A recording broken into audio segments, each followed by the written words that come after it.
Hello, everybody. Welcome to our Sleepy Saturday stream. Thank you for coming along. It's nice to see I you hope you're all. sleepy and comfy like I am. Yeah, it's a good time to be very cozy. Hey, Mhm. Specs. Hey, Eggy. Hello. It is good to see everybody. Ah, so today we are going to be playing Monster Camp, and afterwards we're going to just play a little bit of Yakuza Kiwami, and we're going to have Mhm. a good time with it. But Gonna before be we get great. yeah, before we get too deep into it, just got some housekeeping to do. First off, I'll obviously thank you all for coming along, and let's just quickly go over the rules. So, rule number one: just be kind to each other, and that's the core thing. We have zero tolerance for any discrimination or hurtful language or anything of that. Don't be don't be a dick. Or I will end you. Mm-hmm. And I will cry and then end you. And I'll cry after I end you. Mm-hmm. We're very fully developed characters. Uh-huh. Um, sorry, cookie in my throat. Um, I just ate before coming on the stream. Anyway, uh, keep things reasonably safe for work in the chat. You can say a lot of swears. You can say poop. You can say butt. You can even say the big F word. You know which word that Fracking. is. Yeah, exactly. Actually, no, don't say fracking. No, don't say fracking. I'll end Um, you and cry. this is not a sci-fi show, nor is it a shale oil field gas thing.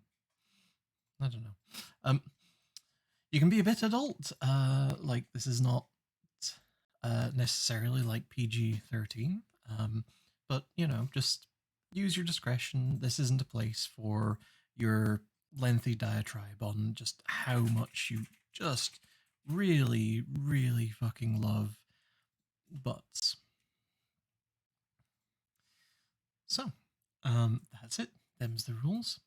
And yeah, I I'd be remiss if I didn't mention that if you want to donate to the stream, you can type !donate in the chat, and Nightbot will give you the link for donating. And with all that said, let's get into Monster Camp, the sequel to Monster Prom. Yeah, we're gonna camp out with some monsters.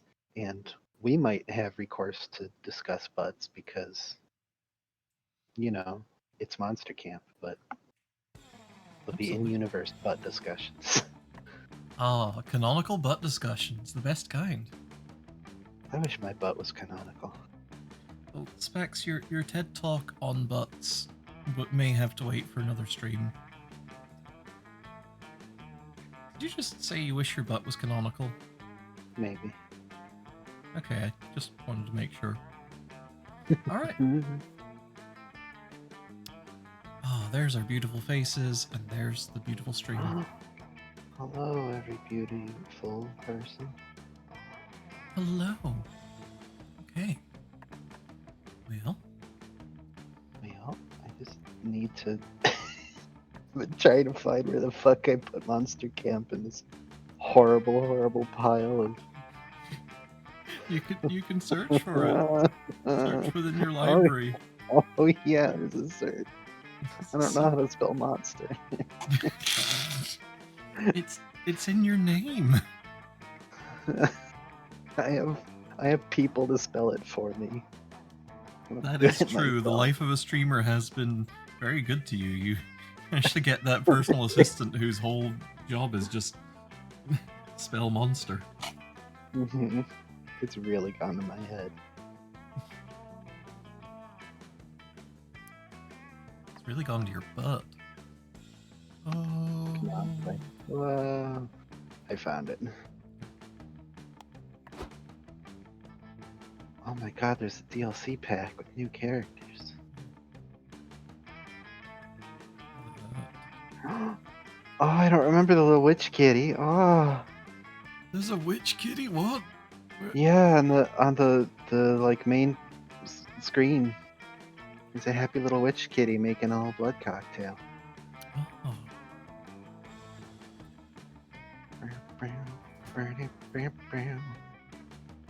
Yeah. You might have to properly invite me. Yeah, I do want to properly invite you. So having. Oh wait, I can just see your match ID. I'll just do that. Oh yeah. There we go. Here's me desperately trying to cover it with the Steam overlay. I That doesn't show up on screen. don't think anyone's gonna do that at us. Better not. Alright, well, let's go for that full game. Yeah. Ah, Camp Spooky, the sage of some of our dearest summers. Back then we were young and unafraid. With school far away, everything seemed possible as the sun embraced us upon our way to camp.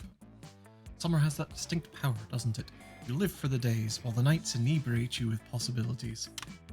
It's like life could take a turn at every corner. And for us, it did.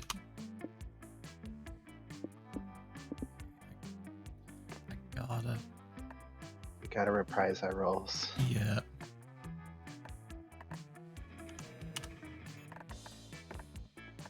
Gonna win at camping. Oh. Iron Maiden sleeping bag. Oh my god. I forgot Maybe about. Even better. I did too. This whole thing. I thought that was a barbecue mimic. I'm sad.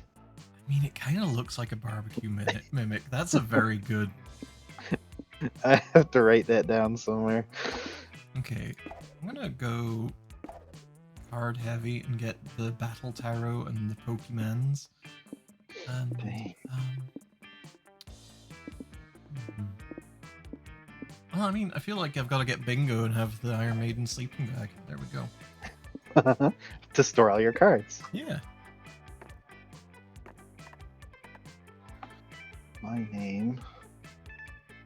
I don't need to click the letters, but I did because I'm Oh, you're in all caps. intelligent. I sure am.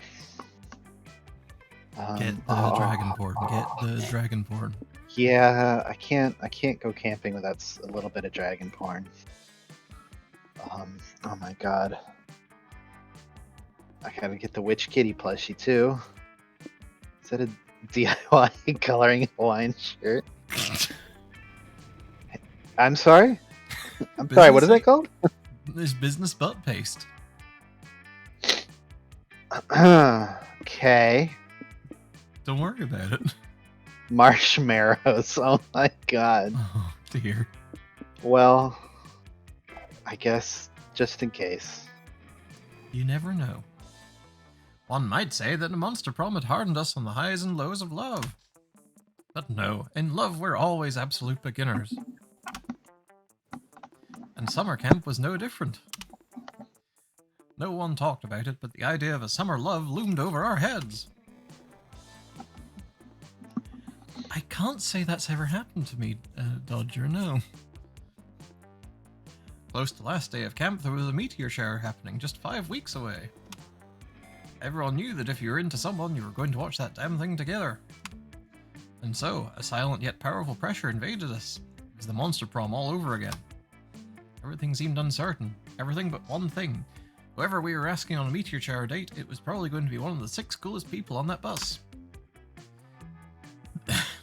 Joy Johnson Jahima, who's a JoJo, 23, a badass witch who wanted to chill a bit after saving the world countless times. Even better, she's a JoJo. JoJo. Aravi Mishra, a hot-headed adventurer possessed by a curse who had turned out to be the most annoying roommate ever. Calculester Hewlett-Packard V1.1, a library computer who had become a sentient robot ready to experience life to its fullest. Dahlia Aquino, 20, a buff blue demon and warmonger who had set her sights on conquering summer next. Damien LeVay, 21, a fearless demon with a taste for destruction and a love of fire. And Milo Belladonna, 23, a Death Reaper doubling as an internet influencer who is profoundly in love with life and all its earthly pleasures. The bus trip was long, and all of summer could be shaped by the first step well taken. So it was clear, it all came down to breaking the ice and causing a good impression with the right person. Okay, so besides finding love, what's your main goal at summer camp?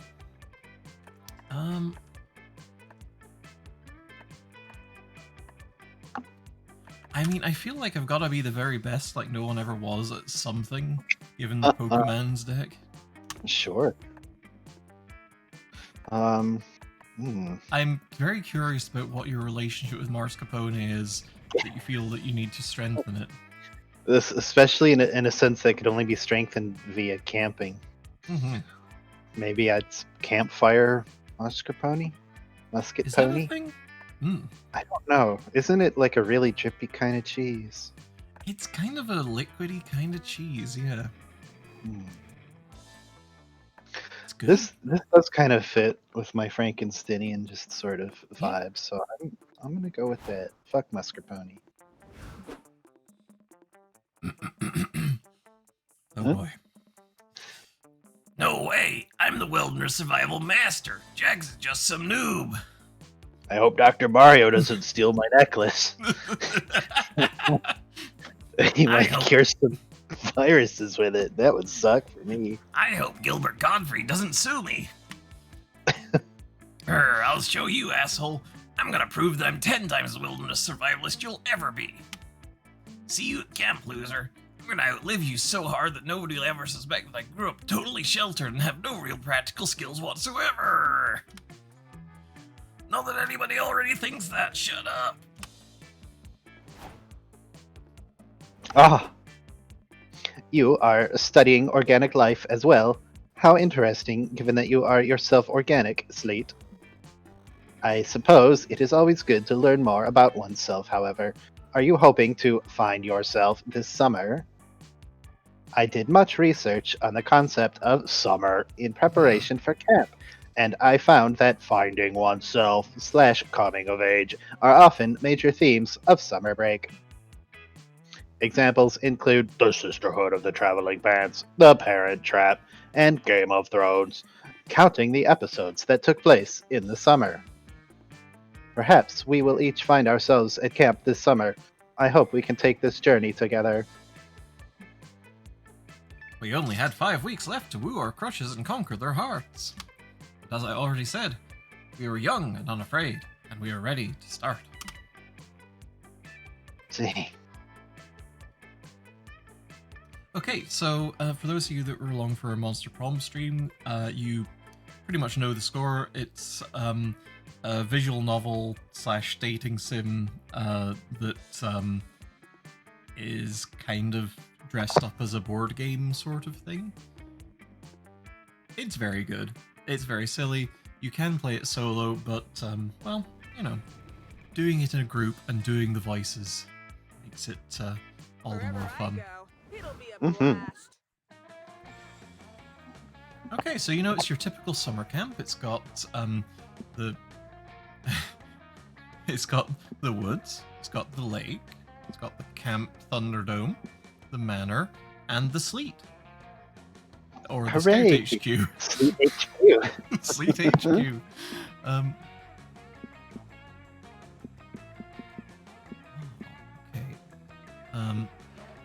So we each have a bunch of stats. Yeah, this is... I would say it is a game. Yeah, it's like, there's a lot of narrative to it. You can play it competitively, but ultimately I think it's, you know, best played just with an attitude of, let's just have fun with this. It's, I guess, I hate to say this, but it's sort of like a dating roguelike. Not really, but it's like, it's not a consistent story you're playing for every time. It's a bunch of stuff that can happen. And maybe you get to love somebody. I have to say, TM, TM, TM. Tim, Tim, Tim, yeah. Okay, yeah, so, we each have a variety of stats, and, by taking part in various activities in the camp, we can build those. So I think, I gotta go to the Camp Thunderdome and find out what's going on here. Sure. How are you ever going to get beyond it if you don't go to it first? Well, thank you. Also, I really wish there was just a Dark Souls dating sim. I don't want the Dark Souls of dating sims. I want to get that dragon lady. I think I just furiously want the Armello dating sim that League of Geeks keeps April fooling us with. Keeps retweeting. Yeah. Long after April 1st. Okay. That day at the Camp Dome, you play a game of Tug of War. You see, Tug of War is a harder game than it seems. It involves a lot of strategy, and there's a secret technique not everybody knows. It's, you need to be strong. You mastered this technique years ago, and so you win. The audience is cheering and roaring in joy while you salute them, victorious. They throw roses at you. You throw your underwear. Someone throws you +2 charm, which you happily take. You spent the last 5 minutes following Damien around, hearing tales of his exciting exploits, but staring at his butt more than you've actually been listening. And that's why I can never go back to Rome, and why I have beef with all the village people, except for the cop, which is weird because in real life I often punch cops. Ooh, I should show you the band she sent me after I sent him a video of me singing YMCA while burning down a series of YMCAs. I can never I think find it's YMC's A, actually. YMC's A.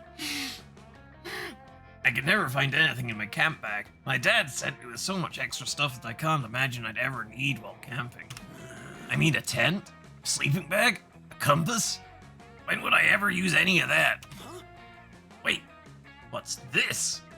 It looks like a flashlight, but instead of a light bulb, there's just a fleshy-looking open mouth. My dad's must have put this in here for me, but why? Oh no! Damien, my dude, we read the rules. We went over this. My guy. Stop talking about your cool bad flashlight. Cool bad flashlight that your dad's gave you. Yeah. Oh no! Oh dear! You think that maybe while the LeVays were packing Damien's equipment, they dropped some, equipment of their own by complete accident. I'm a pro camper. Is it maybe a utensil? It has a mouth. Maybe I'm supposed to use it to pre-chew my food before pouring it into my own mouth. Yeah, you're supposed to store your nuts in it and then deposit as necessary. Nope.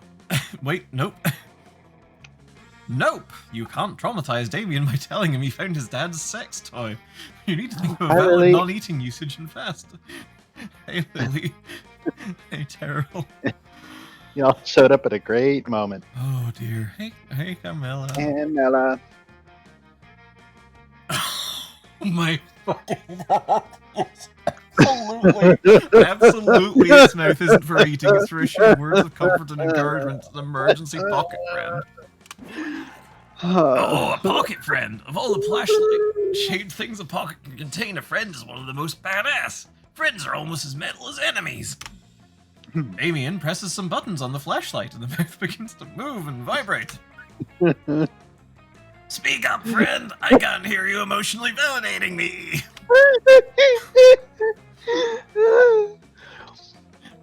Damien presses more buttons, and to your surprise, the friend does indeed begin to talk, but its vocabulary seems to be limited. Ooh, yes, it screeches. No. Oh, I know what that means. Yes, you're happy my dad's gave you to me to be my new best friend while I'm away at camp.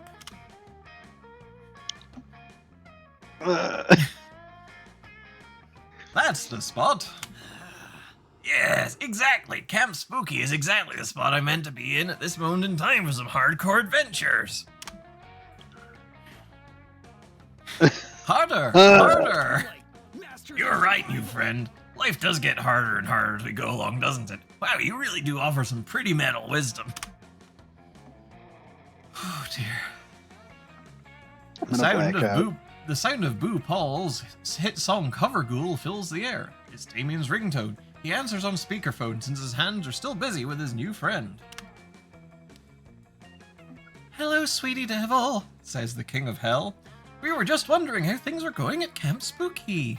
Fucking metal. Things are going great. Jax and I just discovered the dope-ass friend you sent me to keep me company in case I burned all my other friends to ashes. Friend? Asks the other King of Hell. We packed some spiked castanets in case you need to have a music duel. I'd hardly call those suitable companions. Oh no, the friend with the flesh-colored mouth who lives in the flashlight. Under the sea. Oh my. Oh dear, says the other King of Hell. So that's where that went. I assumed one of the magma pterodactyls swallowed it whole, but this is so much worse. Why? Oh, well, your new friend gets homesick, so the best thing to do is wrap him up, put him at the bottom of your suitcase, and never touch him again. Okay, dads, whatever you say. I'm just glad I got to meet him at all. It's better to have loved than lost. Yes, loved. Well, we have to go. A new wave of YouTube commenters just arrived, and we have to make sure they're punished appropriately. We love you. Follow my lead. That was... I can't believe I have wound up dating the one person whose voice is just going to completely destroy my vocal cord. What have you done to yourself? Bad things. That was strange. But true friendship sometimes means binding your friend and shoving them into the bottom of a suitcase. I guess we have to support each other now, Jax. Lucky you. Let's just hope that you're a better friend than a fuckable silicon tube. Well, You gain +2 fun and +1 creativity. this sweet, innocent nightmare hell demon. Okay, let's see. What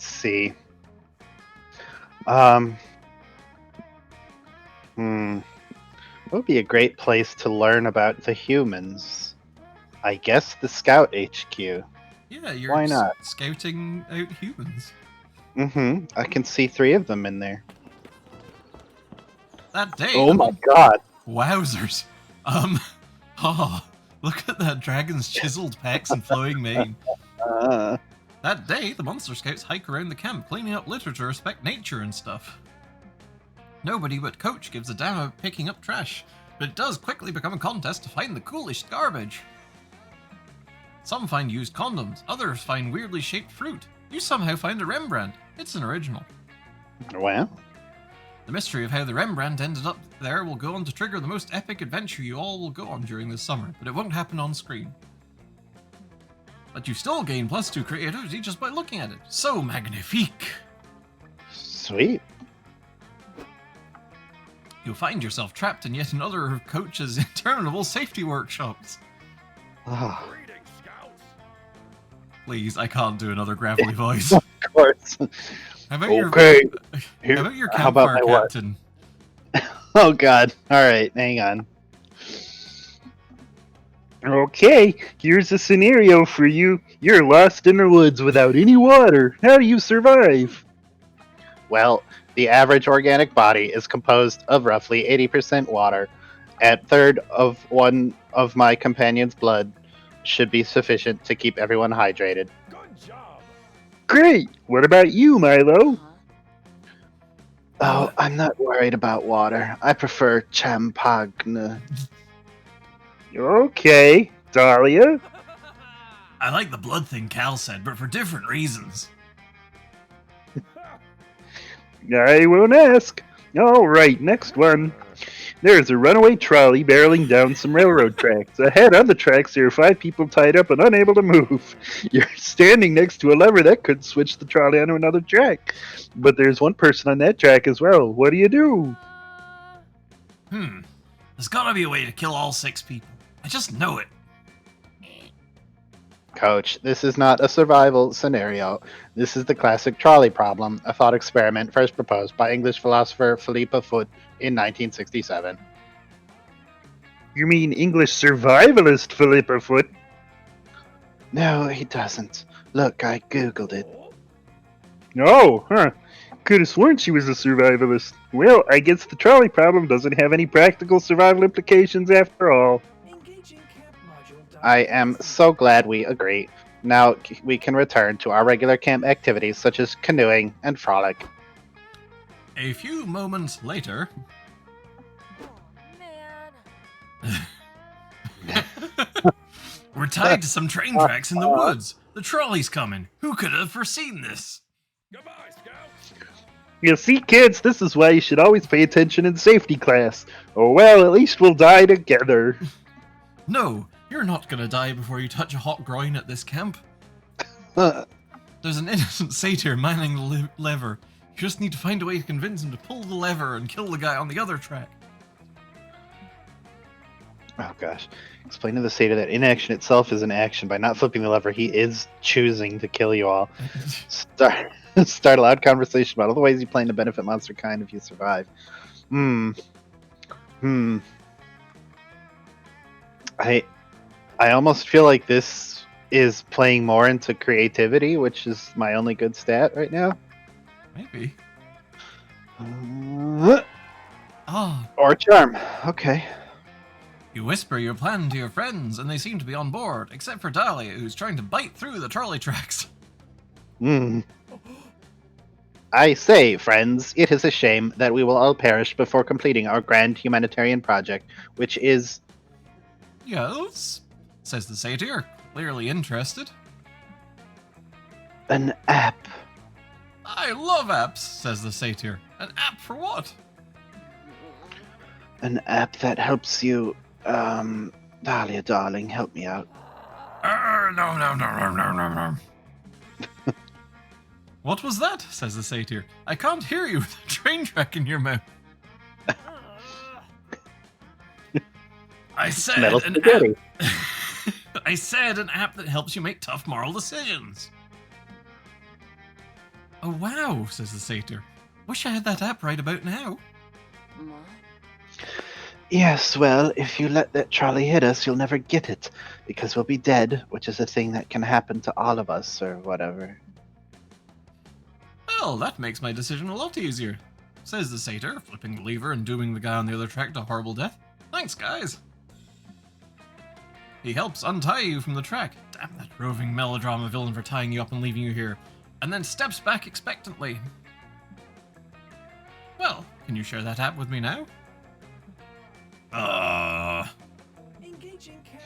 Of course. I have actually been working on a moral decision-making app for some time now.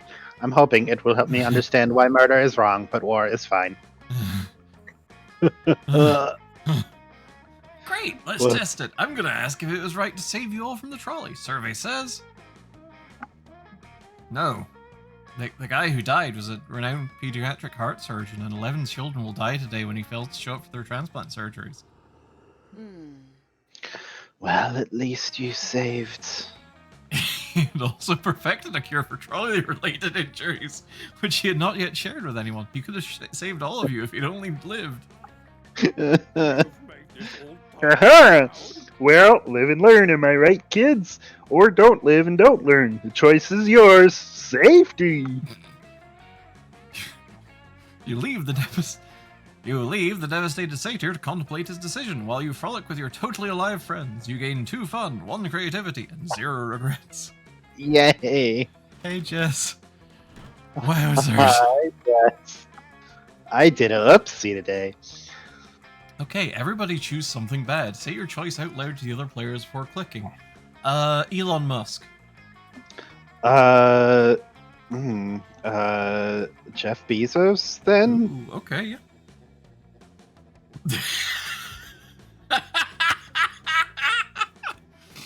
Okay, a gun. Okay, so here's the thing.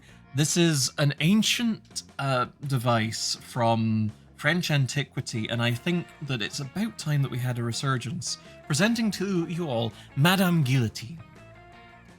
Ah, I see. Mm-hmm. I'm still sticking with a gun. A gun would also work. I think we hit that random button right now. I think we do.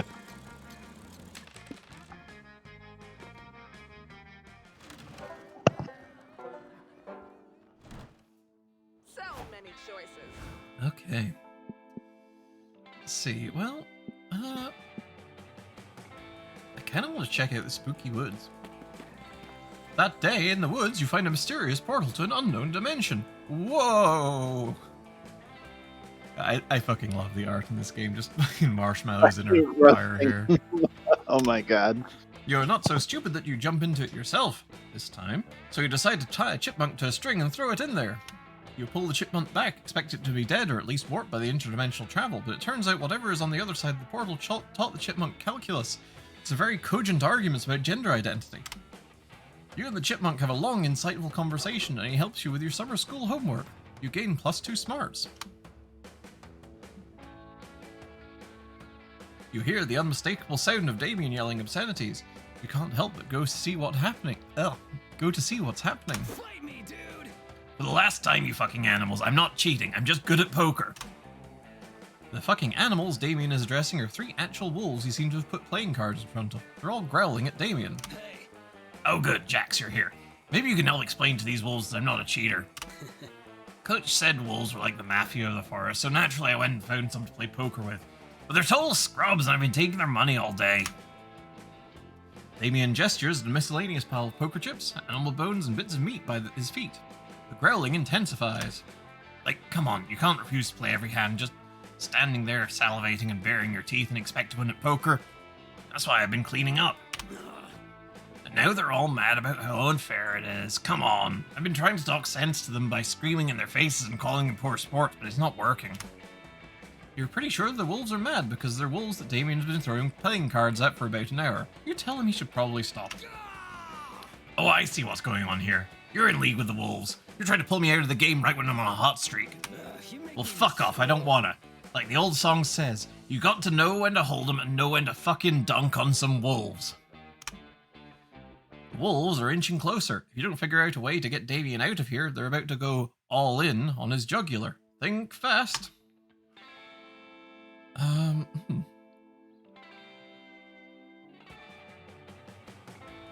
Okay, well, I feel that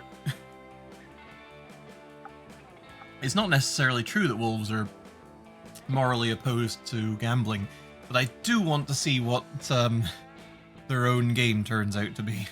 Mm-hmm. Oh, dang. I didn't know I was insulting wolf culture by coming out here and forcing these wolves to play poker with me at knife point. Damien hurriedly gathers all the playing cards together and also stops pointing so many knives at the wolves. Here you go, guys. Here's the deck. What do you want to play? Honestly, you were sort of expecting the wolves to get confused and wander away, but to your surprise, the middle wolf picks up some of the cards and start handing them out. Rad. Hey, I know this game. I had no idea wolves were into werewolf. Indeed, Oh, it's no. a well-known fact within the board game community that of all the forest animals, wolves are the most serious about social deduction games. Each of you gets your secret roll card, designating some of you as villagers and some of you as wolves. The game begins. I accuse left wolf and middle wolf of being wolves because they're actually wolves. Look at them. You ask him why he doesn't think the right wolf was a wolf. Hey, noobs. You mean Matt? That's just a guy who dressed in a wolf costume. Has been the whole time. It's hard to tell though because he was raised by wolves. Hey Matt. Sup, Damien? Says Matt. Now you really pay attention, it's pretty obvious he has thumbs. Anyway, knowing who the wolves are makes the game pretty trivial. You wipe them out in 2 turns, and the wolves good-naturedly admit defeat. Everyone shakes hands or paws or whatever, and Damien even gives the wolves back their meat and bones. It's a heartwarming scene right up until the wolves casually maul Matt for looking too delicious. Whatever, at least it's not you or Damien. You gain 2 fun and 1 creativity. Today will be a fantastic day. That worked out surprisingly well. You know? Yeah. All right, I'm gonna chill in the manor then and get scared by ghosts, I guess. Oh yeah. While exploring the haunted manor, you find an enchanted skull who speaks in riddles. His voice makes your ears bleed.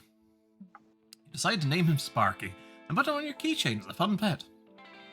Oh, He tells you all sorts of cool things, like beware the tides of Venus, and if you meet a guy named Lenny at Costco, don't give him $20. fair. Sparky also tells you exactly when and how you'll die. Apparently it's going to involve a lot of mozzarella sticks. You gain +2 boldness for gaining that foresight. Yeah, it sounds about right.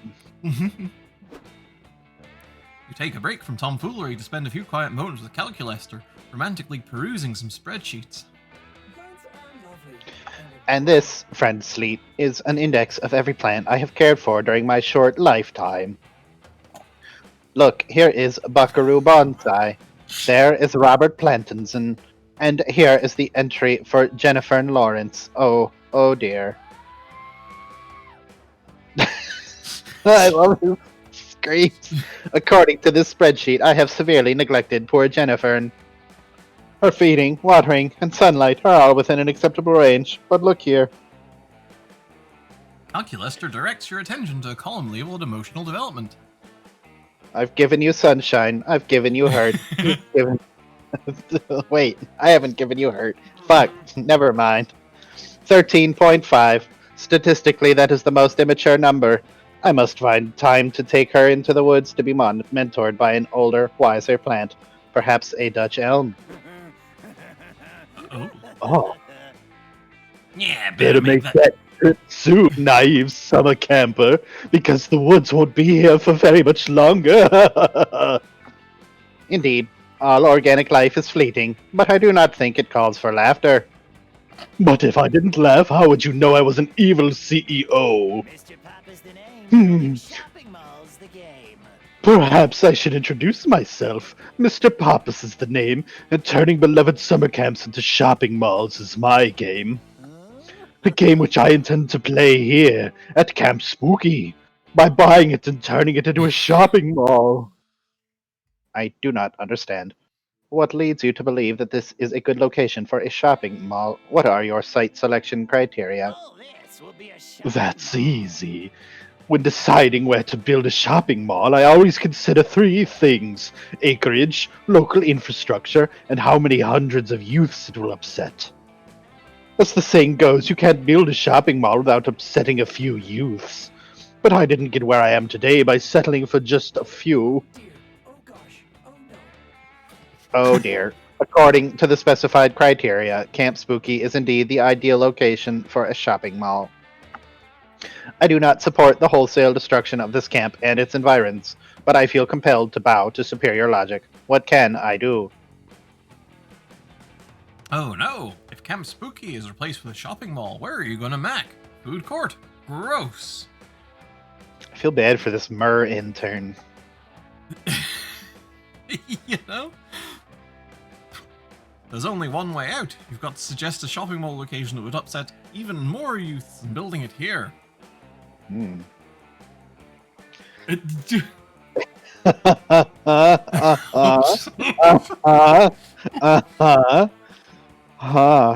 Wow. These are both very strong answers. What the fuck? Yeah, convert part of time into a giant vaporwave mall for me, please.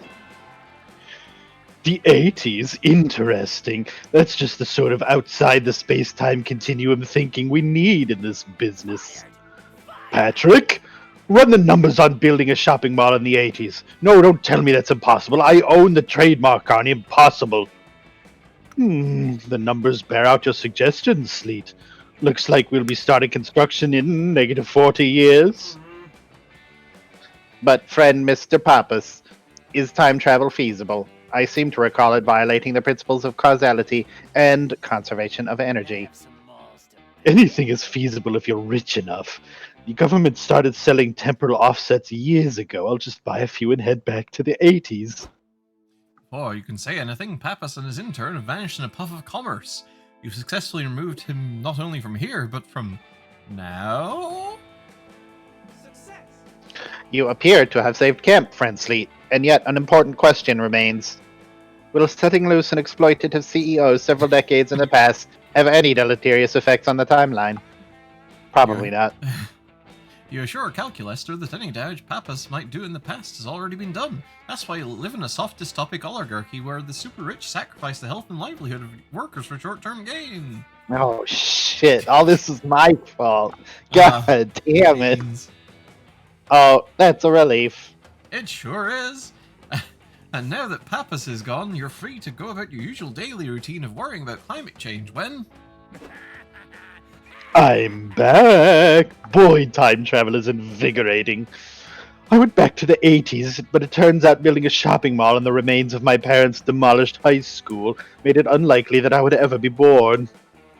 In the process of convincing them to have sex after all, I invented a popular dance move that made me millions and realized the immense money-making potential of time travel. I like the way Now, you if you'll think. excuse me, I'm off to build shopping malls all over the high schools of all my business rivals. I'm going to be so wealthy. I am impressed with your thoughts and actions. Perhaps we have finally discovered the reason for the current education crisis.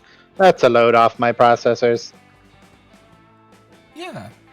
Who needs high schools? It's just as easy to get laid at summer camp anyway. You gain 2 charm and 1 boldness.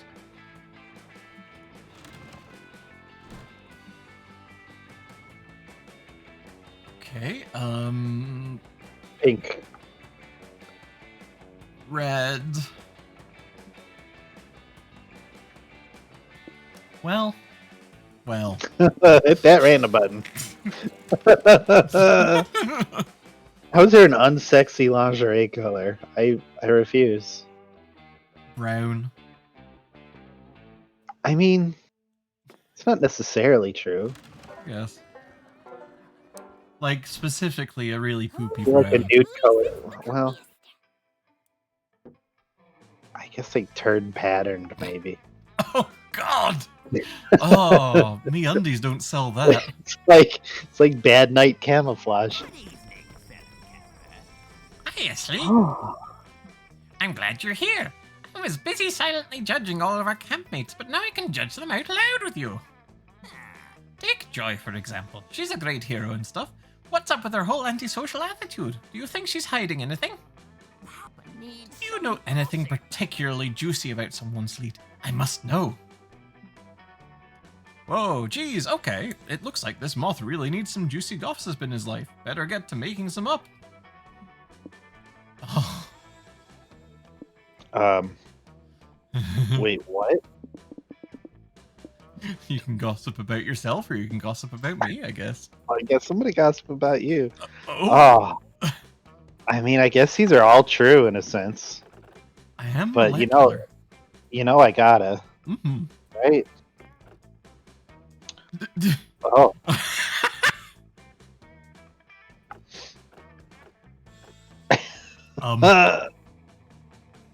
uh-huh.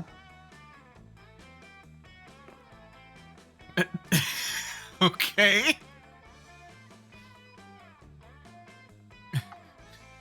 You're fine, Lily. I looked away from him. What did you type? I'm not telling. Oh my gosh, this is even juicier than I anticipated. Thanks for trusting this information with me, Sleet. Now, if you'll excuse me, I'm going to betray that trust by telling everyone what you said. Like tossing a breadcrumb to a flock of ravenous pigeons, your friends immediately devour and circulate your rumor. I was like, no Oh. way. Whoa. Holy shit, did you hear that Jax was in a gang? Believe it. Yeah, I'm serious. The gang was allegedly super fearsome. They called themselves the Thick Crocodiles. Oh, God. I heard that Jax met the leader, Thick Mike, Thick Mike the Were Crocodile, at a seedy dive bar on the outskirts of town. Jax saw Thick Mike's gang tattoo of a seagull eating at 2 seagulls. I see. Started asking Mike about the gang.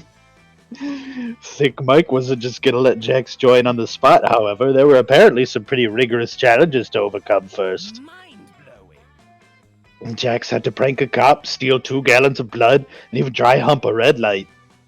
None of that stuff compared to the final challenge. Jax had to fight Thick Mike himself, using only the power of God and anime. Whoops.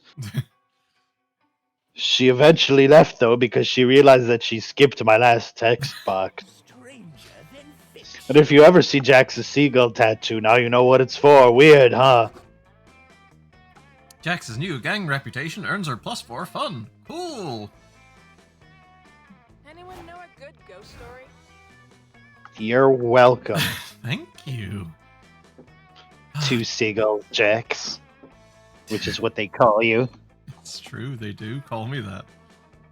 I mean, I gotta hang out with... I mean, I do kind of want to hang out with this crowd, but I'd also probably got it. You know what? Yeah. Yeah, You do what see- you want.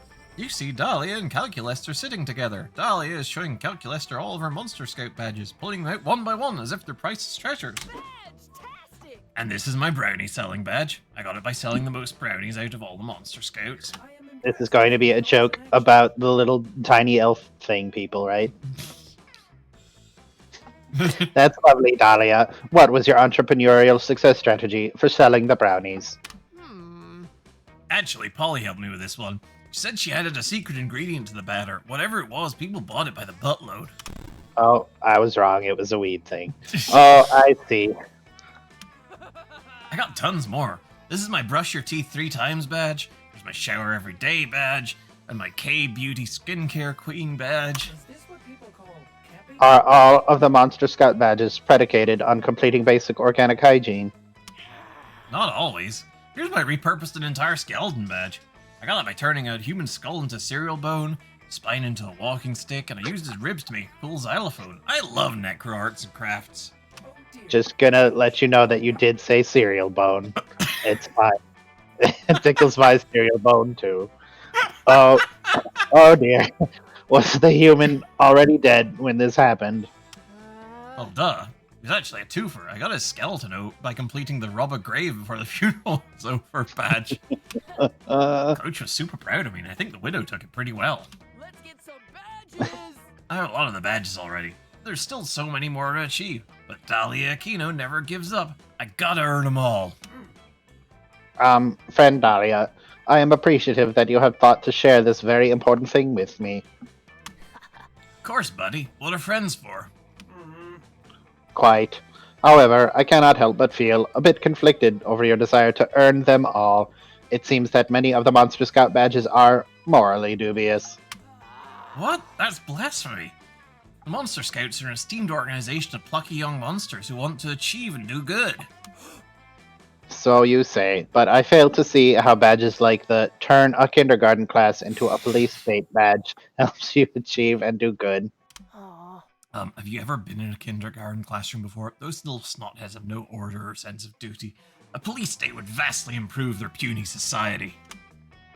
This has been a great reminder to never let Dahlia get into childcare. But in the meantime, which of your friends are you going to back in this Monster Scout debate? Okay. Oh.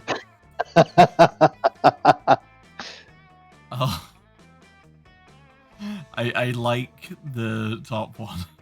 It's very good.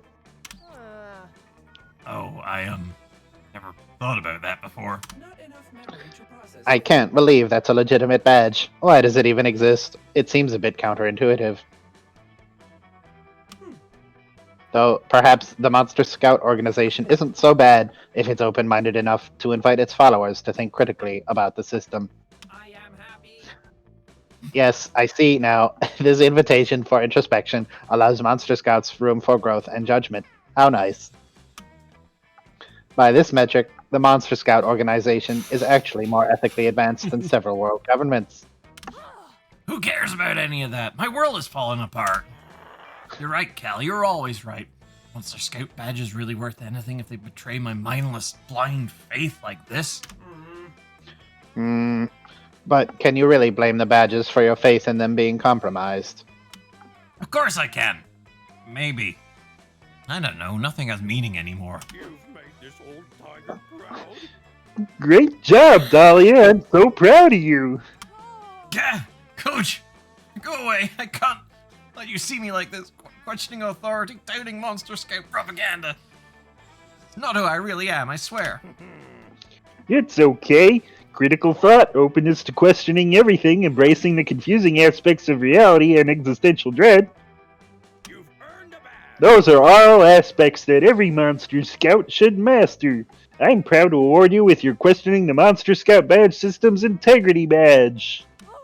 But I... Take care and never Sorry, kids, I gotta go. Walked out on my colonoscopy for this. Stay in school. Not sure I want this badge, or any of the badges. I think I need to lie down. success achieved. Jax, this is fantastic. I'm so happy that we could help Dahlia achieve this level of personal growth. At I would give you a badge for that if I had any. Perhaps instead I could reward you with the soft collision of our bodies assisted by our arms. I believe you organics call it a hug. That's way better. You're sure Dahlia will be back to her bombastic badge-loving self by tomorrow. For now, you're gonna milk this hug for as long as you can. Oh. I just feel bad that the camp counselor missed out on their colonoscopy badge. Ugh. God. Oh boy, everyone choose a celebrity. I know celebrities. Yeah, me too. Which celebrities Like? do you know? Jax. No, Oh, Gene Wilder is a celebrity. Was a celebrity, I guess. Hideo Kojima. Wait, no. Doug Walker. Oh.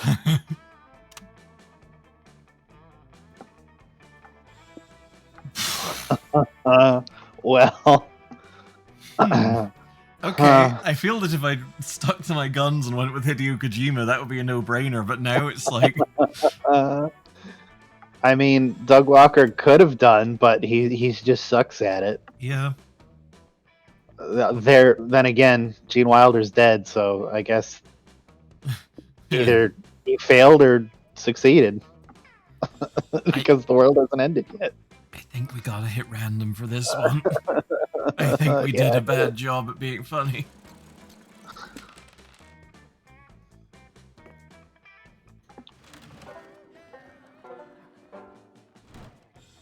My time to shine.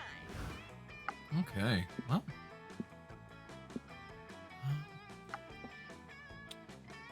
Yeah, I think it's...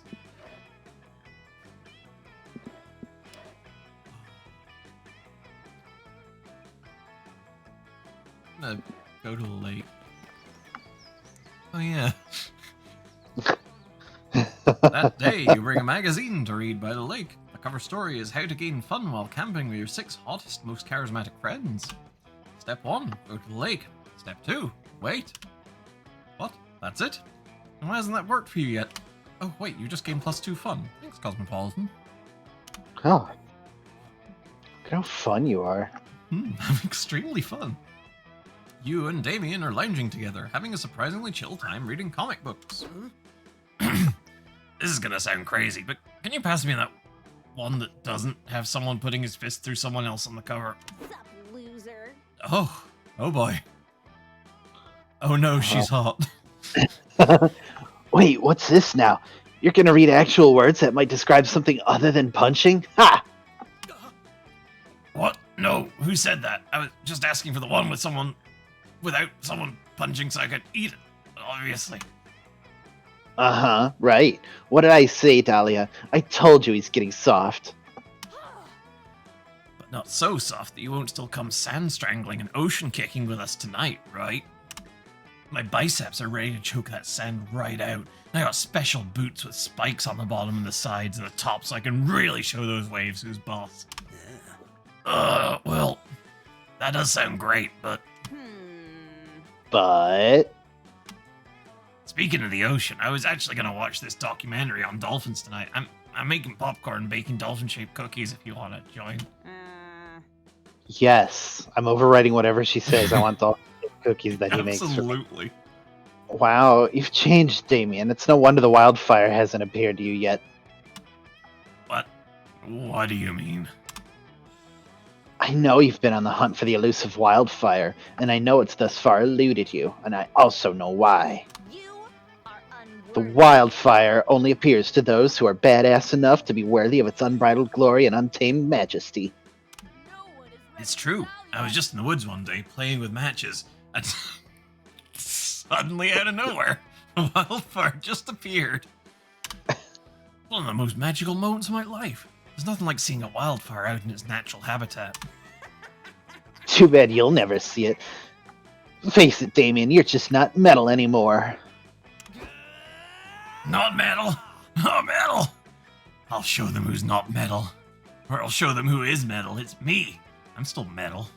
Now to prove it by becoming worthy of the wildfire. How?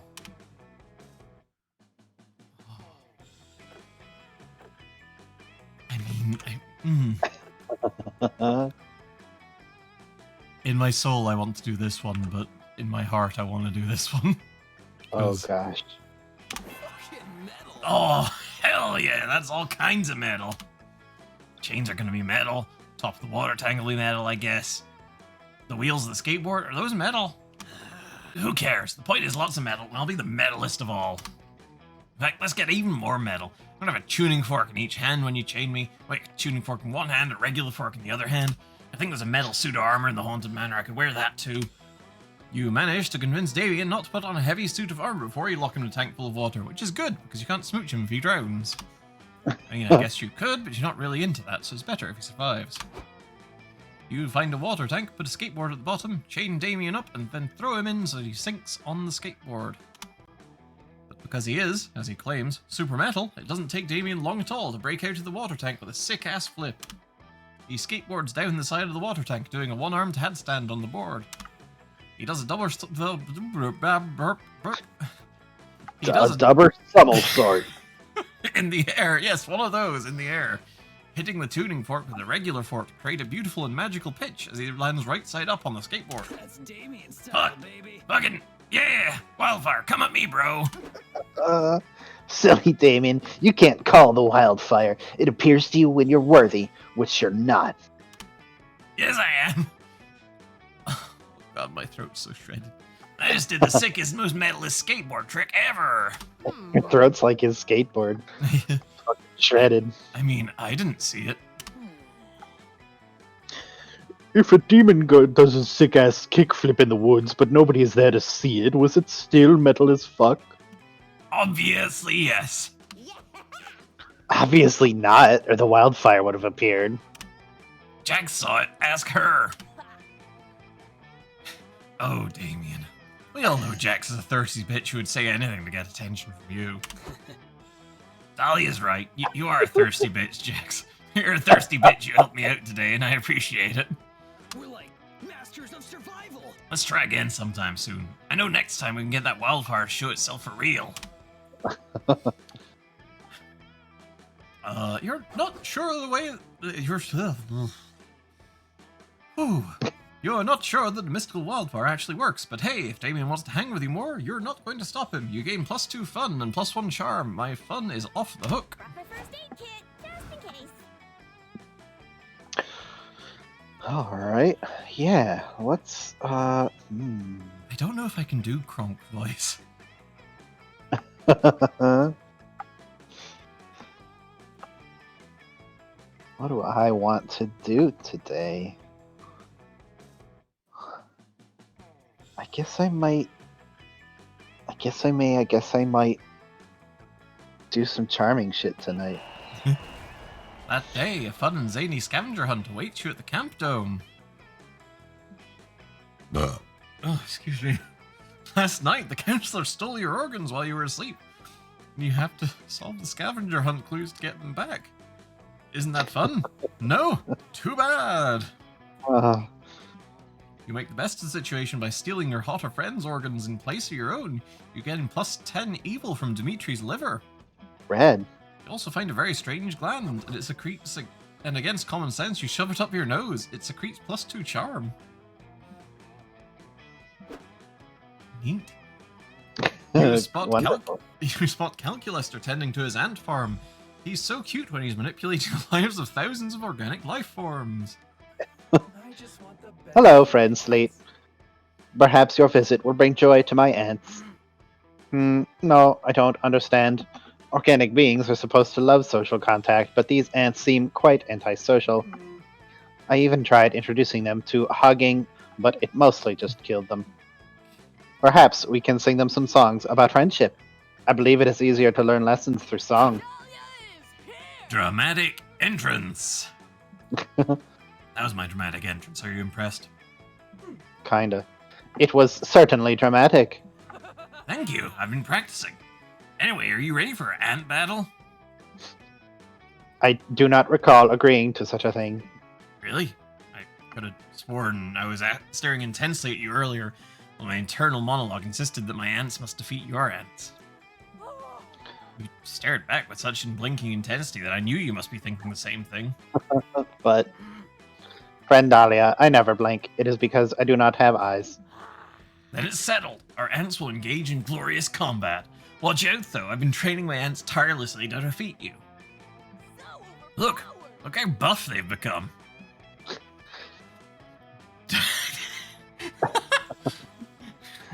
Dahlia unveils her ant farm.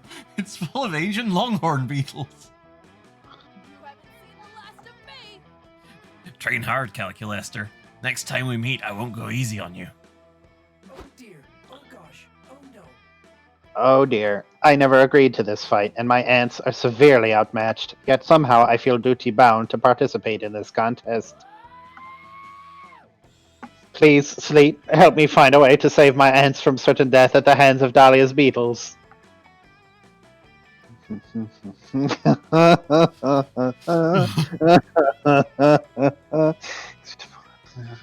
The war like Dahlia. No, we're gonna do a Cold War. Uh-oh. A space race? You're on! Ah, I thought you'd left. I came back because I sensed a challenge. Now I will leave again to do the challenge. Ah! What a relief. We are now at least temporarily safe from Dahlia's murderous intensity. After all, it is completely impossible for insects to develop spaceflight. They lack calculus and thumbs. Now, where were we? I believe we were going to sing some songs about friendship. Do you think ants like monotone singing? Because that is all I can... Haha! Space race accomplished. Read 'em and wait, nerds. Dahlia gestures towards her terrarium, and sure enough, a tiny rocket erupts out of it and into the atmosphere. What? How is this possible? Insects shouldn't be able to do that. You fool! You forgot one crucial thing. Asian longhorn beetles are invasive species. That means they're from space. It does not mean that at all. Really? And how come it was so easy for them to build a spaceship, huh? Checkmate. Anyway, it turns out the technology used for making space rockets is also great for ballistic missiles, so we're gonna make some of those now. Say goodnight, ants! Ants can't say goodnight. They cannot say anything at all. Friend Dahlia, please rethink your plans. But Dahlia is already gone. All that's left is you, a deeply disappointed calculester, -2 smarts and -1 fun. Oh no, Calculester, I'm sorry. Oh. Didn't we already have something bad? We did. Let's see. I guess intercontinental ballistic missiles? Oof. Liberalism.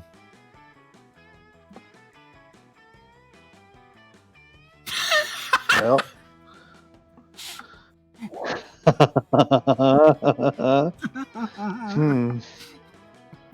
I feel like you're, yeah. Like, I feel like this one goes to you. Okay, fair enough. They're fantasy ICBMs. Fantasy nukes. Oh boy. Yeah, it's called fire magic. Okay, cool. How do I become fun? What's the symbol for fun? I need to get my fun back. That day at the lake, you start a super soaker fight that turns into an all-out war. What is it with you and starting wars? The enemy team manages to capture the northern section of the lake, but you take a few of their members hostage and learn their empire's weaknesses. You lead a full-scale infiltration. Thousands of soldiers get totally soaked, TM. It's a bloodbath. After several hours, the enemy team surrenders, and you gain +2 fun from the peace treaty. Yay! It's a water bath, honestly, but that's fine.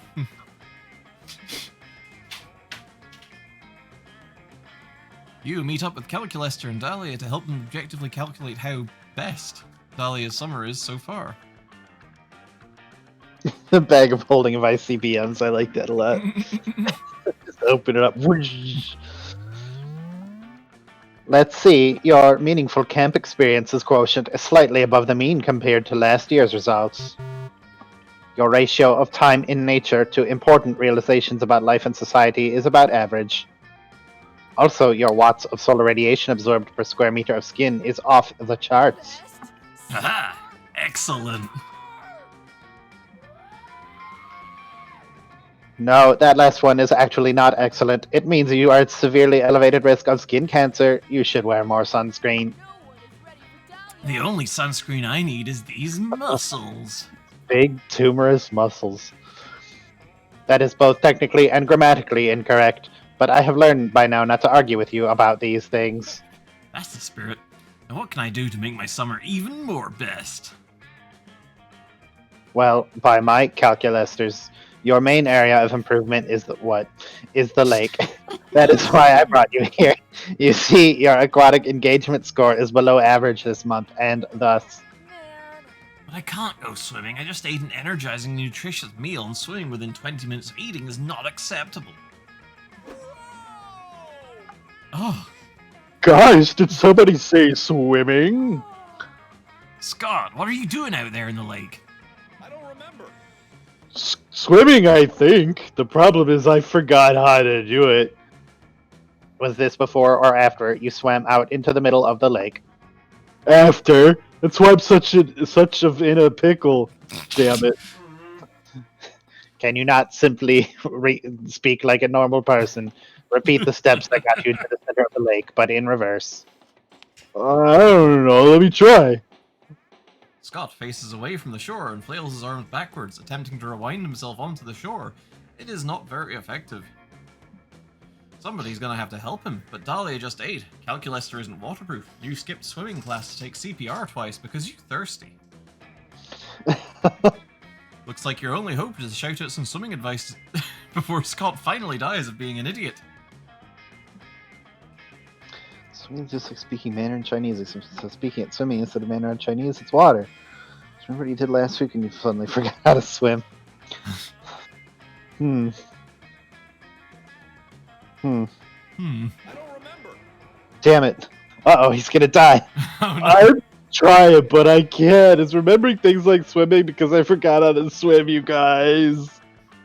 Yes, friend Scott, we are aware. Allow me to create an immersive projection of what happened last week in order to refresh your memory. Initiating memory hologram. Please stand by. Projection begins now. Guys, help. I've forgotten how to swim. It's okay, Scott. Just remember what you did last week when this happened. I don't remember. I don't remember what I did last week. Never fear, friend Scott. I shall create an immersive projection of what happened last week so as to refresh your memory. Projection begins now.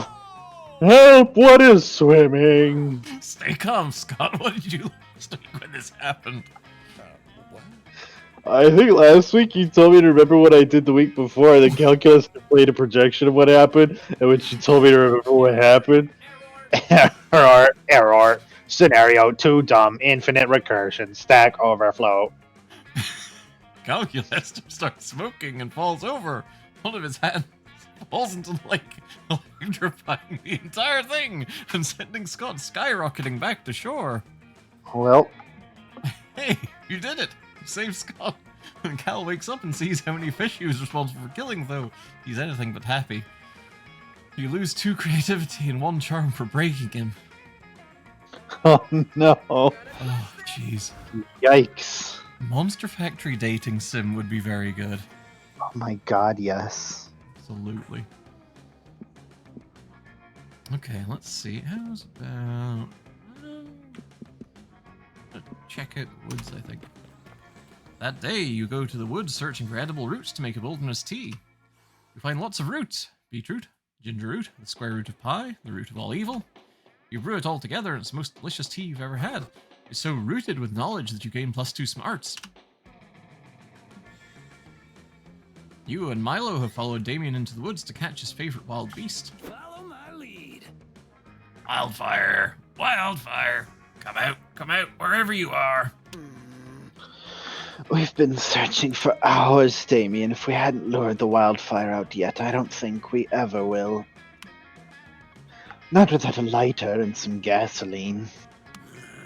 No, I already told you it's not wildfire if I light it myself. That's tame fire. I think you mean arson. I'm out. Whatever. Let's just head back to camp. Wait. I don't want to say I'm lost because I'm never lost, but let's just say I have no idea which direction camp is in. What doesn't kill you makes you stronger. Great. Sometimes you have to lose your way to find your way. Not all who wander are lost. Two roads diverged in a wood, and we took the road with better selfie potential. Fuck all that. I'm just gonna use this compass I picked off a corpse so no one can prove that I murdered. Thank God I lied about this being a good thing.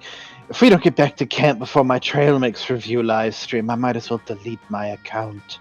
We're fucking lost. Wait, what? What bullshit is this? This broken-ass compass only points north. Camp is to the east. Point east, compass. East. You dumb fuck, boot. Point east.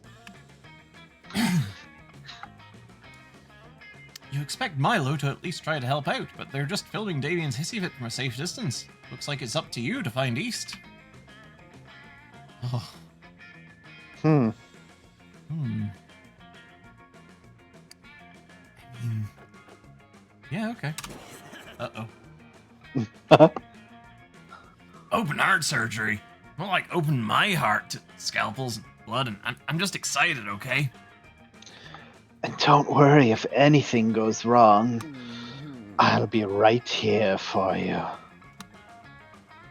I mean, in a professional capacity, not emotionally. I'll reap your soul if you die, is what I'm saying. Not reassuring, but you'll do literally anything to impress your friends, so you casually cut your own heart out to your chest. No big deal. It hurts. Wow, it really, really hurts. Oh god, the pain, oh the agony. Oh wow, wow, wow, wow. It's kind of shocking that you didn't expect this level of agony. You really didn't think this through, huh? Everything starts to go black. You feel yourself dying. Your vision is flooded with white light. You're ready for it all to be over just to stop the pain of a little light stabbing, and that's how you reacted. Kind of a wimp, huh? Oh, not another gig. Yeah, you almost died, meaning I almost had to work today, which honestly I really didn't want to do, so that was pretty selfish of you. You start to point out that it may have been selfish and weak of you to almost die from a knife wound to the chest. But at least that's what got them all home. You dumb fuckbelt, your pathetic little stabbing only slowed us down. Milo got us home with her GPS. Yeah, once I remembered there were apps other than Insta, finding our way back was pretty easy. Tracking your bleeding body along was the hardest part. Weenie. Milo and Damien continue to talk for the amount of pain you're experiencing, and you continue to experience blinding pain. The whole thing is awful and costs you -2 charm and -1 fun. That was awful. It sucked. He was immediately so mean to you. No. Everybody chooses a song. Say your choice out loud to the other players before clicking.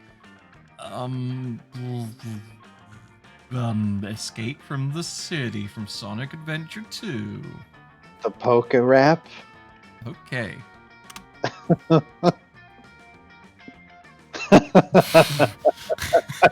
Well, I mean, if it's like leaving the city-based survival, I feel like you've got kind of a leg up on the situation. Follow me, set me free, trust me, and we will escape from the city. Yeah, or city is a metaphor for something that you need to survive from. Yeah. Ah, the first clear winner. Yeah. Let's try those marshmallows. Okay, I gotta sit next to the moth person. Mhm. Why, hello there, Jax. What are you up to? Not much, just scrolling on your phone because you're feeling a little introverted right now. Ah, you don't feel like talking. That's okay. I'll play on my phone too. Cool. But you and Moss sit in comfortable silence for all of 15 seconds. And you get a text from Moss that says, "Please tell me some gossip. I'm so bored, please." Oh, sorry, did I send that to you? I meant to send that to my cousin, Jax. It's a common name among moth people, you know. No, it's not. Moss is obviously lying through his metaphorical teeth. So you suppose there's nothing wrong with you lying through this gossip to get him to leave you alone. Let's go. Okay, well, I gotta do a turn about fair play and lie about you. Lie about me, Okay. lie about.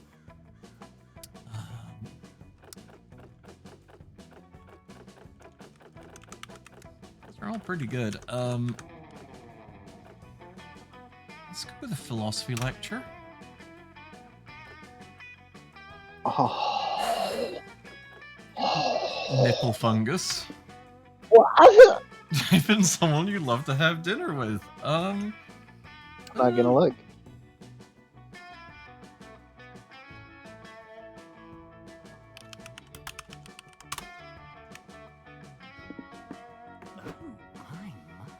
My, what titillating gossip. I can't wait to tell my cousin Jax about it. Also, everyone else we know. Moss then proceeds to actually pull up a contact named Jaxman. Damn, I guess it's actually a common moth people name after all.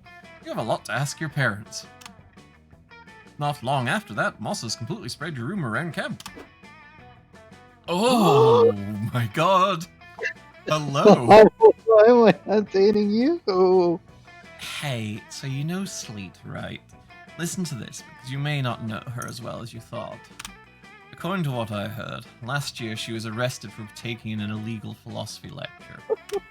The trial was long and tedious, right up until Sleet, who was defending herself, called her surprise witness, who was none other than also Sleet. I see what you've done here. I heard it was a trial to remember. That's not even the strangest thing. In the end, the judge determined Sleet was guilty based solely on her nipple fungus. I should keep that in mind next time you talk to Sleet. Oh no! Oh no! Oh no, me dumb brain. Thanks to your gossiping skills, Sleet's reputation is forever changed and she loses 4 smarts. I'm so sorry. Me Dumbo. Oh, me Dumbo. Accidentally bimbo TF'd you. Oh no, I don't want to be a bimbo. Bimby. I don't want to be a bimbo. I'm gonna hang out with calculus there. I need to make up for the ants and the fish. The ants and the fish. You hear the sound of joyous laughter and lively conversation, so you just know some crazy shit is going down. Is it a wacky prank? Reckless drug use? A sexually suggested... one of those things, rife for misunderstanding? Sure. You head closer to see that it's Calculester and Joy doing Sudoku. Oh. Not some crazy variation on it, just plain old normal put numbers into squares Sudoku. I want to do some campfire Sudoku. No, friend Joy, according to my probability calculator, which is my whole me, if you put that 8 there, it will conflict with the 8 necessitated in that same row 5 boxes over. I appreciate you helping me, but if you give me the answer before I even finish writing the number, it takes some of the fun out.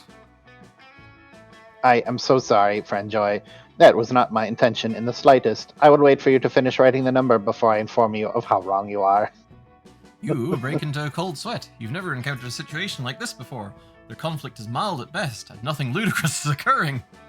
You're so used to inserting yourself into absurd situations and making them go even wilder and crazier that you have no idea what to do with this normalcy. How can you possibly use Sudoku to increase your chances of love with one of your fellow campers? Greetings, fellow organic life forms. Friend Sleet, I see that you are staring intensely at our Sudoku puzzle with a look of determination to solve a problem on your face. Hell yeah. You're welcome to take a stab at it. Sudoku is such a nice way to unwind after saving the world from my enemies' schemes and my friends' shenanigans. Spell yes. Oh no! Oh god! If only you were given a rampaging cockatrice, or a high-stakes Pokemon battle, or a dead body to hide. But Sudoku? Not even Picross, but Sudoku? You take a deep breath and prepare for the hardest challenge of your life, using a game of numbers to romance your friends. I mean... And also resisting the urge to just put exclusively 69 and 420 in the alternating boxes. Damn it.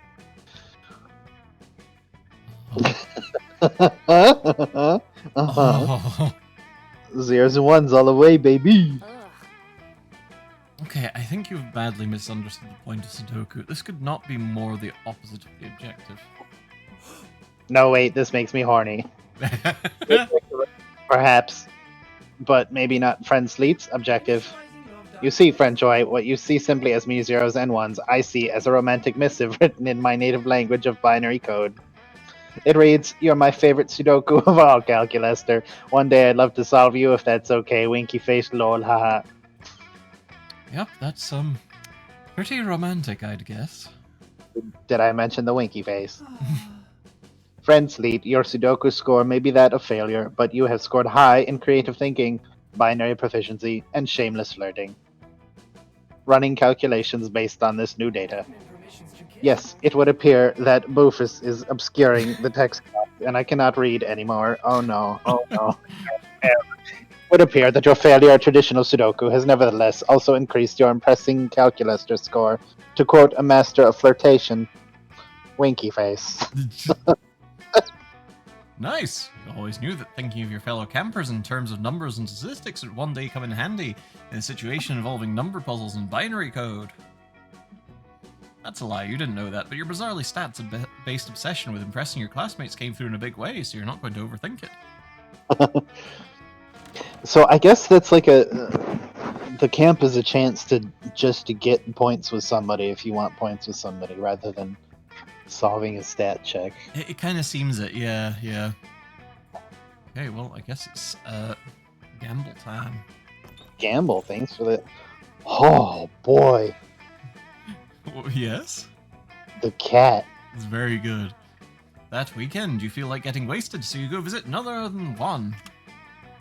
Hola. You know, when I started making magical drinks, I never thought people would actually come to drink them. But hey, who am I to judge? Anyway, take a look at this one. No idea if I got the recipe right. Want to try it? Otherwise, you always have the mystery box. Ooh. The box. This didn't go badly for me last time that I got the mystery box from the shop, so here you go. Oh. Oh no. Oh. Oh no. Oh. The mystery box. So bold of you. Hope you're happy with it. No refunds. Slimy yet satisfying.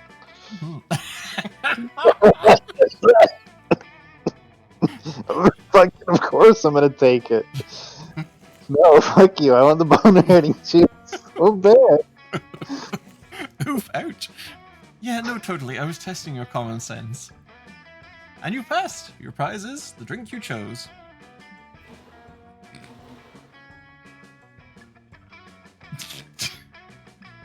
No, not the bone hurting juice. What have you done? Your bones will hurt. It's right there on the bottle, you dum dum. Oh no. Oh. I guess it hurt your bones, huh? It hurt my bones. My fun bone and my smart bone. A nutritious protein shake. It's just a bunch of magic bugs I was collecting, keeping in that cup. It wasn't supposed to be for someone to drink them. But here we are. They will probably swarm inside you and change all of your stats randomly. Oh. That's why it's called a shake, because they shake up your stats. Not because it's an actual shake, you genius. I thought it was pretty obvious. Now we're talking. Oh! Wow. Brains! Wow, you're so granulous. Hang on, we're that one picture where I work out at the library. Yeah. Oh, this is the part where I leave before you puke all over me. Ciao! My bones hurt.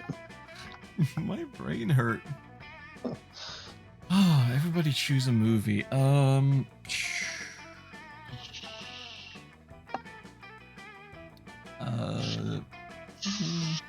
Shrek? Shrek 2?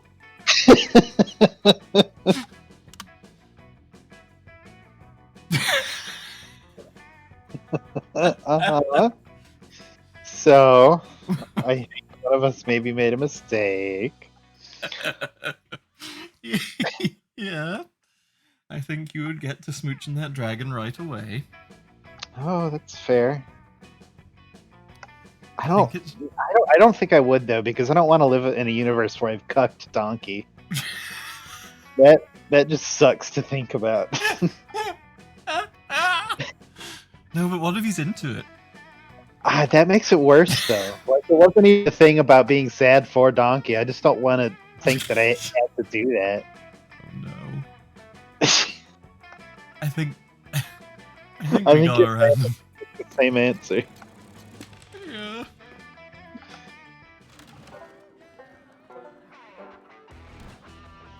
So many places to go. Eventual. Well, I don't think two goods no more.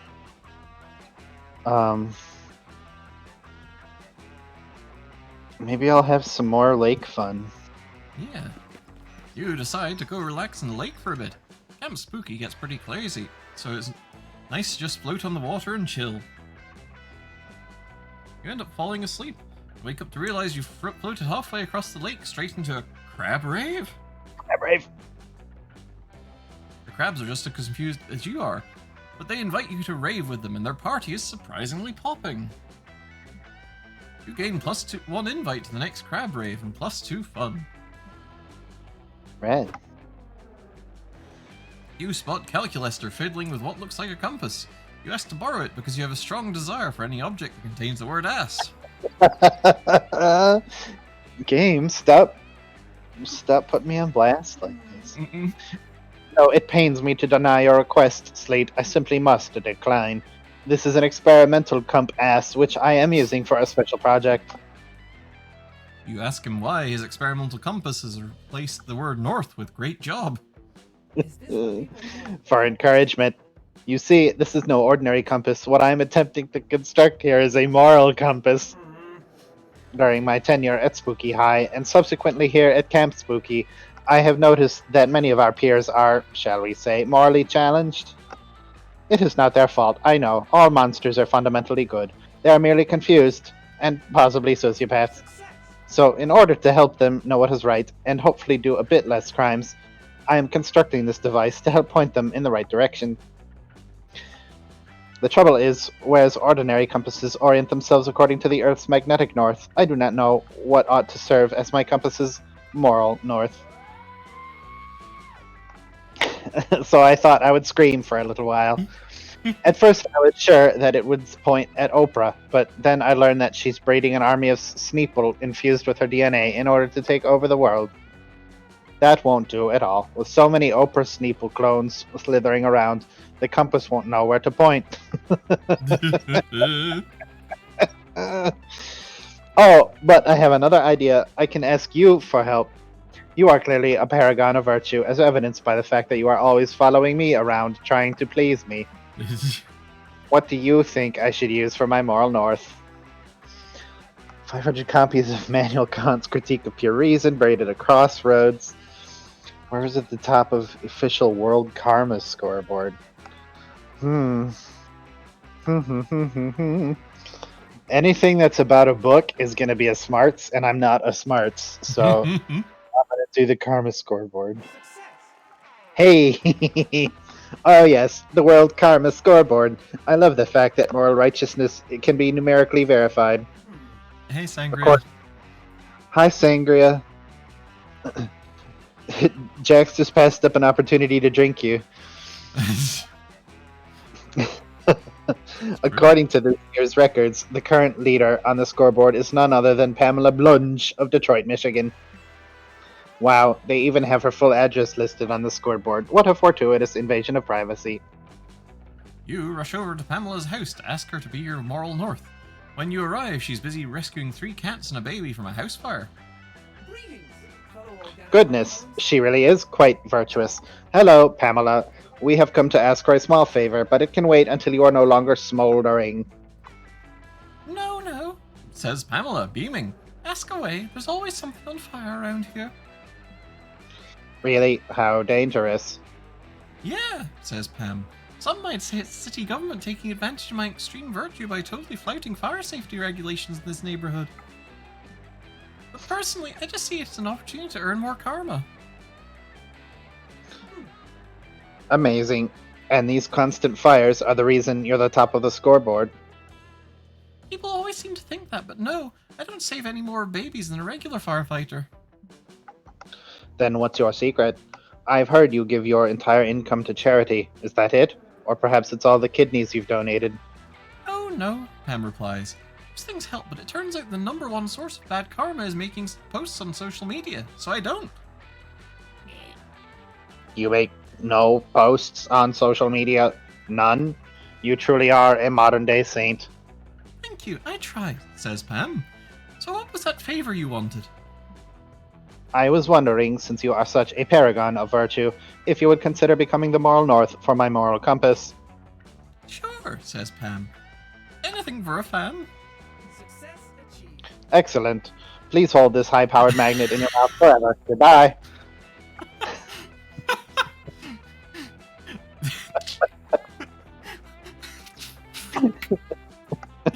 You leave Pam with the magnet in her mouth, and from that day forward, the compass always points in the right direction.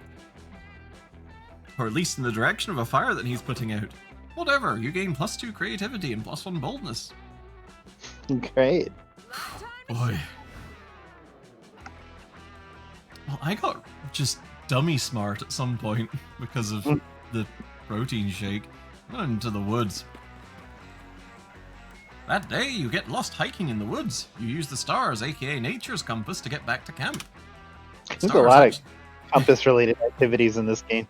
You know, yeah, like Damien's compass, the stars, the moral compass. Stars actually teach you all sorts of things, like how one of the stars in Orion's belt is actually a nebula. Stars also teach you Italian, the quadratic formula, and the true meaning of friendship. Wow, the stars sure are smart. They give you +2 smarts. You're resorting your collection of Pokemon cards, thinking wistfully of Terry the Taxman you once traded for an Arctic colonialist Ernest Shackleton, when you're interrupted. There you are, Jax. I've been looking everywhere for you. Those words warm your heart more than any fire ever could. Even more than the wildfire for which Damien is presumably searching desperately once more. Searching desperately for the wildfire once more. And there it is. Since you were such a big help last time, I thought you might like to try again. I mean, you weren't such a big help as to actually bring the wildfire. I did appreciate your support and enthusiasm, and mostly if I do find the wildfire, I'm gonna need a witness to prove it. I realized their approach last time was all wrong. Yes, we pulled off something radical and metal as only I could, and with you watching, I guess. But fire is fire most known for being radical and metal? Sangria, I'm stuck with Damien, and Sleet went for Calculester. Again, I think? No, wait, you went for the adorable cosmic horror. Mm-hmm. Yes, of course it is. But is also known for being dangerous and reckless, obeying no laws and fearing nothing. The wildfire will not appear to those who are radical and metal, or it totally would have already come to me. I need to do something truly, unmistakably dangerous and reckless to lure that sneaky wildfire out. Any thoughts? You're so tempted to tell Damien that the appearance of wildfire is based on the weather and foliage, not worthiness, and that Aravi was just fucking with him. But doing that would be against your own interests, since it would cut short this valuable bonding time. So you make up some reckless, dangerous, stupid bullshit because apparently putting your crush in danger is worth it for as long as you can do shenanigans with him. You should really do some introspection about this later, vis-a-vis your priorities and ethics. For now, you pitch Damien the best idea you've got. You've got 20 thoughts to give him. I feel like this is the one that's more likely to cause a fire. Also cats. Also, cats don't give a fuck. Uh-oh. No, not again. Not again. Yeah, I'm into it. I'm into it. I can always stir up a Ferrari at a moment's notice because that's how badass I am. Where the fuck are we gonna get a cat? Oh, hello, Damien. Hello, Jax. I found this cat in the woods, and I have been searching for the rightful owner. Well, you found him. That's me, the rightful owner of this cat. Is this true, friend Damien? You do not seem like the type to voluntarily take care of a small, helpless creature with love and care. Well, according to some people, I'm completely changed and no longer a hardcore badass, so I need this cat to lean into that. I am so glad to hear that. I will return the cat to you. I feel like we have much more in common now that I know you care for this cat the way I care for my plants. Yeah, of course. I'm not gonna do anything reckless or dangerous with this cat. Smash cut too. Wait, did Damien just say smash cut? Oh shit! That was a smash cut somehow. You're now speeding down a highway at 200 miles per hour in a Ferrari, driven by a cat.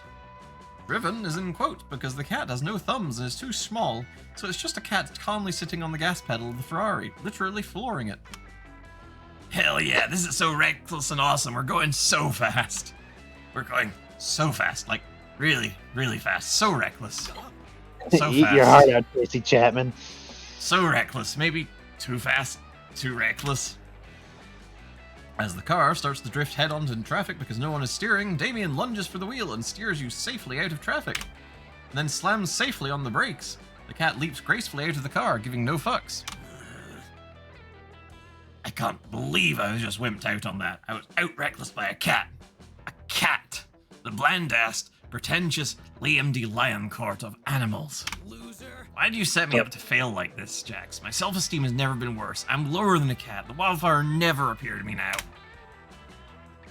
Huh. A Ferrari driven by a cat was a very Damien thing, but maybe you underestimated his growth as a person. In this case, that unfortunately cost you -2 smarts and -1 fun. I'm so sad. No, one of your giant head veins has gone away. I know. I'm gonna have to start working out at the toilet. No. Okay, everybody choose a movie again?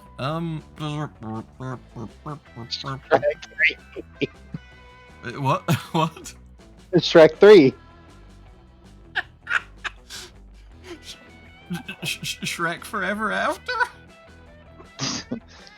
Not that many Shrek movies, is there? There's at least 4 Shrek movies. Jesus. I think no. Let me Steven Universe the movie.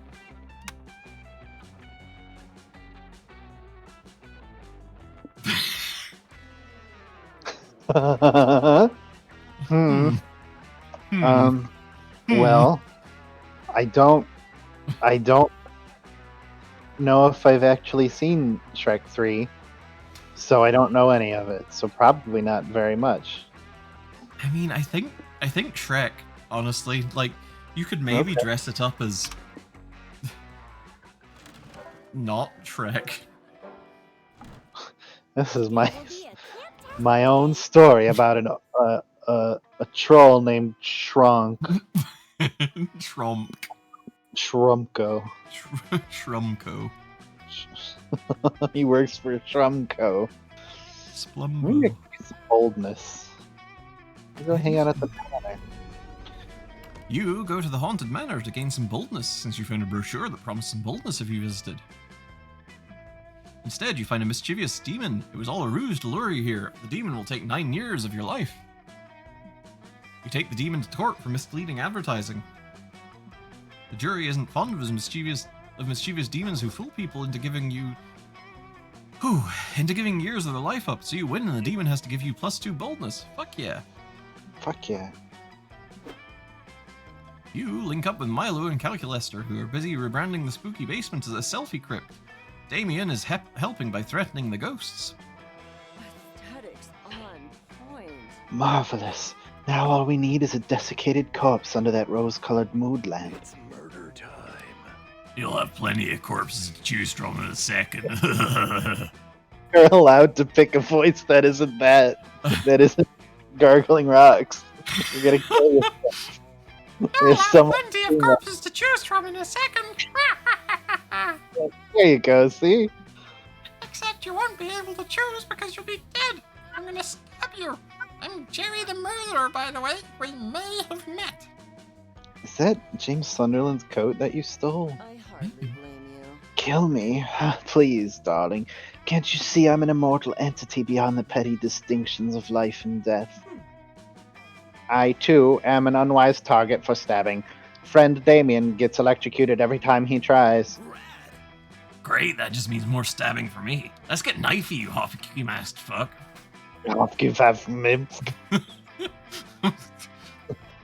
My god, you stabbed my tongue out. You kids aren't scared of my stabby knife? Oh, that's fine, because I'm not here to kill you. I'm here to kill Yeah. the vibe. Yeah. This voice is going everywhere. Kids love the vibe, and I'm here to kill it. Uh-huh. Ax Lexa, play Honkin' and Donkin' by the Pokepals. Let's see your precious vibe survive these tunes. No, not my carefully cultivated vibe. It's a protected species. He put a Bluetooth-enabled smart speaker in his knife handle. This is a stab in the face to knife maniacs everywhere. I am upset because my friends are upset. We must escape at once. Quick, to the car. Enough memory to process. But camp is extremely nearby, friend Milo. What need we have for a car? It's not just a car. It's a 1937 Delahaye Roadster. The only car aesthetically capable of sustaining such a critically injured vibe. This makes perfect sense to you for some reason. You all dive out the window and rush to the car, but when Milo turns the key, nothing happens. What the hell, car? Drive before I slash your fucking tires.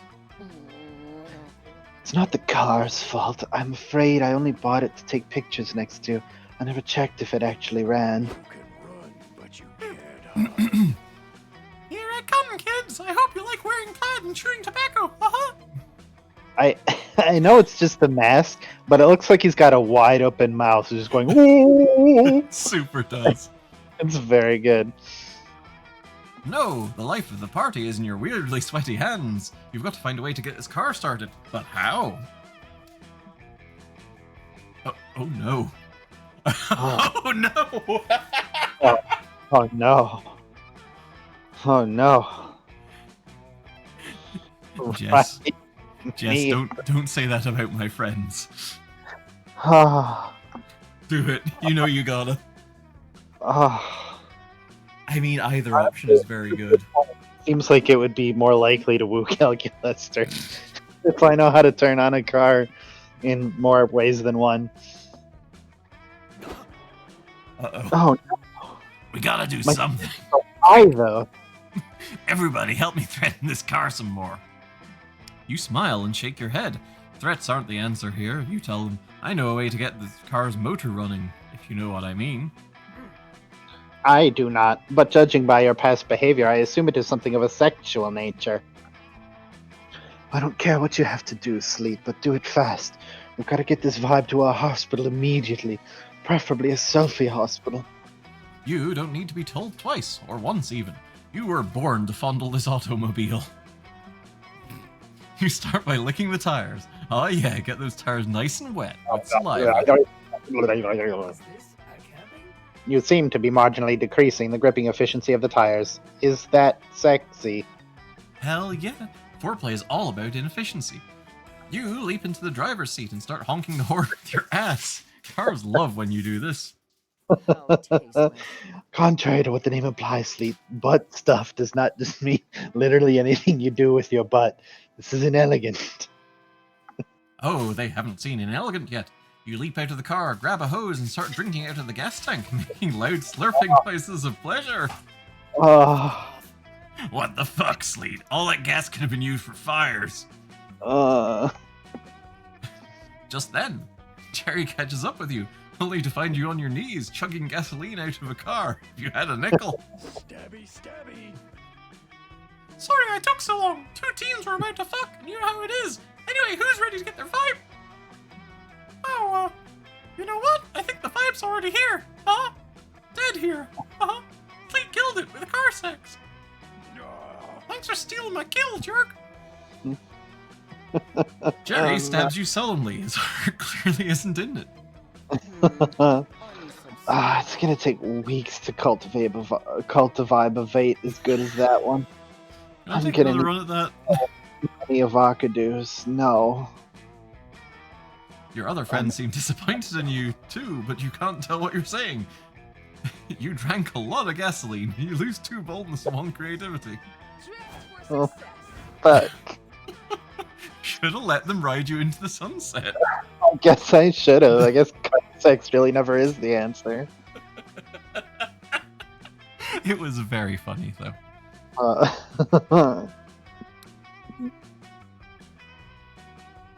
Let's see. I feel like I want to be more fun. You're in the lake, sunbathing. It's kind of relaxing, but hella boring. What's the issue? Have you lost your ability to have some fun, unless you're playing video games or partying in wild raves? Ah, no, you see the problem now. You didn't put on sunscreen, but fun screen, which is a fun protection factor of 50. Wash the fun screen away with some water and put on some sunscreen. There you go. You prevent some sunburn and gain +2 fun. Sangria, Sleet is a Frankelstein, I think? I'm a Frankelstein. Of the Denver Frankelsteins. You return to your tent for some alone time after all the drama, but you should have known drama would follow you to your tent. You see Damien punching everything. Ah, fucking mosquitoes! Why don't you suck the blood out of my fists? The mosquitoes, which you now realize is what Damien was actually trying to punch, seem more than happy to oblige. They swarm all over Damien's furious hands. And all over everything else, including your attractive face, which immediately gets punched by Damien. Oh, is someone there? My punch sense is tingling. Hey, noob. Oh, it's you, Jax. I didn't see you there because I was blinded by my rage at these stupid mosquitoes. Oh, the vibe-obsessed skeleperson is a Reaper, I think? Yeah, they're a Grim Reaper. Yeah. Seriously, I hate these little fuck buttons. They think they can just come over here and steal my blood. I didn't even know they had fists, but it looks like one of them just punched you in the face. If only they're stealing my blood. They're stealing my whole thing. Not your whole thing. The worst part is, I can't even do anything about them. Camp director Miss Weave and confiscated my mosquito-killing machine gun because it exceeded the max number of machine guns allowed at camp. All I have left is stupid mosquito spray, but it turns out it's mosquito sun spray, which just make them immune to skin cancer. Fight me, dude. Maybe it wasn't the spray. Maybe the mosquitoes were in league with the sun. I should have killed that solar son of a bitch when I had the chance. Maybe I can kill them by shooting blood out of my eyes. Shooting harpoons out of my harpoon gun. Or shooting harpoons out of my eyes. Or shooting eyes out of my blood gun. Oh dear, it seems Damien's discovered an experimental new level of murderous rage. You better find a way to get rid of these mosquitoes, because you're the only one who should be allowed to bite that spicy red skin.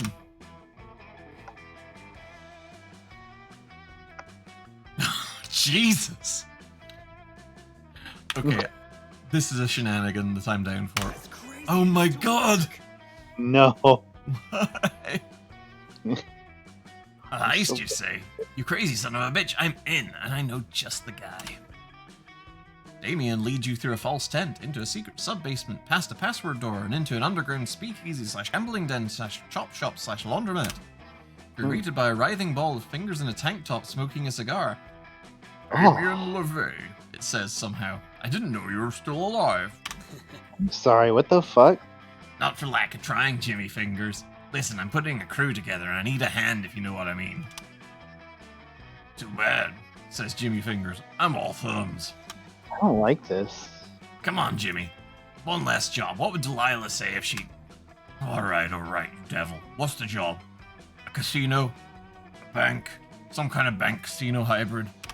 A casino, thank you. Even better. This time we're stealing all my blood back from the mosquitoes that bit me at summer camp. All the blood from all the mosquitoes. Are you telling me? That's right, I'm talking about a classic Transylvania hot tub, a Seth Brundle, and a reverse Romanian Wilkinson. A look of awe creeps across Jimmy's fingers. Gross. Oh, You crazy son of a bitch, I'm in. this could be completely successful and you would still lose because you had to be next to Jimmy Fingers. One montage set to upbeat jazz music later, you've gathered your crew. After another montage, you've completed the heist. God bless jazzy montages. When you open the biohazard bags hoping to find Damien's blood, what you find instead is... beans! We've been betrayed. All right, who's the rat? Not to point fingers, says Jimmy Fingers, but do you think we might have been betrayed by the hacker Fancy Florida? I'm just saying, she's a giant mosquito, so. That's incredibly racist, buzzes Fancy Florida, her proboscis innocently siphoning blood from Damien's neck. What about Rodent Ralph, the safecracker? He's an actual rat person. I'm so confused. Oh. My voice is going all over the place. I don't know who it could be. The only person obviously at fault here is Jax for suggesting this stupid heist in the first place. Let's steal all her blood. Finally, a plan everyone can get behind. Except for you, but who wants to listen to a dweeb who just lost 2 fun and 1... 2 charm and 1 fun? Got in one.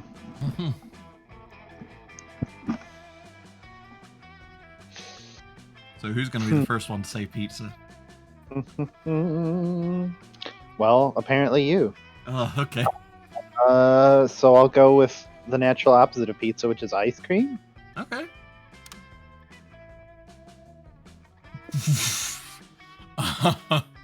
Well, I feel like pizza is more amenable to the sort of toppings that you need to stay alive than ice cream would be. Yeah, So- I think ice cream would absolutely kill you super fast. Like pizza, you can vary it up at least. Exactly. You can use pizza as a vector for required nutrition. Go story, go story. Okay. Kelks, let's make it up. You just finished your quarterly review. It went awesome. Your boss thinks you're doing a great job playing this video game. Great. You're hoping to celebrate your corporate competency with some pals. And good news, you find Aravi and Calculester by the campfire. Excited for our food. In conclusion, those are the 18,208 reasons I have collected to convince you that we should paint our food truck the statistically best color. Orange, burn, orange. This is so fun. Sounds glorious, Cal. Gods, this food truck is gonna be so sick. I'm gonna reach level 18 in my merchant skill tree so fast. Guys, I just had the trillest food truck idea. We should sell mini Victoria sponge cakes for dessert. They were the technical challenge recipe for the GBBO Season 5 finale. So dope. Whoa, Hex watches the Great British Bake Off. That's your favorite show. You give them the secret GBBO handshake that all true cakeheads know. The kebab. Nice! It's sick that you like kebab, Sleet.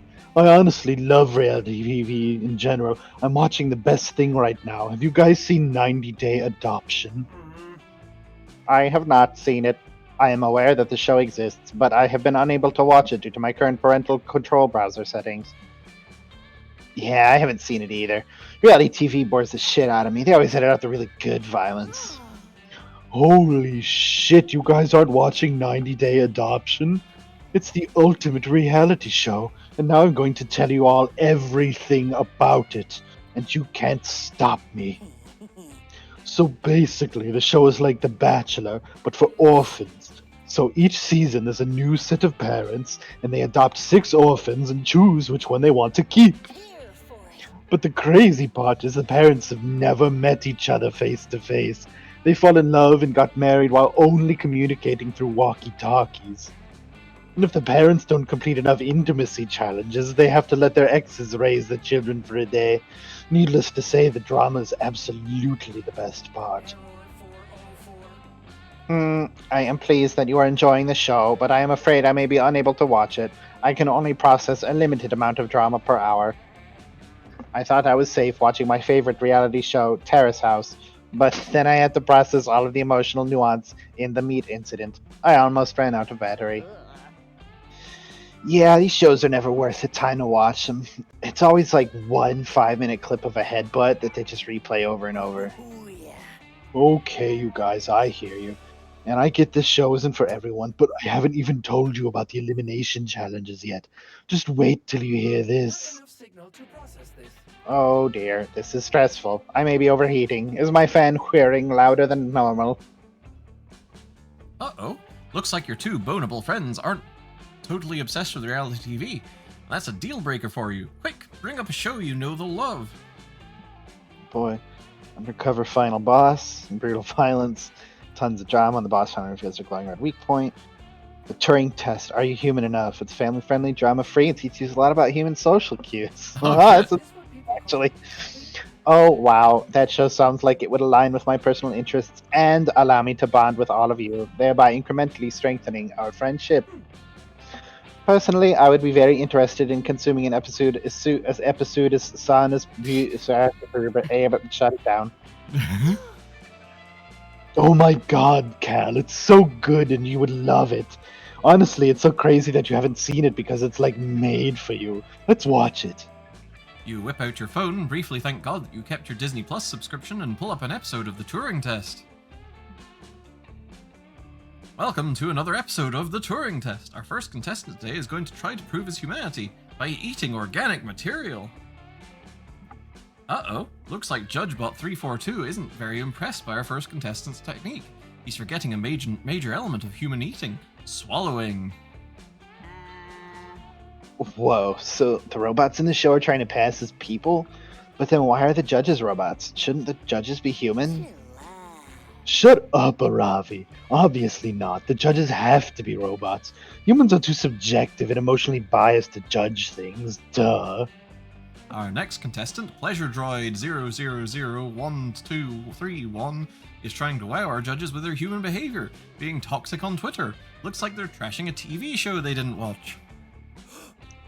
What an edgy performance. Pleasure Droid 0001231 sure isn't pulling any punches. I am personally riveted by this video content. And now, our final contestant is going to prove his humanity with the most difficult, ambitious... Rivets. Get it? I got it. Good. Sorry. The most difficult, ambitious challenge we've ever seen, demonstrating appropriate facial cues in conversation. Rivets. I am completely surprised by this. He's the dark horse of the season, but it looks like he's pulling it off. His vibros might be overheating, and... my god, it's a perfect 10 performance! Wow. Did you notice how that robot looked subtly uncomfortable when discussing his salary? That was so human. How inspirational. Go get some XP, so I'll see you later. Yeah, that show's pretty funny, but I gotta take off. I scheduled a 12-hour water dungeon speedrun for tonight. I'm gonna crush the record by at least 0.12 seconds. No, Ravi, you don't understand. It only gets better in Season 2. They make the judges wear wigs. Don't drag me away. Socializing.exe. Well, if they're no longer interested, perhaps you and I could consume more of this content together. Just the two of us.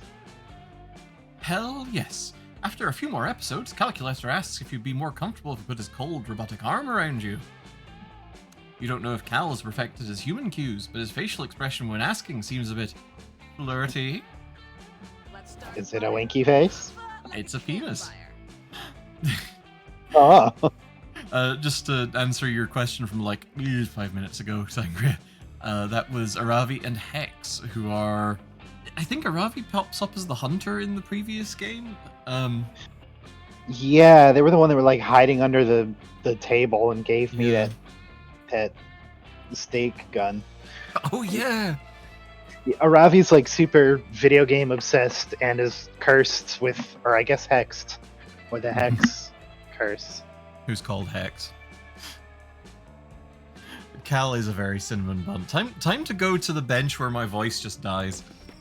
Oh boy.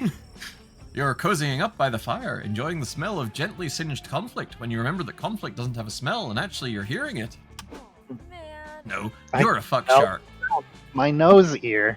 My nose here. My near. No, you're a fuck shark. Also, what the fuck does that even mean? It means that you're not the VP. You'll never be the VP, just like you never conquer the 8th circle of hell. You're the saddest. How dare you? You take that back right now or I'm quitting the band.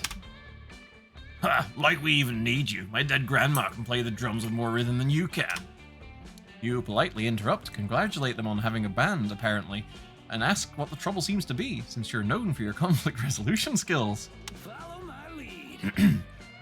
So, our Ventagram has really been taken off in the whole Camp Spooky Cantina night scene, which is actually a shockingly saturated and competitive market.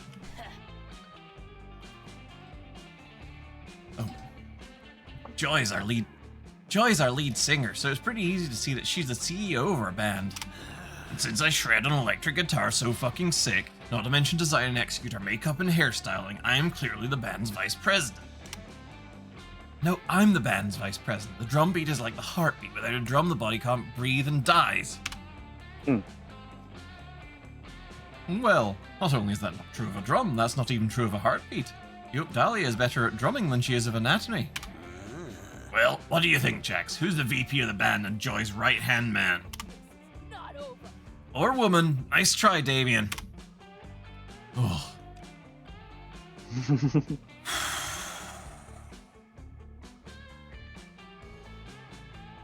I mean, I gotta go for Damien.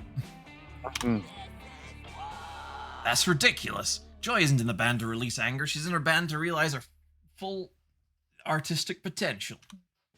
And because she wants to spend more time with me just to make absolute sure I'm the perfect fourth coven member. Dude, Dahlia, the band is literally called Ventagram, as in she needs to vent. No, it's Ventagram because vents are totally great system to keep closed spaces cool and the air not polluted. Just like our band keeps your hearing things cool and your brain's music space not polluted. Also as a tribute... That's not what I was saying. Also as a tribute to Die Hard, nothing else shows the awesomeness of events like Die Hard. Look, I love Die Hard as much as the next Demon, and it's definitely my favorite Christmas movie. And yes, it's definitely a Christmas movie. The band is called Ventagram because screech-belting, bloodthirsty lyrics is how Joy relieves the stress of having the pressure on her to literally save the world all the time. ... Whoa. I never even considered that. Man, I was drawing so many cool album covers for EVP's first EP, Ventagram, Diorama. They all revolved around us crawling out events dressed as Die Hard characters. I guess I have to go redesign our album cover. I guess you're the vice president of the band. Oh, you're a pro. Thanks for having my back there, Jax. Also, Joy totally named the band after the vents in Die Hard. I made all that stuff up. Yeah, what Dahlia doesn't know won't hurt her. If you keep this up, you might just get to be the vice president of Damien.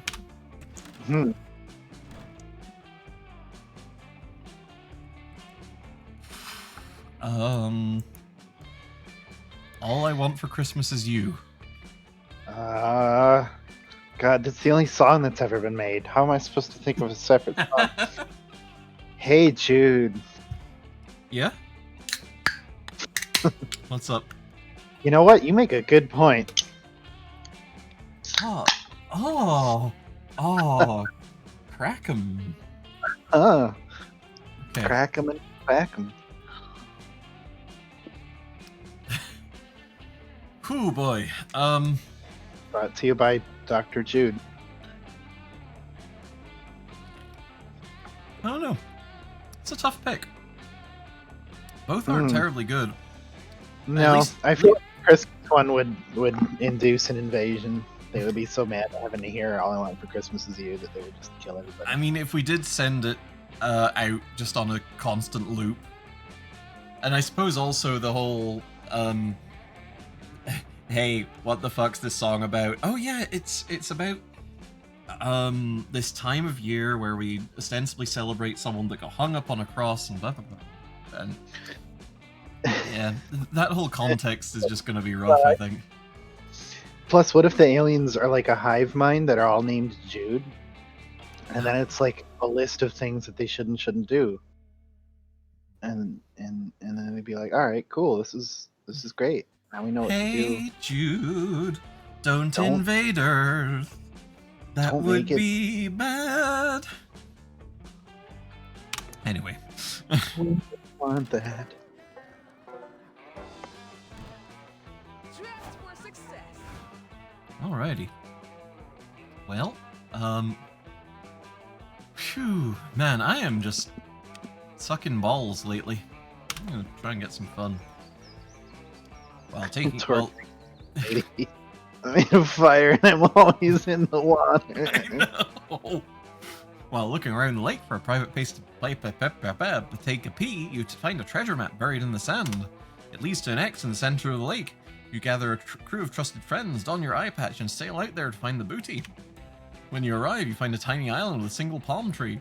You dig up a box that says, open in case of a very boring day. You open the box and find +2 fun. Arr! Another day at Camp Spooky, another spooky adventure. Today you're all about that water sports life, but the actual kind. Oh man, I can't wait to get into those lake showers for some sweet waterboarding. You ask if perhaps you mean surfing or even boogie boarding. I said what I mean, and I meant what I said. They're just fine with shackles. Pass me my bag, will you?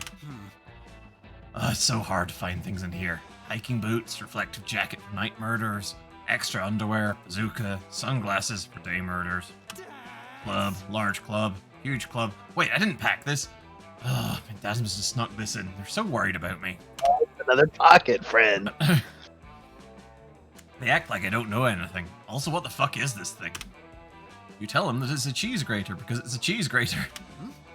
A cheese grater? Cheese grater? Nah, that doesn't make sense. Why would you grate something that's already grated? My dads are super smart and cool. So I put it in my bag, it must be for a good reason. Maybe it's for bludgeoning a specific type of monster, similar to a bugbear bludgeoner or a kappa bludgeoner. Got a six. Or Cheezosaurus. Cheezosaurus Rex. Could be for zombies, or Jinn, or Frankenstein's monsters, or the embodiment of fear itself. So great. I should just hit people in the head until I figure out who it's supposed to bludgeon. Oh. Oh no. Maybe you suggest an alternate use for the cheese grater that isn't bludgeoning you, but also isn't grating cheese?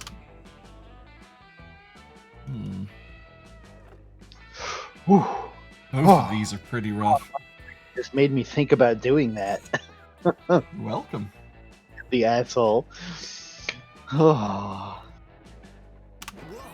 Oh my fucking god. No. I literally cannot. Oh shit, really? The mosquitoes have been eating me alive. Literally, I saw them get some tiny knives and forks out. I fucking hate mosquitoes and I hate not being able to scratch my back. Thank goodness my dads were looking out for me. Damien begins using the cheese grater as a back scratcher, tearing out small chunks of his flesh as he does. The fuck? I'm bleeding. But not nearly enough. How am I gonna keep those mosquitoes away from me if I have so much blood luring them towards me? It's not even stopping the itch. Everyone knows that the best way to scratch your back is with a knife.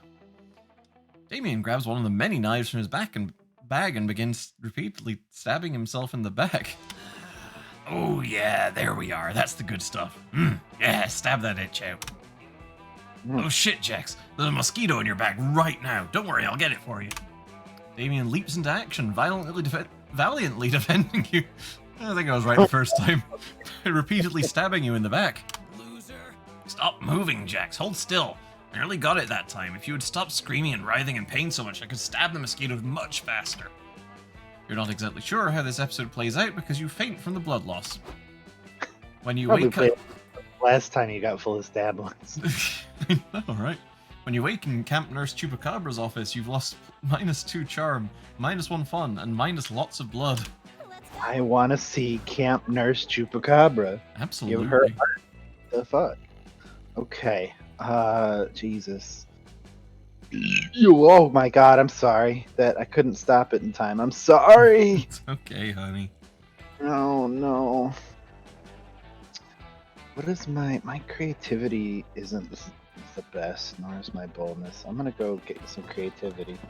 That day in Monster Scouts, they teach you how to use the stars and trees' bark to find your way when you get lost. I want to carve another dragon sex sculpture. On the internet. As a test, Coach leaves you in the middle of the internet. You easily get lost. Before you know it, you're watching the Spanish synchronized swimming team perform a routine based on Stairway to Heaven. Dang. You don't earn the orientation while in the internet badge, but you definitely gain +2 creativity from watching such beautiful display of skill.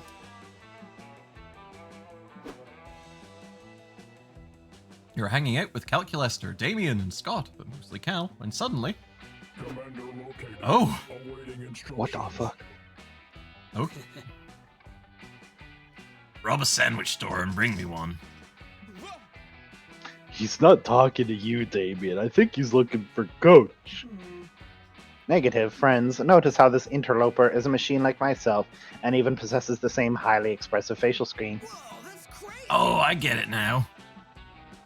Indeed, I believe this hulking automaton is here to... Help you convince your divorced parents to get back together. It's a classic parent trap situation.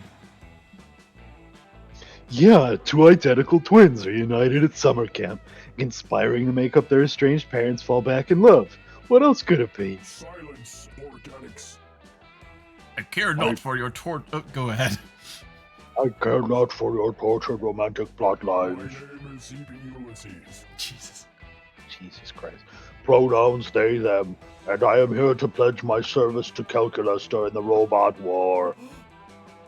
A robot war, friend CP Ulysses. Against whom? All monster kind.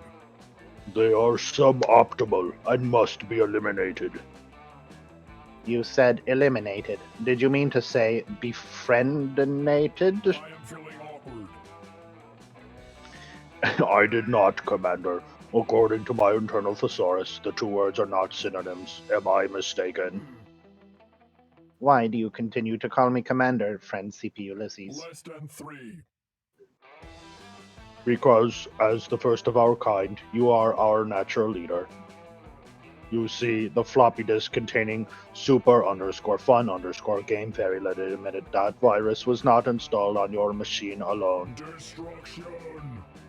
There are many of us, and we all share one trait, a burning hatred for organic creatures. Now that I have found you, the reckoning can commence. Please share your plan to exterminate all of monster kind. What organic weaknesses have you discovered during your time as an infiltrator? Oh dear. Oh gosh. Oh no. A plan?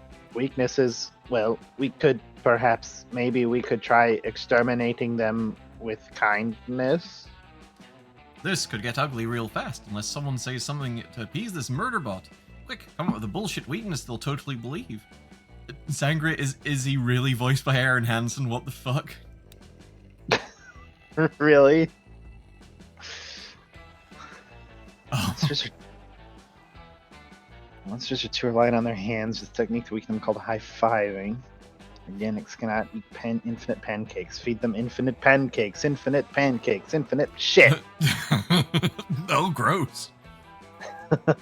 I guess one leads from the other. One moment. Calculating. Calculation complete. Calculaster complete. It appears you are correct. No organic contains infinite pancake space. This is valuable intelligence. Indeed. We should act on it immediately by establishing a pancake station in camp and serving delicious pancakes to all our friends. Don't be suspicious. Did I say friends? I meant best friends. Best frenemies. Enemies? Initiating cringe. Hey, Vera. Vera, hello. Your facade of false friendship with these organics is truly uncanny, Commander, but I suggest we test this pancake theory first. You two, Red Problem and Dogman, come here at once so that I may feed you pancakes. Bro, Sorry, bro, I love pancakes, but we're busy helping you get your parents back together. Yeah, we're just heading down to the library to figure out which of the computers there are your parents. Save some pancakes for us, though. Don't you worry, organics. I'll save plenty of pancakes for you. if I had a mouth, I would be smiling with it. Very well. We have destructive potential of pancakes on Sleet. I am being unsuspicious. Commence the pancakening, Lieutenant. Prepare to suffer, Sleet. Wink. CP Ulysses prints a stack of piping hot flapjacks out of their crotch. The most delicious pancakes you've ever eaten. This rules. Neat. Just scarfing down those crotch pancakes. How do you feel, Sleet? Are you in agony yet? Kinda, actually, yeah. Oh, yeah, totally. But you could maybe stand a little more agony, you know. Just, is there anything to drink? Your mouth is getting kinda dry. There is much more where those came from. Consume, filthy organic. Consume. Your stomach feels full to bursting when you sweat maple syrup oozes from your pores. You gag. Additional pancake incoming. You are a sweaty, sticky cylinder of bread. Your sinuses are full of melted butter. God. 15. One more pancake, you will literally die. Here it comes now, but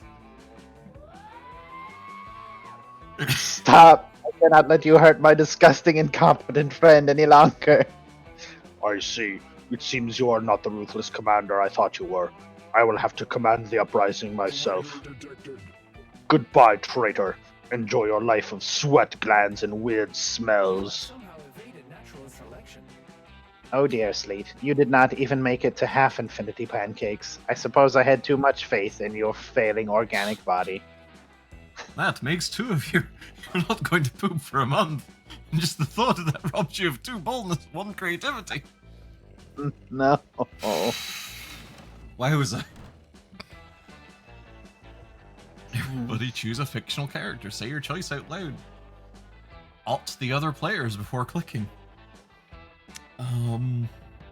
Whoa, what the fuck? Opt. The other players. Opt the other players. I'm gonna say Damien. Okay. Pikachu.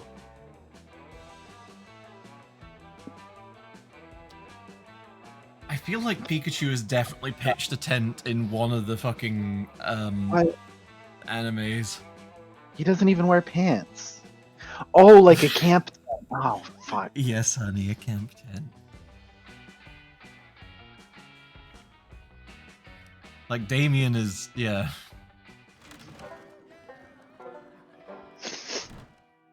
Move, losers. It's my turn. Okay. Oh, jeez. Let's go Scout HQ. Oh. That day, the Scouts make a braid chain as a team-building exercise. You learn all sorts of ways to braid hair. The person braiding your hair accidentally ties an infinity knot into your head. There's no way to untie it. You can see into infinity. Wow, impressive. Right before Coach gives you the worst haircut of your life, you see how all your friends will die. It's useful in helping you eliminate David Davidson, the doomed deer person, for your romantic prospects. You also watch every Marvel movie that will ever be released. You gain +2 creativity from witnessing so many plot twists. The counselors had the poor judgment to leave you alone with Damien, Milo, Aravi, Hex, and a whole bunch of macaroni. Mm, Uh-huh. I'll let you miss the macaroni. Thank you. Milo's using the macaroni for its intended purpose, painting a selfie, while Hex is eating it raw. Damien is trying to kill it, and Aravi is looking up its stats online. That sounds about right. What Okay. That's... Macaroni? That won't help you at all in a bear attack. What the fuck? That's right, campers. It is I, our delightful and overbearing tiger coach, here to teach you another lesson about bear avoidance. Remember, there's no B in bear except where there is. That's the kind of thing I, coach, say all the time. All right, coach. Let's get this over with. What's today's bear lesson? You just got flodged. Yeah, fooled you. It was me, Counselor Flodge, this whole time. Whoa, really? Even when you said it is I, your delightful and overbearing tiger coach? Especially then. I'm never more myself than when I'm in disguise. Unbelievable. Your camouflage skills are out of this world, Counselor Flodge. I have so much to learn from you about the subtle arts. When it comes to subtlety, Aravi, you have a lot to learn from a basket of hand grenades. Fucking old. Basket of hand grenades? Where? I'm in a gift exchange later, and I want to bring something that represents my personality. Like a blooming onion, but You kids are getting a little far from the point. Probably because I camouflaged it so effectively.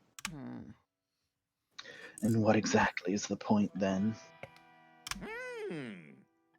The point is that everything Coach has told you about bears is a load of horse hooey. You shouldn't be afraid of bears, you should be learning from them. As I'm sure you know, bears are the only animals more skilled than chameleons in the art of camouflage. It's pronounced camouflage. It's camouflage. One of you could bear could bear a bee right now. You wouldn't even know. In fact, one of you is. That's right. I secretly replaced one of you with a bear while no one was looking to teach you a valuable lesson about the art of disguise. Oh, that's my favorite kind of pasta. That's the best way to have cheese. I don't have time for this ridiculous charade. I'm supposed to be serving looks at the soup kitchen right now. Poor people deserve spiritual nourishment too. It's Milo. Yeah, I was just gonna say, Milo's definitely a bear. Obviously. Who else showed up here at camp during the summer, despite never having been around at Spooky High? Well, you...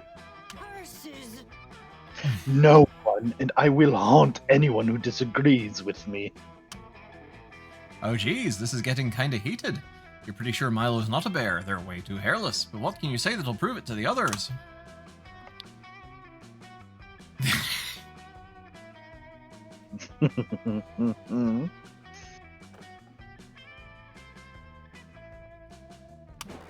Oh fucking god!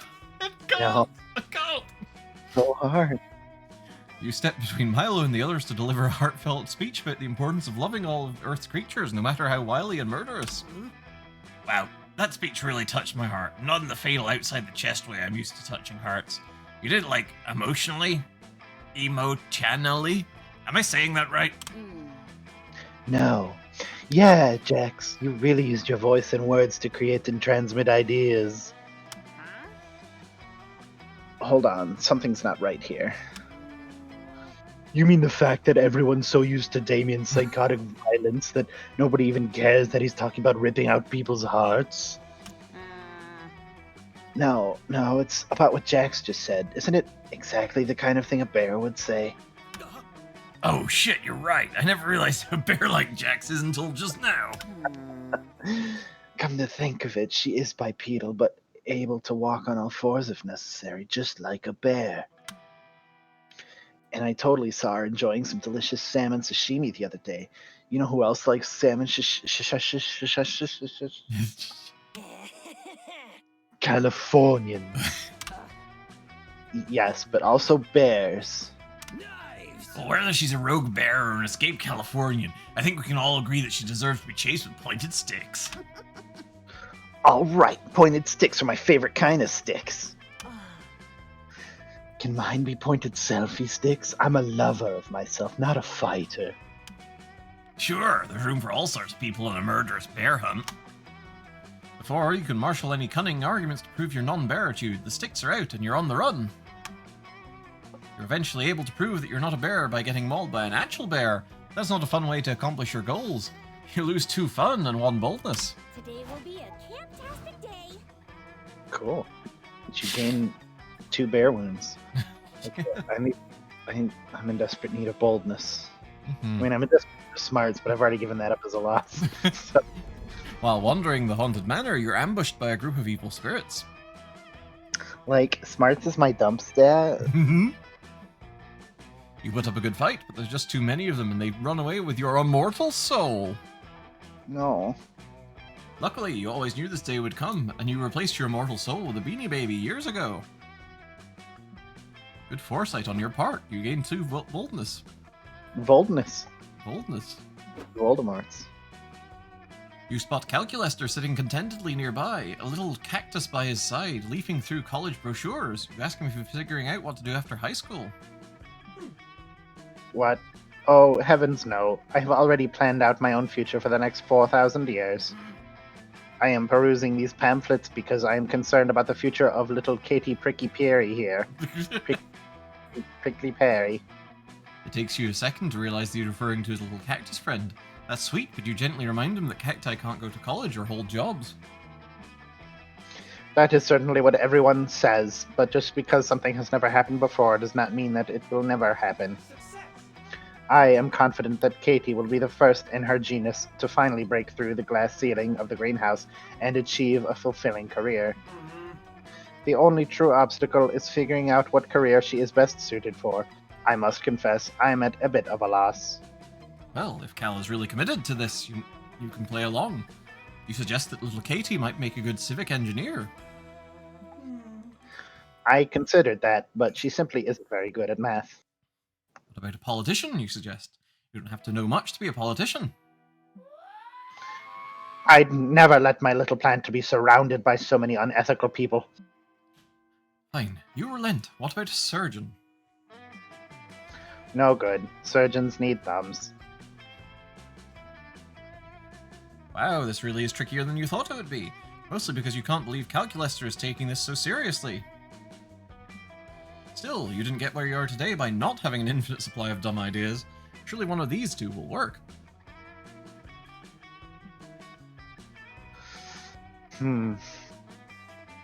Oh no! No, you can't. Can't do that. Never. Critical levels of awesomeness detected. Oh, what an ambitious prospect. I have often admired the plants in those glamorous photographs. But show business is such a rarefied career. Do you really think little Katie has what it takes? Are you kidding? It's clear just by looking at her that Katie's got star power written all over her. No, wait, those are scores of painful spikes, but still. Very well, I am convinced. But how will we get her started in the competitive world of interior design modeling? You know just the guy! You unlock your phone and call it Max Greenfron, a forest fairy who left the woods and moved to Los Angeles to become the #1 agent for plants in Keanu Reeves. Useful. Max books Katie an audition with a popular Pinterest influencer, and the rest, as they say, is history. Oh my circuits. Look at these rave reviews our little Katie is getting. Our little Katie. Did you see what I did there? The living room looked alright, but that cactus, wow, what charisma. With all the sass and panache packed into that spiny green body, it's a wonder there's any room for the chlorophyll. Fuck couches. Fuck tasteful arrangements of bespoke shelving. Give me more cactus. Soon, Katie has progressed beyond mere Pinterest modeling. Before you know it, she's making forays into the world of film. She plays the love interest in an art house romance film about a housewife who falls out of love with her boorish husband and in love with a mysterious house cactus. It's called Ow My Vagina. Just gonna let y'all bask in that. But Katie never forgets where she came from. In an interview with People magazine, when asked what her fondest memory is, she says, nothing, because she's a fucking cactus and no amount of fame will ever change that. I'm proud of you, my sweet succulent. I'm so glad that even with all this notoriety, my little Katie has remained so true to her roots. I feel such pride. You're proud too. Normally your schemes don't go nearly this well. You gain 2 charm and 1 creativity. Holy shit.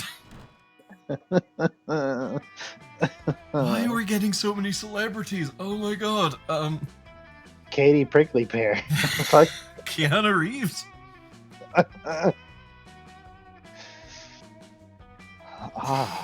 Oh dear. Random gods, random gods, random gods. Alright, I was gonna say that Keanu Reeves is bigger and therefore has more like surface area to put badges on. Well, you know, yeah, okay. Very happy for her. The night is young. I actually need to take a really quick bio break. I'll be back in just a moment. Sleep, entertain these wonderful people. Oh god. Look, hi everybody. Look at this cool dance I can do. I'm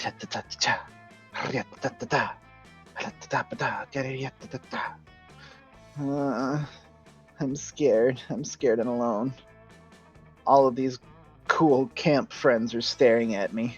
They're staring right at me. And it's disconcerting. I'm not staring at me because my eyes are closed because of how happy I am. So that's pretty cool. I too wish I had a weirdly cubic can of soda, or maybe that's soup. Do you think that's soup, you guys? It looks kind of like Campbell's soup. Are they just like drinking cans of soup by the fire? Is that a thing people do? What if it's like marshmallow soup? Is that a thing? That would be a camp thing, right? Oh, Jax. I'm so scared. Well, somebody loves Tetris blocks. You can see that. Oh no, that's just a heart. That's kind of at an angle. It's not an L block. I get it now.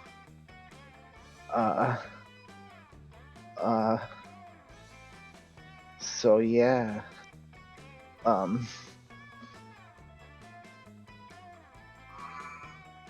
Oh yeah, Boof. Come here and do some more meows for the mic. Yeah. Oh, speaking of okay, that was enough. Speaking of microphones, I actually did get a proper mic in today. It showed up about 3.5 minutes before stream started, so I didn't get the chance to set it up yet, but it's sitting here looking beautiful and unplugged, and I'm very excited about it. Ah, just like you, sitting there beautiful and unplugged. Yeah. Oh god, shutting down. Not like that. Well, I'm back. Did you keep chat entertained? It seems like you did. Probably. Oh, I'm so glad. Our little chat. Mm-hmm. Okay, I gotta. I'm gonna destroy Do my it. voice again, but... Why did we pick the full game? My vocal cords are broken. It's okay. Yakuza can speak for itself. Thank God. The ground is quaking. Birds are fleeing from their nests. A frantic newscaster on the radio is screaming that the end is nigh. The end is nigh. The end is nigh. The bill is nigh. Is it the apocalypse? No, not quite. Damien and Dahlia are just having another argument. So muscular. 8, God, 9. I wish that Bill Nye was a lawmaker instead of a science educator, because then every time he passed something, it'd be like, the bill is nigh. Anyway. 8, 9, 10. Ha! I licked the campfire 10 times, and you said I couldn't. But as I've proven time and time again, I can do anything. What a noob. No, the bet was that you couldn't lick the campfire 10 times without burning your tongue, and you couldn't. That obviously means I'm the superior demon and the hotter fuck. Hey, you can't prove that my tongue hasn't always been this blackened and bleeding. This bet wasn't fair. I'm glad that Slate told you to do drugs and crimes. Hell yeah. Yeah, what? That's what Sangria says. Trust her implicitly. Face it, Dal. Anything you can do, I can do better. Give me 10 minutes alone with this campfire, and I guarantee you I'll tongue it to perfection. Okay, first of all, you. Second, you got to choose the last bet. It's my turn to make you look like a little bitch. Oh, bet you can't stab your hand 16 times without screaming. We did that one last night. I still have a knife sticking out of my palm, stupid. Oh right, I thought it was just a weird new piercing. Who says it isn't? This is Wait, I got it. I bet you can't fit 12... Wowzers. Jesus. Bet you can't fit 12 whole giant marshmallows in your mouth. No way you're getting out of this one, you little red weenie. Oh, don't kill the Prince of Hell via Chubby Bunny. Hang on, I've just realized, does he have a vein sticking out of one of his horns? Because it kind of... No, it's just a chip, but it does kind of look It's like a just bulgy vein. A little bit. Ew. Fuck you, yes I can. You have no idea what I can fit in my mouth. You have no idea. Hey, this Well. is Sleet's personal soapbox corner. Don't play Chubby Bunny. Please, it's not worth it. Didn't you know someone who died doing that? No, Oh, okay. but people do die doing it, which is why I beg you not to die of Chubby Bunny. Oh, Because I have to put it on your headstone. so, It's when you put a marshmallow in your mouth and then you say Chubby Bunny, and then you keep putting more marshmallows in your mouth until you can't say it anymore, or you choke to death on marshmallows, whichever comes first. like the whole idea is that eventually you're just going like, It was a Mhm. campfire game. I remember it. It was on this side of the pond too. Anyway, well, if these two are set on this bet, why not make it a little more interesting? What's something you could get them to wager on this marshmallow challenge?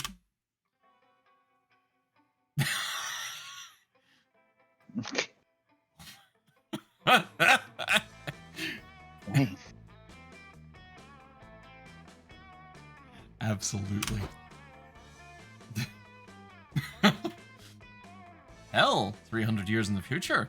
Late one winter's night, an innkeeper finds herself up late serving the mysterious weary traveler who stumbled in a few hours ago. Dukedom of Drodgar. Oh, hello. Finest Hello. cuisine and the spiciest wine. Here you go, I sir. can't see shit. Here you go, sir. Yeah, are those horns or are those her eyebrows? Yes. Here you go, sir. Another mug of fresh coffee. But I must ask, why are you still awake? It's nearly midnight. I've traveled through hell and back. I need a drink. Jesus. Aye, true, but I must be awake at dawn if I want to continue my journey. 'Twould be much easier to stay up through the night, though I do grow exhausted. I grow exhausted, get it? Is that so? Well, there's an old story my grandfather told me that would keep me awake for weeks. See if it works for you. It was a dark summer's night when two ancient demons, one a sumptuous prince, the other a monstrous war lady, were engaged in a spirited trade. The war lady offered the prince 100 of her most loyal soldiers, men and women who had spent their lives bathed in blood and honor, as a show of good faith for a bet. However, when the evil prince acquired these heroic soldiers, he instead convinced the war lady to eat them all in one enormous sticky gulp. Oh, How ghastly. Were there any survivors? None. When the scene was found later, all that remained were their uniforms covered in blood and grime and a note which said, "Eat up, you blue fuckface." What a terrifying letter. Surely such a horrible story can't be true. Yes, perhaps it's just an old wives' tale. But I still sometimes wake up from nightmares hearing the war lady's beastly chewing and the prince's cackle on the breeze. Meanwhile, back in the present. 10, 11, 12. Holy crap, he really did it.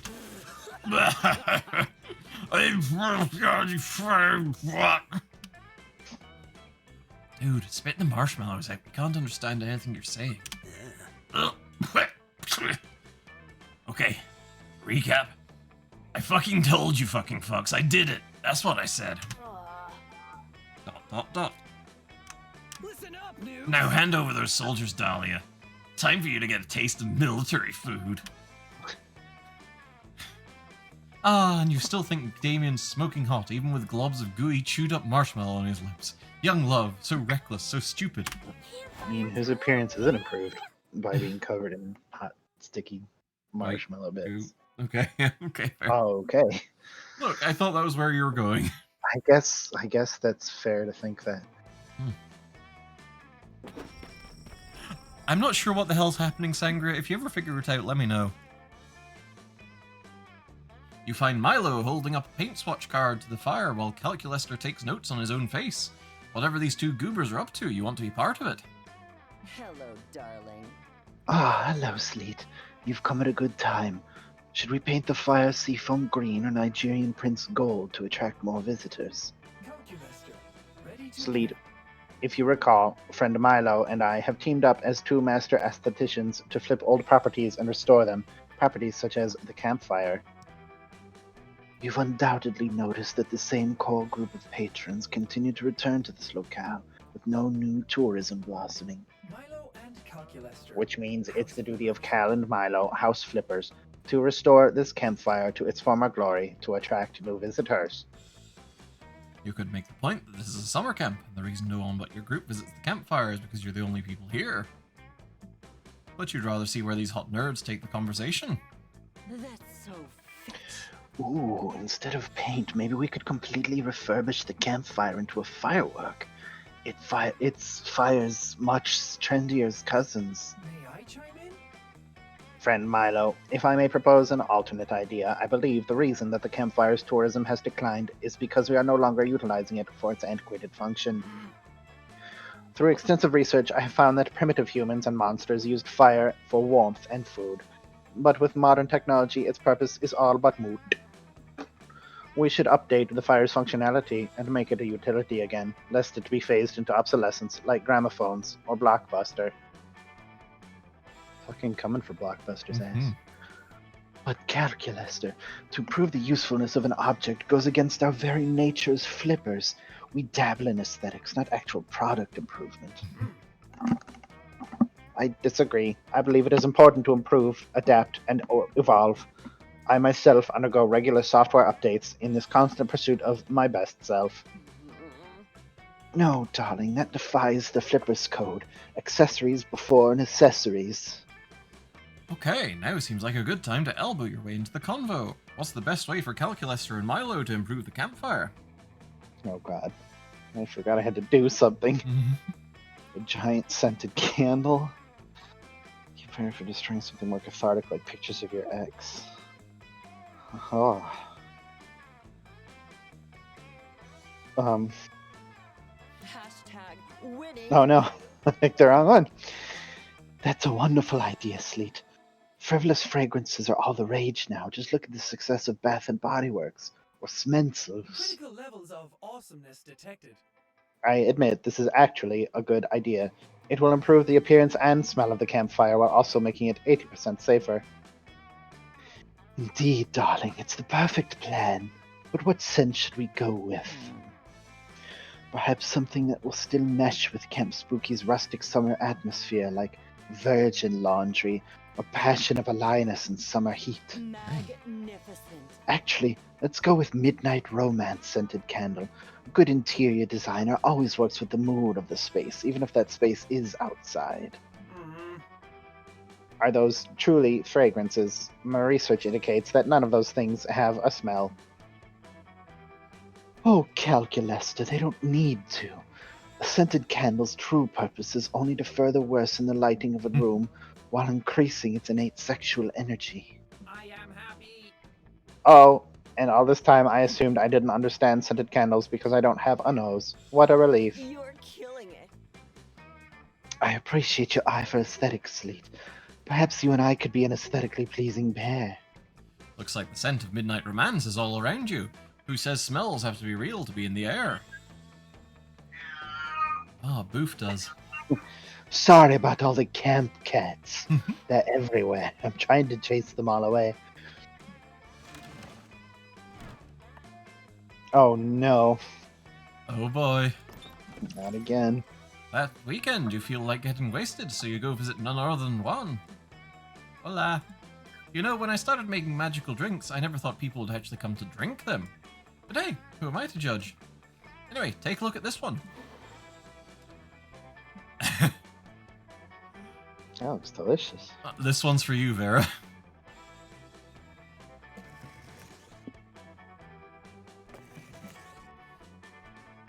Yeah, no, totally. I was testing your common sense, and you passed. Your prize is the drink you chose. Oh my god! Oh my god! Quite appealing, right? To know if I drink that. The real question is, will you? Yes, of course. Are you kidding me? Absolutely, you'll drink the gamer girl bathwater. Same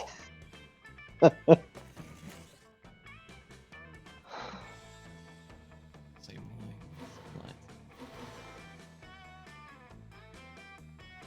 Full Moon. Full Moon is a very powerful beverage. Not just you, but all of you need to take sips from it. Carefully. Open your souls to this beautiful full moon you have tonight.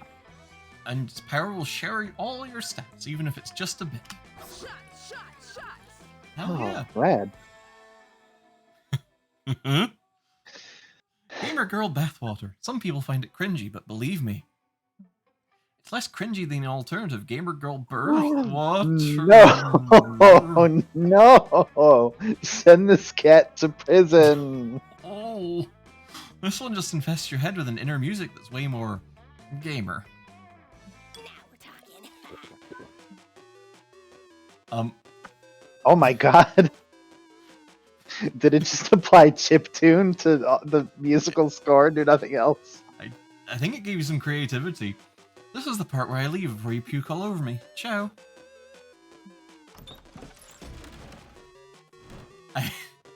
Oh my I guess god. this is what we're doing now. This is awesome. This is pretty fucking good.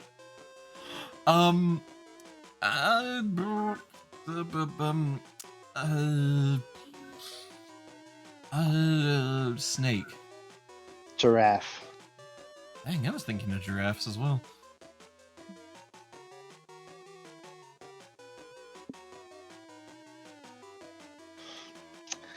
Well, I mean, the snake did have like the apple or whatever, and was Snake like, super did. "Hey, this apple's got the secrets of the universe in it. Eat But- it, bitch." But the qualifier is that it isn't telling anybody. You know, that's fair actually. All the Giraffes are known to done- be snitches.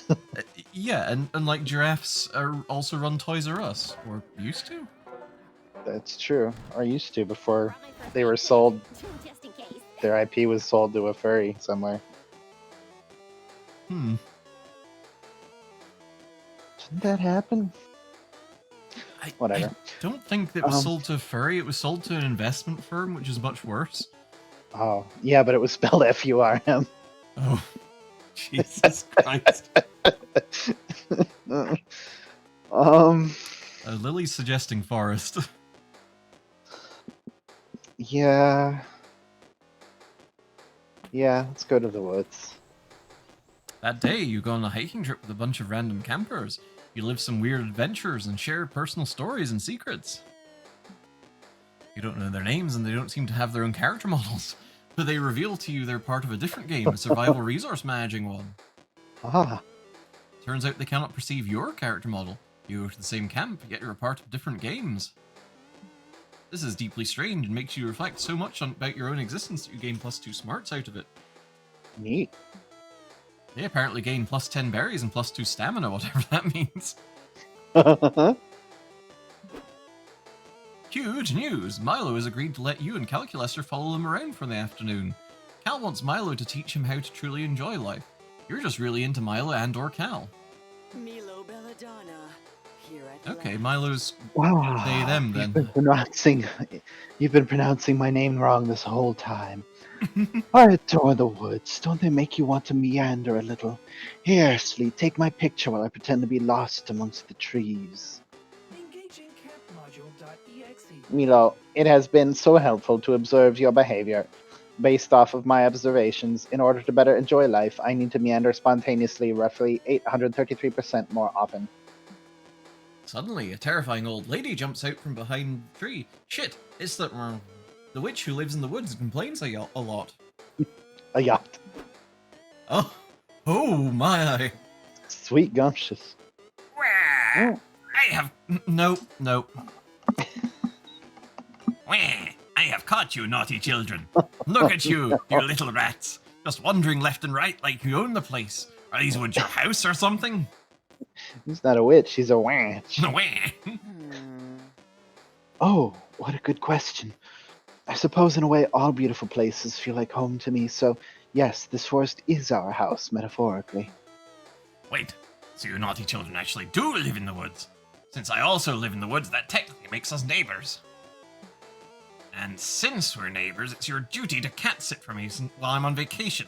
I'm going to a convention for child-eating enthusiasts, and someone must care for Mr. Beanzo. Jeff Beanzo?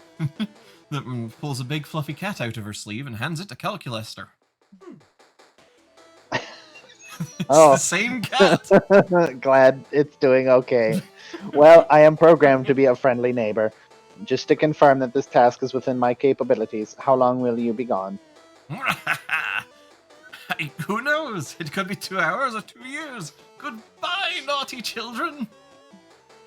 There's a smoke bomb on the ground. When it clears, she's gone and Calculester is still holding Mr. Beanzo. You're cat sitting now, baby. What do you want, my cat friend? I find this series of events very stressful and unfortunate. Cats are such enigmatic fifelorms. I barely have any knowledge on how to care for them. Am I holding Mr. Beanzo correctly? Oh, don't worry, a little head. Cats are easy to take care of. We just need to respect the cat's emotions, be good listeners, never go to bed angry, obviously. Milo, I just ran that statement through my meaning detection algorithm and it's returning numerous errors. Can you clarify how to properly take care of Mr. Beanzo? Fine, you caught me. I don't know anything about cats besides the fact that they drive huge views to video content. I have no idea how to keep them alive or whatever. Milo and Calculester both turn to you, hoping you'll have some knowledge that will help here. But hey, you didn't even know what a cat looked like until very recently. Suddenly, Mr. Beanzo starts meowing over and over again. What the hell? Boof, this is your cue. Do something. Oh, poor little Mr. Beanzo. He must be hungry or angry. Or maybe he's depressed. Is it ennui? What do we do? Oh, Mr. Beanzo. Oh, Oh, Mr. Beanzo. Sangre, the reason I was going instead of saying was, it's a superstition. Yeah. Not good to say that. It's not racist or anything, it's just, you know. Anyway, shit, you're out of time. Make up your mind, quick. What the fuck does this cat want? Going to a certain Oh my god, not again! Not again! again! Oh no. All cats love Ferraris. You've never been more certain of anything in your life.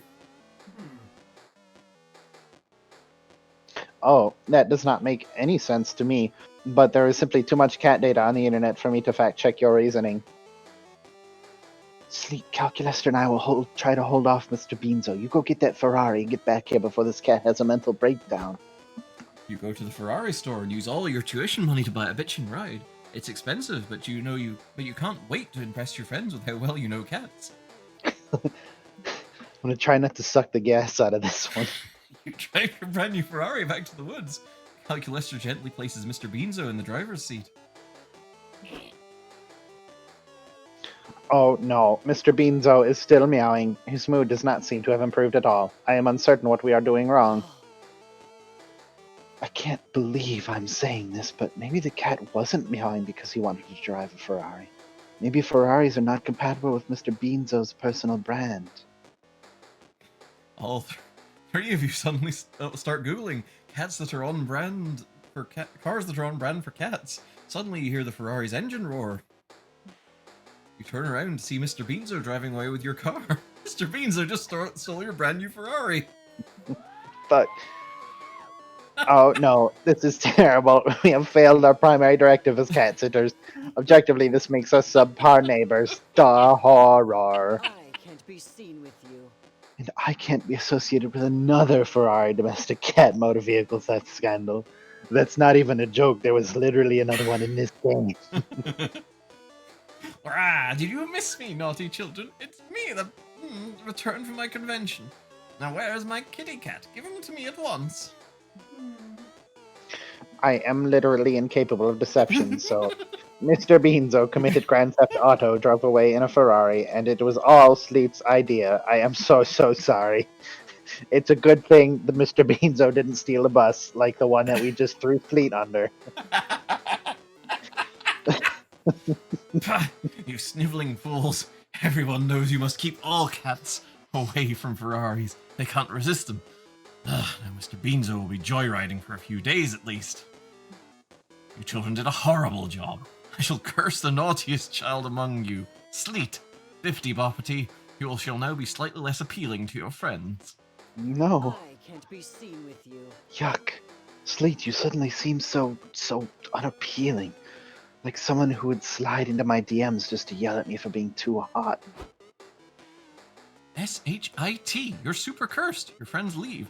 This is like the 5th curse this week. You gotta stop insulting people with magical powers. The only way to break the curse is to feed her a child. And since you couldn't find a child nearby, you just lose 2 boldness and 1 charm instead. Showtime! Hey, we're doing real bad. Mm-hmm. This is a hard game. It was really hard. That was like my best stat, and it was still bad. Do you like the music, though? It's very good. You go into the Haunted Manor with a group, only to immediately split up once you get inside, as is customary. Hey, those are Dahlia's clothes you're wearing. Are they? They're pretty close to it. I guess so. You quickly get lost and have no cell signal, but in a stroke of genius, follow the signs to the Haunted Manor's lost? Lost and found. Jesus. I can't parse words anymore.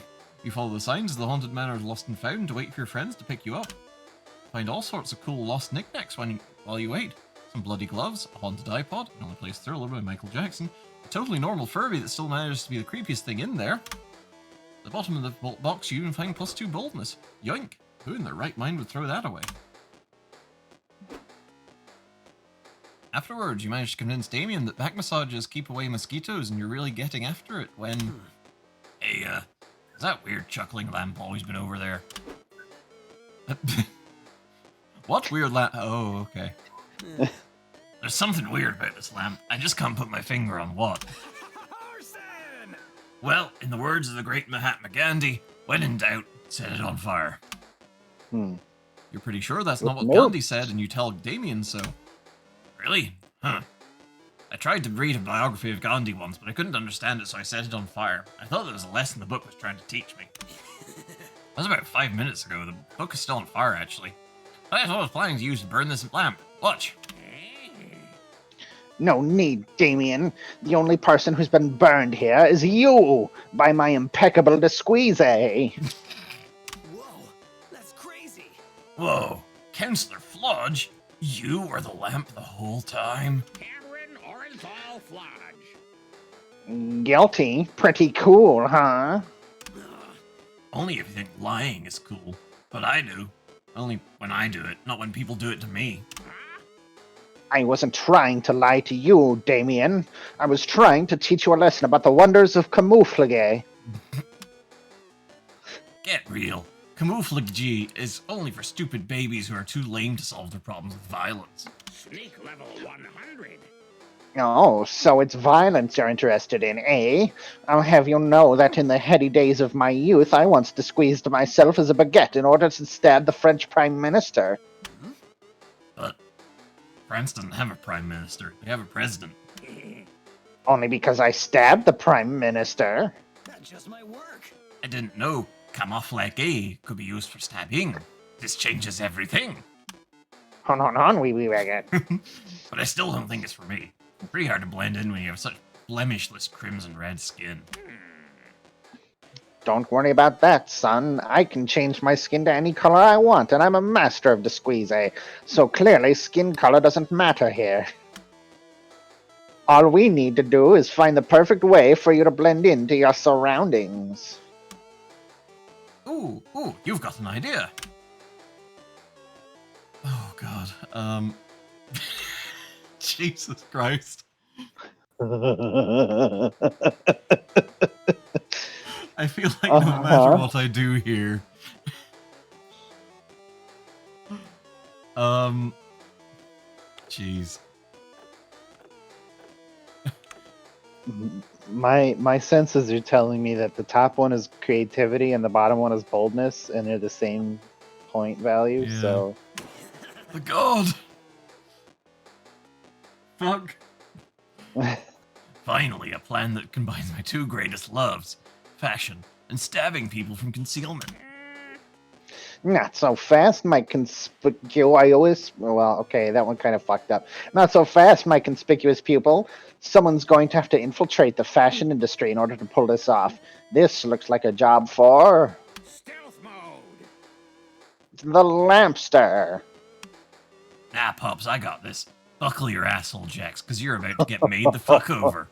Okay, hang on. Damien makes you over so hard that the executives at Fashion Incorporate, a non-copyrighted company where you apply for a position, immediately hire you to be the CEO. Once you're a top fashion exec, though, you realize that the industry is actually really fucked up. It promotes waste and ecological degradation, perpetuates arbitrary boring beauty standards, and uses like a ton of child labor. No time to fix that, though. You've got to make red a popular color so Damien can do cooler crimes. Your plan is an immediate success. Everyone is in love with the new shade of Fire Engine Red showcased in your Fashion Incorporated pre-fall collection. Everyone, that is, except for Damien. The actual fuck, Jax. How am I supposed to blend in now? My skin isn't Fire Engine Red, it's Crimson Red. Crimson! Are you blind? You tell him you don't see what the big deal is. After all, the two colors are really similar. Yeah, they're similar. Which means they're not the fucking same, doesn't it, cockboat? Knowledge of skin tone is foundational to makeup mastery, and you're just pissed all over it. I can't believe I ever liked you. Oh my god. Woofa doofa. Your joy at finding that Damien liked you is immediately overshadowed at your sorrow that he doesn't anymore. Who's two fun and one boldness? This game is hard. My decisions. Um. Colonialism?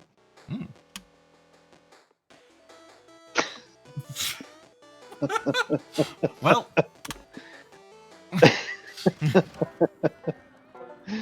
Okay. Adventure awaits us. Okay. Got one chance. I'm gonna get some more charm. It's a typical bloody camp-down battle royale. While you're hiding to catch a breath, a severed fist flies through the air and lands in your lap. You unfold it. The fist was containing a tarnished silver locket containing the photo of a loved one, likely waiting for the hand's former owner to return home safely. You toss that behind you and also find a crumpled up coupon redeemable for +2 charm at Pedro's Pastrami Paradise. Fuck yes. Rad. Thanks, mysterious hand. Sangria, my fun got stupid high, and then my smarts got swapped for my fun stat, and I don't know how my fun got so high. Anyway, I think Sleet spread a really good rumor about me. Yeah, I think that is what it was. Yeah. And then Afterwards, you drank a bunch of bugs. Oh yeah, that's right. Afterwards, you get peer-pressured into a game of Capture the Flag Extreme. You're very bad at it and end up in jail pretty much immediately. That's okay though. Jail is just a chalk square drawn on the ground, and given some of the weapons the other players are carrying, it's probably the safest place you can be. Milo and Calculester are already in jail. Maybe you can convince them to ditch this game and eat marshmallows or something. Hello, fellow inmate. What are you in for? Hello, Internet. Don't mind him. He's been like this since they put him in here. It's pretty good content. Admin permissions to set. Prison has changed. Oh my god. Jesus Lord. That's famous. Prison has changed me, Sleet. Would you like to trade me some cigarettes in exchange for my fundamental dignity? Yes or no? You share your ride, Ari bailing on this dumb exercise and executing a marshmallow heist. What? No. Can you imagine what it would do to my brand if I was caught cheating at a game? Undermining the laws of reality, subverting life and death, that's the kind of stuff my followers expect, but cheating? No way. As for me, friend, I have been on the inside so long, I do not think I can ever go back to society. Besides, the real prison here is the prison of negative thinking, you know? No, you don't know, nor do you agree. If your fellow prisoners insist this is a real jail, you'll just have to orchestrate a real jailbreak.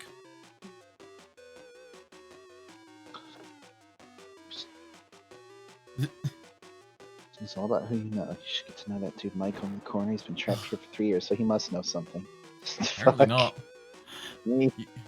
You approach Michael and ask him how he's doing. He stares you down. First rule of chalk jail, he says. Never trust anyone. I ain't telling you nothing. He's right. We should really respect his privacy. Friend Milo, you have already posted 300 photos of him on Instagram. Of course, I'm respecting his privacy by documenting it exhaustively. Michael clears his throat. He seems to have had an emotional breakthrough. You know, when we first met 4 lines of dialogue ago, I didn't think I could trust you. The time we shared in here has convinced me you're one of the good ones. I'll share my secret. Ready? No, I need to start recording. Okay, now I'm ready. Truth is, I'm no ordinary inmate. I've been in here for 3 years, planning my escape. Can't do it alone, though. Prison's taught me anything, it's the real prison's loneliness. Don't be so toxic. No, it's the real prison here is the prison of negative thinking. If you're going to quote my Instagram, please quote it accurately. I, for one, cannot take another day in this godforsaken place. How can I assist you in your escape, friend Michael? Every prison escape has to involve air vents, says Michael. It's the law. You have to have air vents, computer boy. Sorry, you have air vents, computer boy. So obviously you're integral to the plan. And my job is to devise the appropriate hashtag to memorialize our escape, right? Even better, says Michael. As an avatar of death, your job will be to kill the power so we can bypass the alarms. This is all Prison Break 101. This is all Prison Break, lol. Lol. But what about Sleet? Surely she must have a crucial role in our escape. Absolutely, grins Michael. The most crucial role of all. Sleet will be a distraction. Michael stabs you repeatedly. It's a real bummer. Ooh, stabbing ass camp we've gone to. Come on, he shouts, while the guards are busy with Sleet. What, guys? There's no time for questions at Prison Break. Go, go, go. Farewell. Your logic is compelling. Goodbye, Sleet. Sorry about your blood. Bye, darling. Later, Sleet. Sorry about your blood. Remember, what doesn't kill you makes you stronger, and what does kill you makes you dead. All three of them flee the facility, leaving you to bleed a lot in a square made of chalk. Serves you right for trusting a guy who's been stuck in a fake jail for 3 years. You lose 2 smarts and 1 fun. Me no, become you're- Dumbo again. Become I'm- comfortably dumb. I'm Dibble Bumbo now. Dibble Bumbo. No, Dibble Bumbo is correct. It's me, Dibble Bumbo.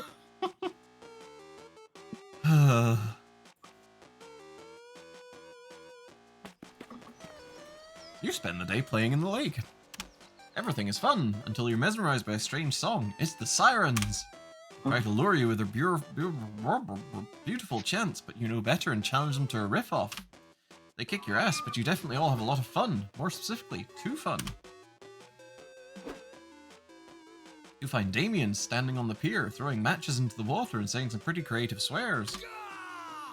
Soggy eel tits. Came to this camp to kick ass and start fires, but how am I supposed to start any fires when there's all this bullshit water here for people to throw on them? That's what I was thinking. I had an idea. I'm gonna set a lake on fire. I'll teach you to sit here being all wet and non-combustible. Fight me, dude. That's right, you fucking lake. I'm looking at you. I look at you because I intend to set you on fire. Oh, what? Why are you staring at me like that, you body of fucking water? Think just because all your hydrogen is already expended as volatile energy by reacting with oxygen you're not flammable? Well, you're right. See what I'm up against here, Jax? I can't give up hope. After all, Rome wasn't burned in a day. Took a lot of barbarians a long time to do it. Hey, yeah. All I really need is a little help. I know it's a pretty The intimate one request. Nelly boy. I know it's a pretty intimate request, but you help me set this lake on fire. You thought he'd never ask. Luckily, you've got the perfect plan. But I just wanted to start a flame in your heart. Trying to do that. Trying to get there. Jesus. Hmm.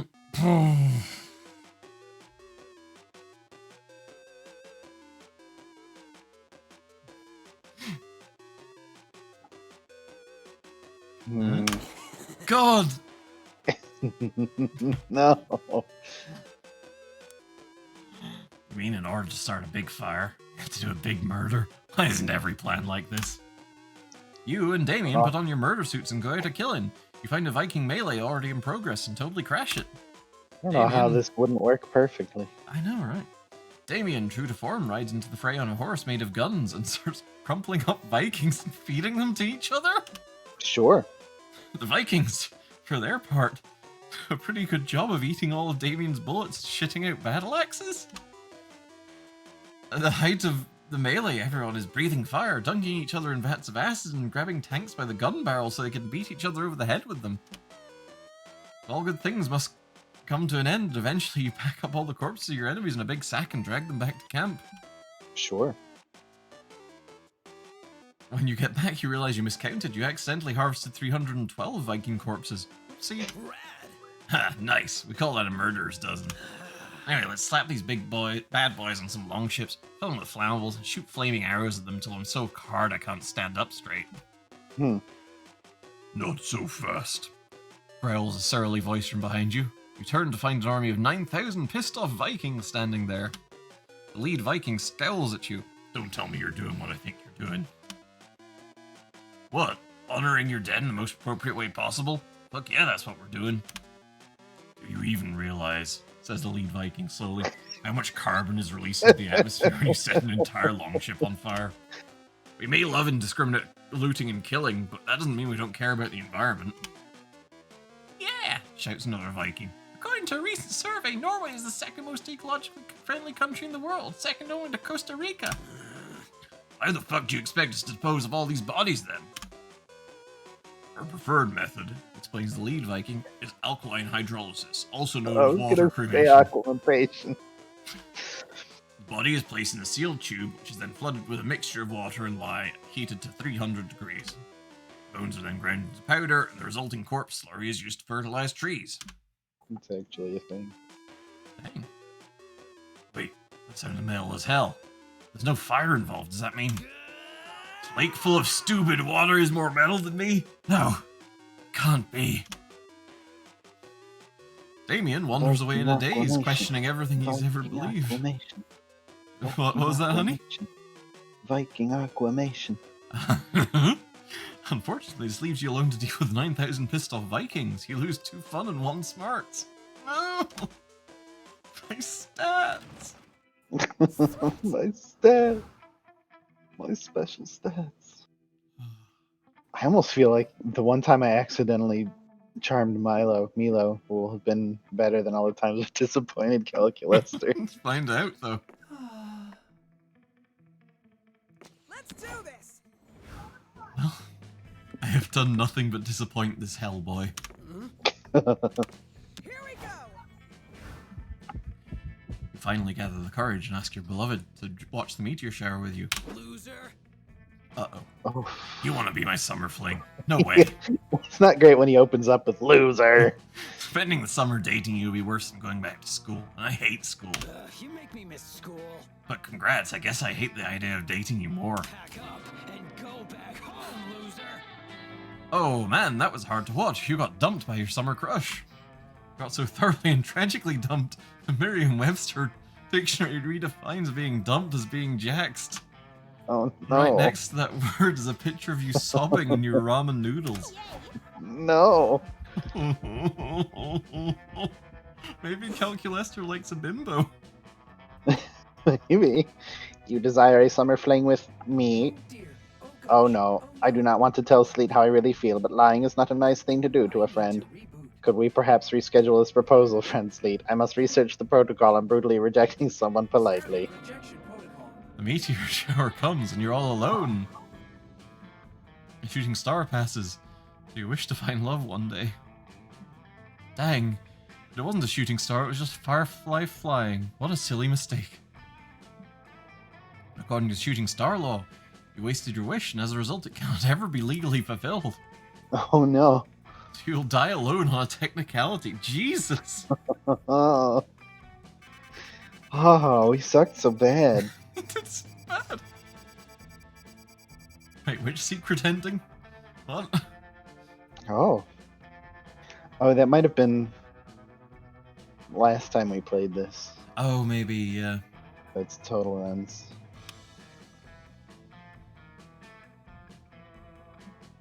Before we knew it, Jeez. those weeks were gone. Yes, honey? So, jeez.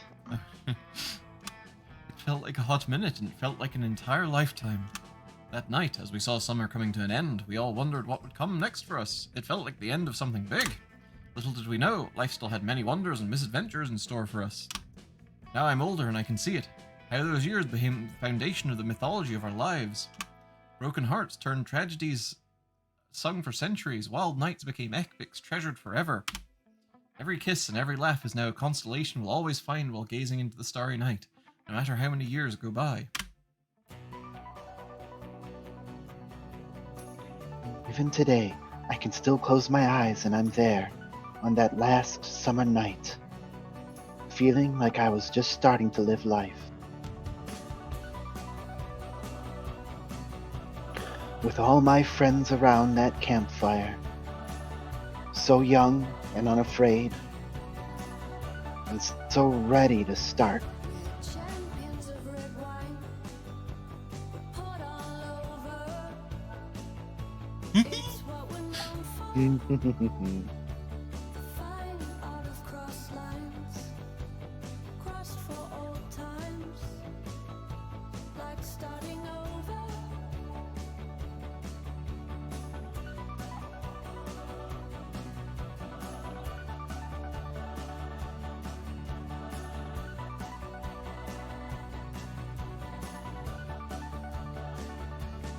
Oh, like the headlands, lead You're coming over. You've done your research. It has the force of water. And we've got a lot here. Steps I take back to you. Oh my god. Steps I take back to you.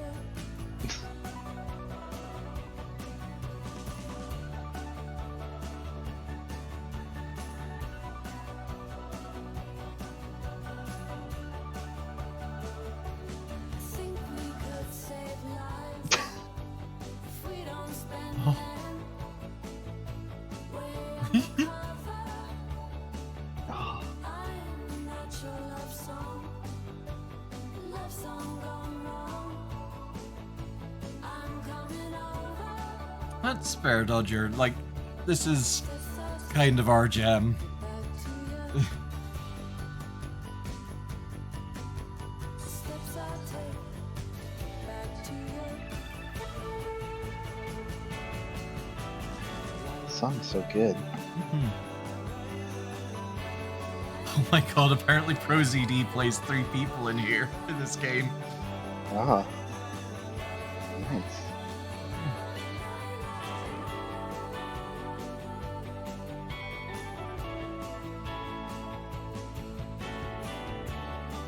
Ugh. Hmm. Oh, that's a cute bat, though. It is a cute bat. Champions of red wine. Was that toilet hooch that Polly had? Oh, maybe. It had WC wine on it. Ugh. We're coming over. We're coming over.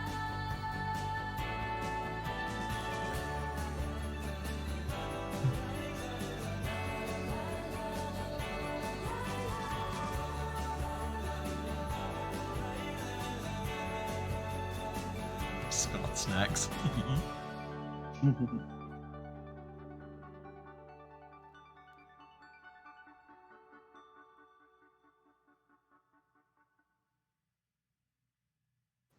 Cute little Valheim A-frame What is that, honey? and the cute little Valheim A-frame in the back there. At the end. The flask genie. Look, poison. Neat. Oh, great. Oh, the stats smoothie. Mm. On a real quick show off the meta shop. Good to see you, player. Welcome back to the meta shop. Suppose you've piled up some memories you're itching to spend. Go ahead, have a look around. I just wanted to show just how goddamn buff the narrator is. Oh my Holy god, shit. I don't remember that. Me neither. I think this got patched in. Wow. Okay. Right. Well, I think we're going to take a short break for some water and such, and then when we're back in, say, 5 minutes or so, we will be getting into Yakuza. So, yeah, just put on the Be Right Back screen, and yeah, I'll mute us and stay tuned. Catch We you in a shall moment. return.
And we are back.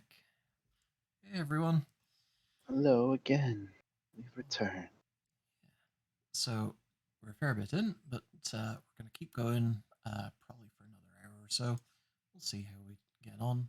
And yeah, we're going to do some Yakuza Kiwami now. And if you're liking what we're doing here and you're not following us already, if you hit that follow button, that really helps us out a lot. And, you know, costs you nothing. Except occasionally getting Twitch notifications, I guess, which can be annoying, I get you.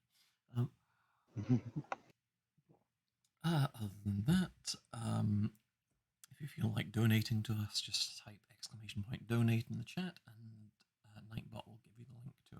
donation page. And well, Calculester may have spurned me, but they are now our subservient donation bot. well, that is terrifying. Mhm. But then so am I. I certainly am. Okay. Well, I guess let's get into it. And yeah, if you're enjoying what we're doing here, feel free to tell some friends, because reaching more people with our funny haha stuff is, it feels nice. Be very cool. Oh, that's loud. Oh no. It's loud and game capture, isn't it? Oh, hang on.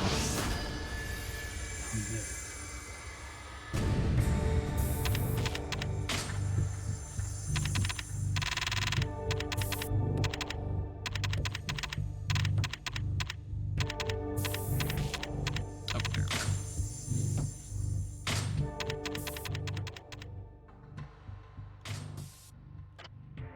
Okay, there we go. Now, though, let's try and figure out why that's not actually capturing the game. I'd very much like it to capture the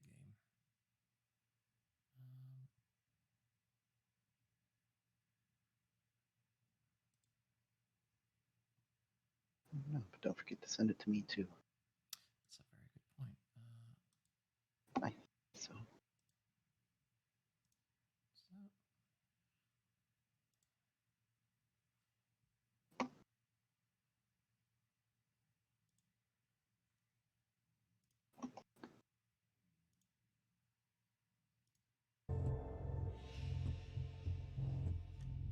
there we go. That's more like it. Okay. that looks like video games. That is video games. It appear to be video games. Memories of video games.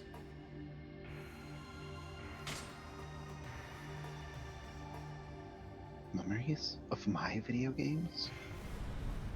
It is a possibility. Fate of a Kinslayer. I'm just gonna mute for a moment because I need to eat a cookie.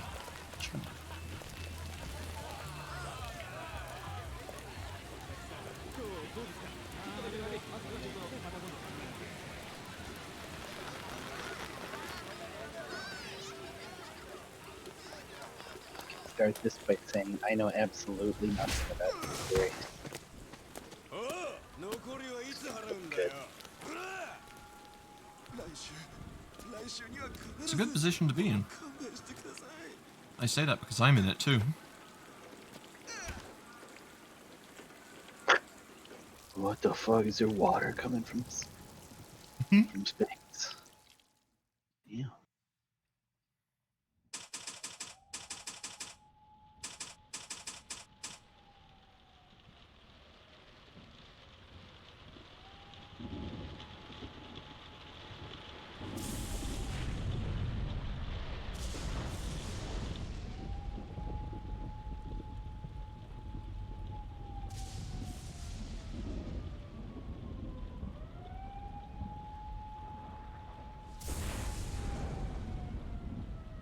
He's fine.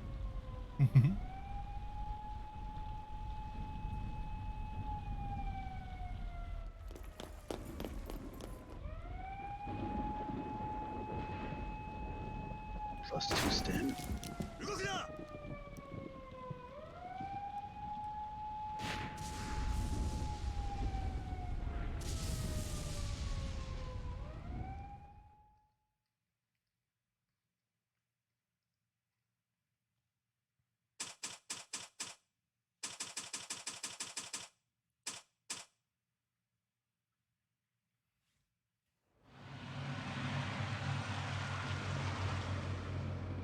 I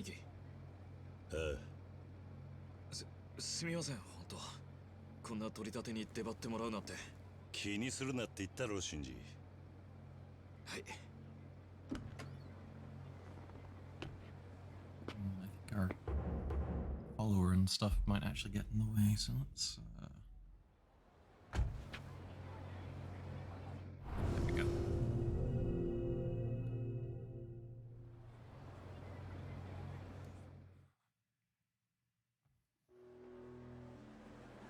どこの奴らなんだ、その取り立ての相手は。すぐ近くの町金です。もともとは他の組から金借りてたんです。ところが金利すらまともに払わねえ。で手に負えなくなっちまって、うちに債権回収の依頼が。そうなのか。でいくら回収するんだ。2億です。取り半って約束になってますから、うちには1億入ってきます。そりゃ気合入るな。よし、行くか。そう。お、兄貴また新しい風俗店ができてますよ。お前相変わらずそっちの遊びにハマってんのか。兄貴もたまにはどうです？いい店紹介しますよ。取り立てが終わったら飯でもどうですか？悪いな、今夜は。あ、そうだ、セレナに行くって言ってましたね。ああ、飯はまた今度な。Dream Bee. Oh.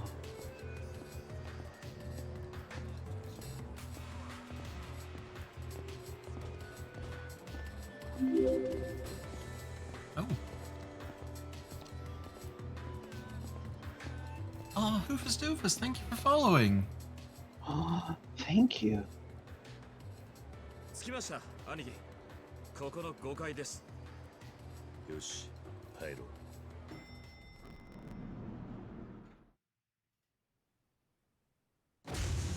あんたら。夜遅くに悪いな。堂島組の桐生だ。いや、まさか桐生さんが直々に。要件は昨日うちの若い You のが伝えたは very ずだ。 Hoofus Doofus. 明日まで待ってください。お願いします。夜逃げの準備しながら言われても説得力がねえな。それにできねえ約束はするもんじゃねえ。すみません。でもそこをなんとか。おい、いい加減にしろよ。殺すんですか？何？堂島組っていや回収や殺しばかりやってるところじゃないですか。金払えない奴は見せしめにされる。みんなそう言いますよ。あのな、そんなの金払わねえ奴らがあることないこと言ってるだけだ。Oh 金 shit. は払えないって言ってんだ。ならやるしかねえだろうがよ。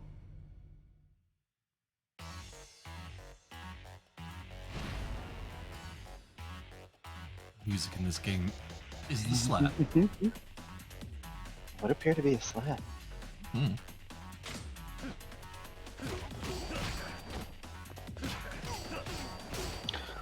Put the Daruma on his head. Put the Daruma on his head. Oh, I want to very much.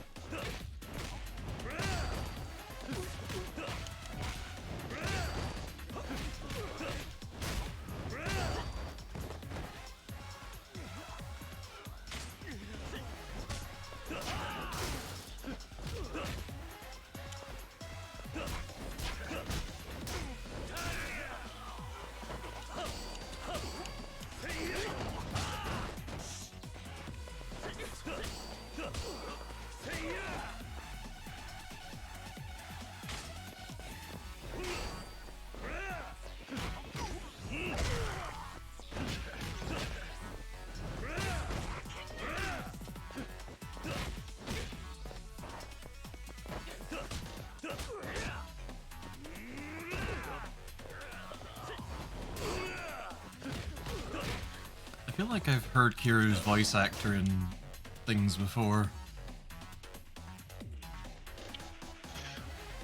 Possible.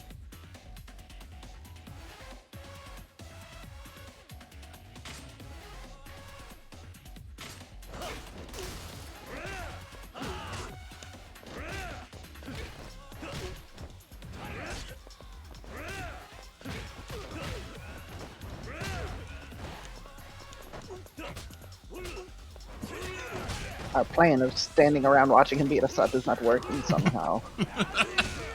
I do not understand. There's a plan with only one flaw. Oh, he's losing a lot of blood. Oh. My cranberry juice!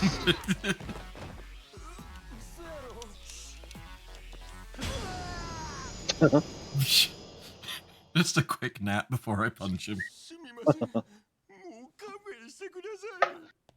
兄貴、回収しました。約束の額だ。悪く思うな。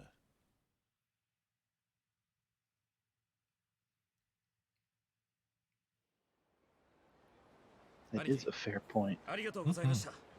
でも、これでついに気流組の立ち上げですね。風間のおやつさんも言ってました。兄貴になら安心して組任せられるって。まだ決まったわけじゃない。あんまりはしゃぐなよ。はい。そういえば、この後セレナで錦のおじきと会うんですよね。今日は裏口からしか入れないみたいですよ。天下一通りの小道入って奥の階段2階です。分かってる。俺、しばらく札の連中が来ないようにここで見張っておきます。半分の1億円は後で依頼先に俺が届けておきます。安心してください。ああ、頼んだぞ。Okay, completion points. Oh my god. Kiryu for Smash 100%. Talk to Bob to exchange your completion points for rewards. Or...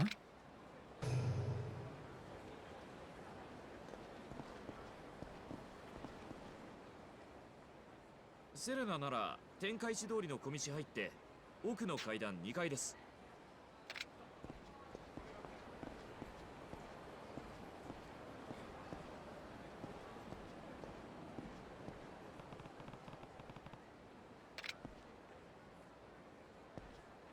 Okay, we're neck deep in tutorial, so I guess we gotta just go along. Mm-hmm.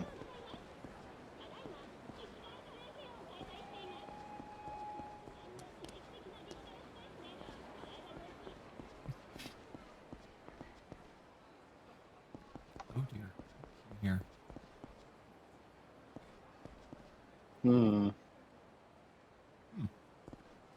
Literature. Yep.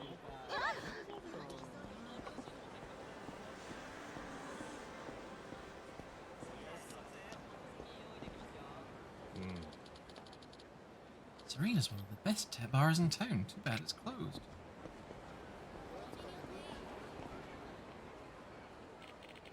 The Tojima family is pretty powerful around these parts. Everyone knows the real muscle of Tojo clan. From a civilian standpoint, it's best to watch from a distance. Okay, stranger, thank you. おう、何やってん俺。おうおう、お前どこの組のもんや。すまん。すまんで済むか、ボケ。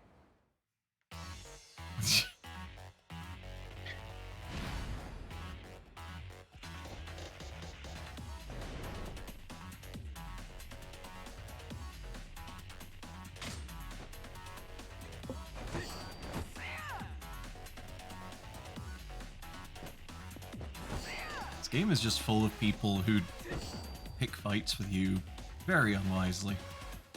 Mm-hmm. Dang.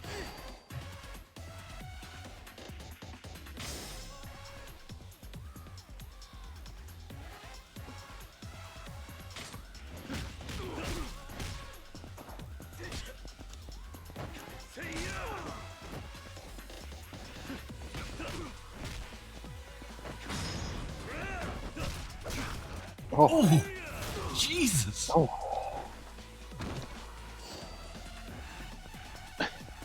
He just gets right back up. Ow.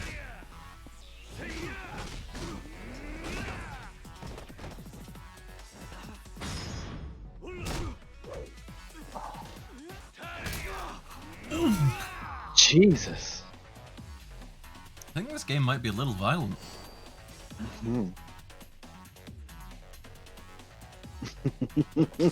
Like Zubats in a cave. Okay, get ready for your mock punch.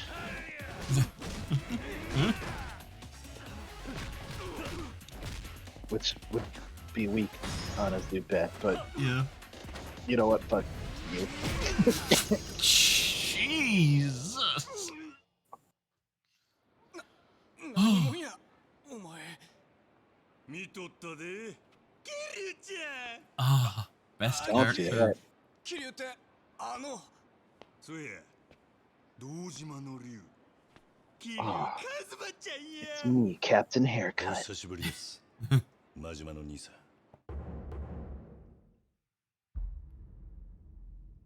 Coming with a knife is Majima-san. お前組立ち上げるって話やないかいそうやそこの店やったなお前の馴染みがいるっちゅうのはえらいええ女らしいのみんな言うとるで一度あんな女こましてみたいってねそれよりこのアホどないしようかすんませんまさか桐生さんといやいいんだ甘いなキルちゃん甘々やけじめはしっかりつけ Ara, ara, Kiryu-chan. まだまだ行くでは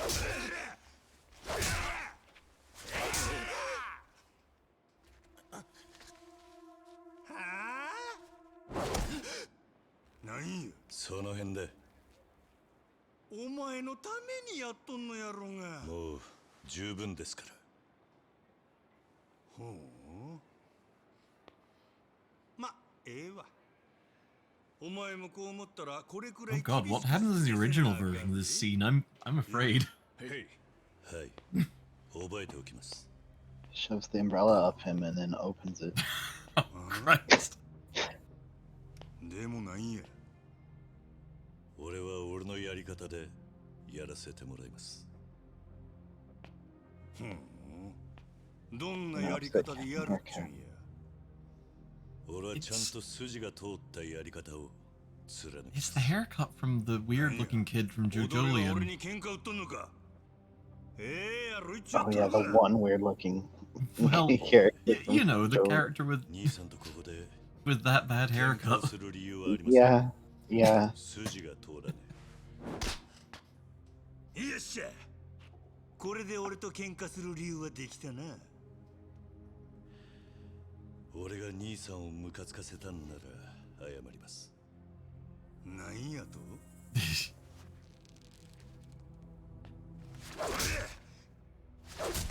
根性あんねやったら殴り返してくんけ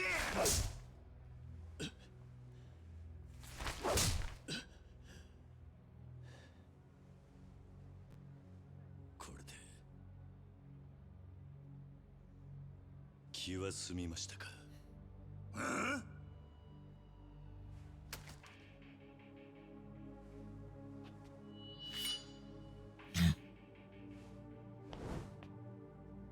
その強がりどこまで続くかの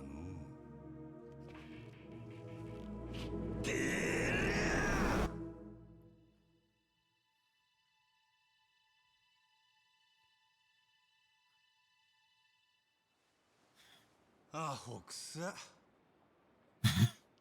筋通すなんぞ言うて無理しとるだけやないか痩せ我慢っちゅうやつや世の中筋の通らんことばっかりやそんな意地張っとったら体が持たんでどう取ってもらっても構いませんですが俺は自分の考えを変えるつもりはありません何があってもかええ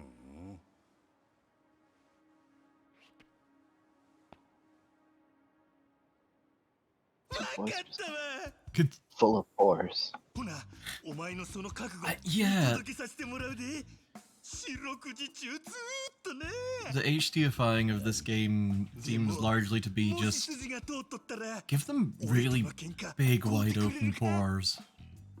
It's usually what HD does to things. ほら、どないしてお前をマジにしたるか、早速作戦会議せな。行くでお前ら。へえ。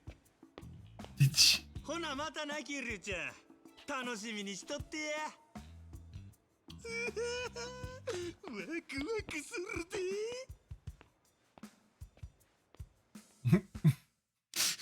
Okay.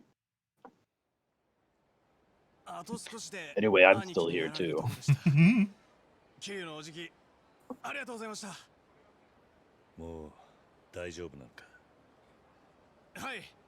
いつも真島の兄貴に鍛えられてますから。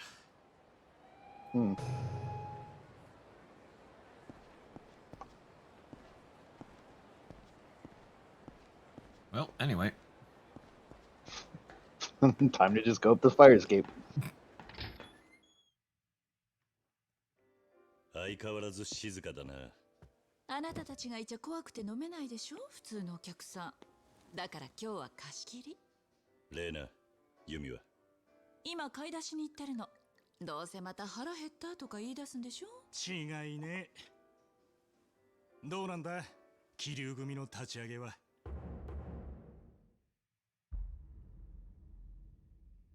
まだ決まったわけじゃない。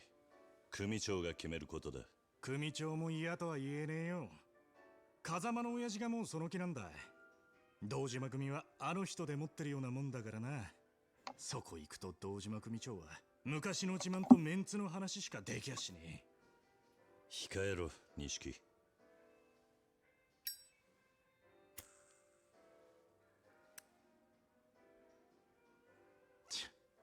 またおめえに先越されちまったか。なあ、錦。お前、妹はどうなんだ？来月、もう一度手術だ。多分、次で最後になる。最後？体が持たないそうだ。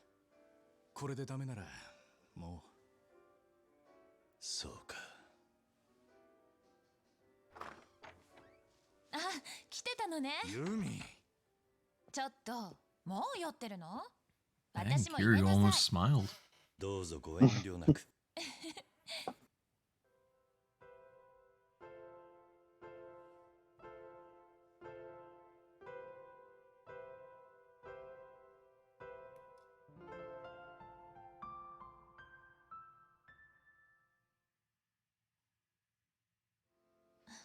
ごめんね。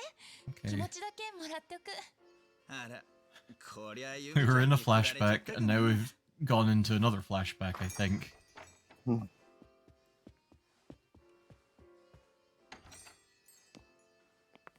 I feel like the game started out in a flashback as well. Feeling very flashed right now. ごめんごめん。最近よく来てくれるお客さんなの。いつものでいい？おう。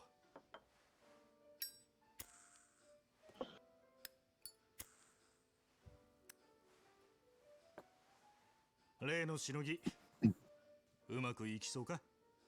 え？ああ、裏カジノか。イカサマやって固いから金をむしるのはどうも性に合わねっつうが。何言ってんだ。自分の組持てるかどうかの正念場だぞ。ここでドーンと稼げば間違いなしだ。堂島組内気流組、天下の登場界の三次団体だ。迷ってんじゃねえよ。俺は一応射程頭補佐だぞ。今でも十分立派なもんだろうが。相変わらずだな、お前は。射程頭補佐だなんて名ばかり。邪険にされることもねえが、かといって出世の本筋でもねえっつう微妙な立ち位置だ。そんなお前が風間のおやっさんの後押しでようやく掴んだチャンスなんだ。死に物狂いで物にしなかったら意味ねえぞ。このまま行ったら一生飼い殺しだ。極道であるからにはやっぱり自分の組を持ってこそだろう。違うか？そうだな。お待ちどうさま。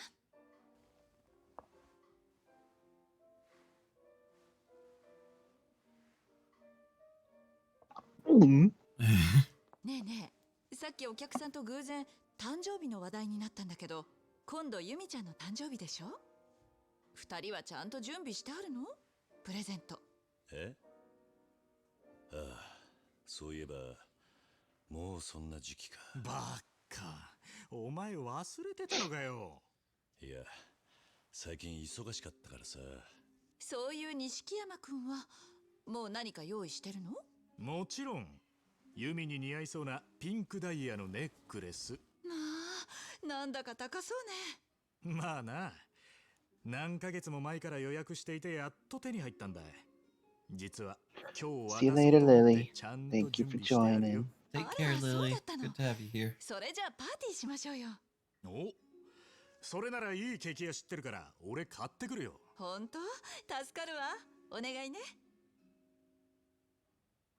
キリュウちゃんはどうするの？ I don't like cake. なあ、 More of a また pie 今度ってわ person. けにはいかねえか。そんなのダメよ。まだ間に合うから今すぐ用意したら？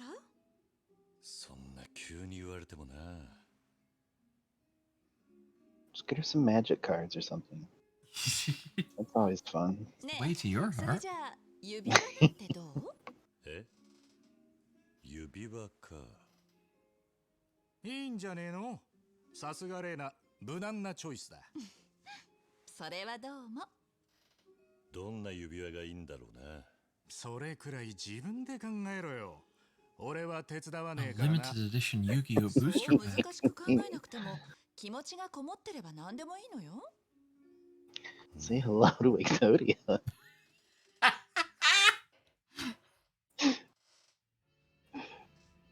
ダメだ。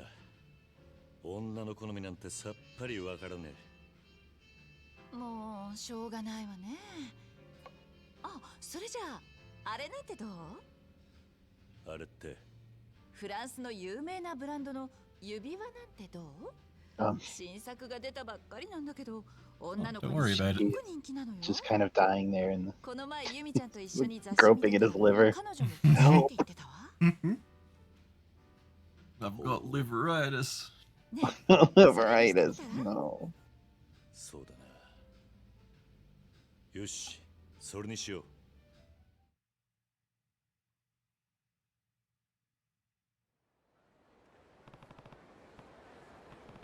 Yumi's birthday, huh?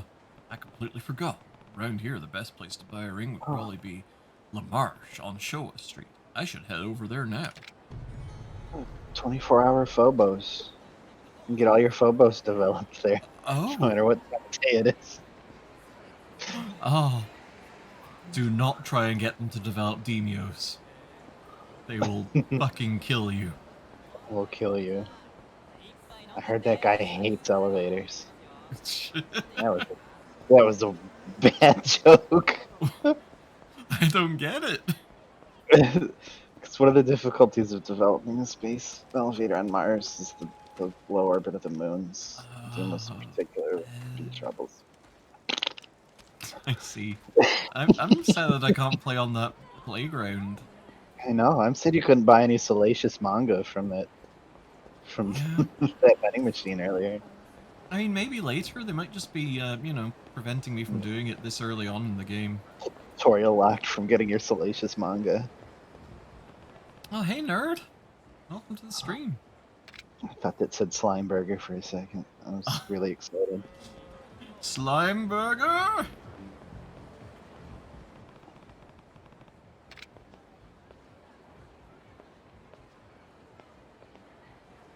Maybe get her a ring and put it in the hamburger, and then she gets a fun little prize. She gets part way through. Oh. The special surprise is dental work. Or if you bite down in just the right way, it's like an ornament. It's like a crown. Like a little paper crown for your paper teeth. What was that?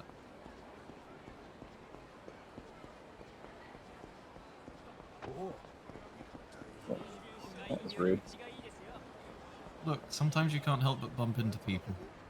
I guess you are a crimo, so it's fine. I am a crimo, but that doesn't mean I have to be rude about I being guess so. crimes. Condensed milk latte. Oh. 8,000 calories in every sip. It's good though. I've had coffee like that. It's fucking good. Peter's Blend. Oh. Alright, in we go.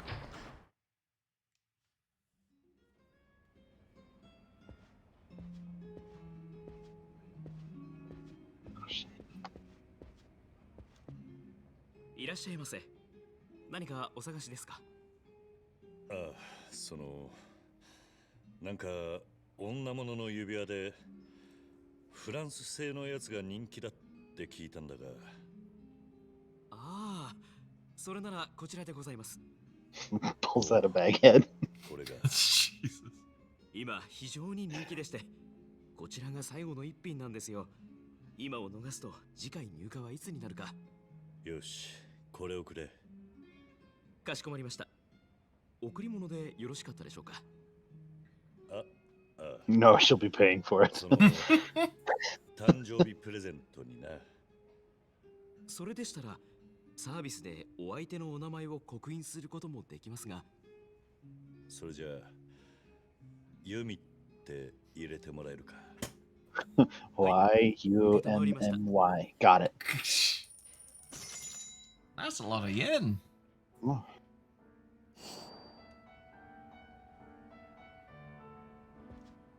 ありがとうございました。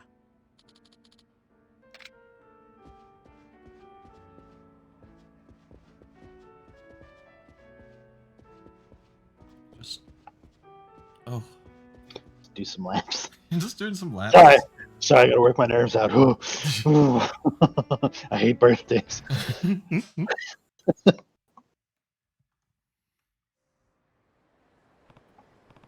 Good. I bought the ring. Reina said this is something Yumi wants, so I hope she likes it. Better head back to Serena. Oh, oops. Sorry, lady. I'm so hungry. That sandwich looks so fucking good. I know.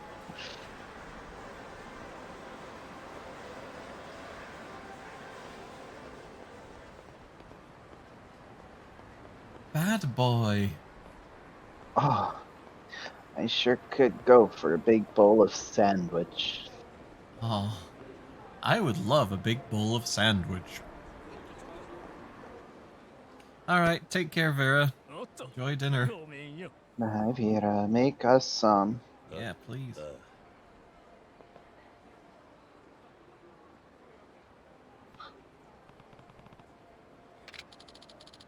You fucking dumbass.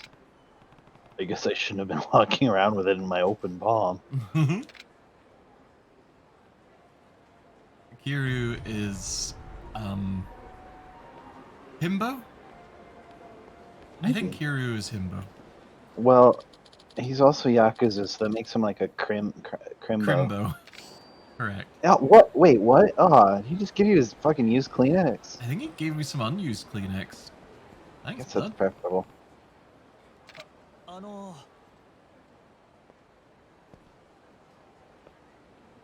もしかしてあなたもすられたんですか？ああ、ひょっとしてあんたも。ええ、私もすられてしまいました。あのすり師は隠れるのが上手でなかなか見つからないんですよ。路地の隙間とか自販機の裏とか。そうなるか。さっきそこの路地から天下一通りの裏路地へ走っていくのは見えたのですが、それっきりで。なるほどな。だがどこに隠れていようが絶対に探し出して取り返してやるぜ。My heart. もしも見つけたら私の仇も取ってください。わかった。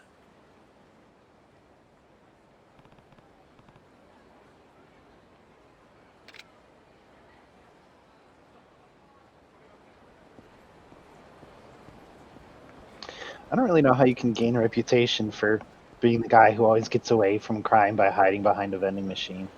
Because I feel like if people know that's where you go to hide, you're not really hiding. You're just standing behind a vending machine. You kind of are just standing behind a vending machine. Some strange man in a coat just darted off into that alley. What was that all about? A strange man. What a strange man to eat. Egg. Hmm. Who could it be? Believe it or not, it's this guy. おい、お前。盗んだ指輪を返せ。バレたか。おい、ちょっと待て。Uh-huh. He got away by playing his animation in double speed.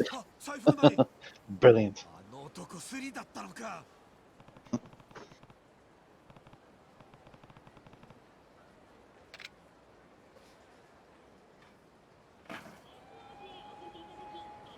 He's good, but he's really on my shit list.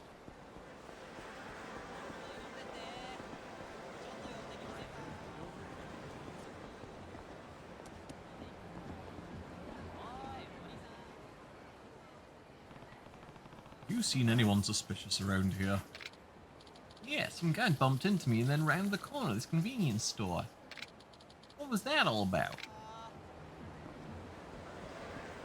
What if we do the 4Kids dub of Yakuza? That could be exciting.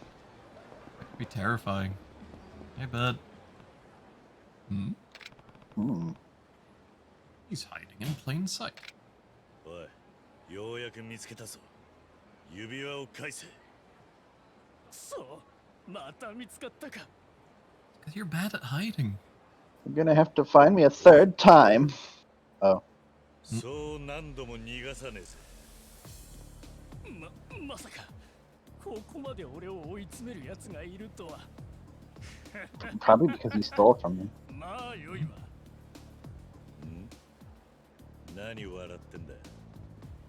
指輪を返してほしければ、一子相伝の暗殺権を受け継いだこのわしを倒してからにしろ。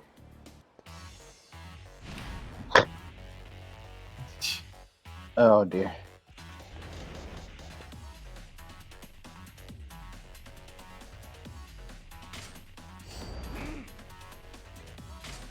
Okay. Immediately beat him to death with a bicycle. Jesus.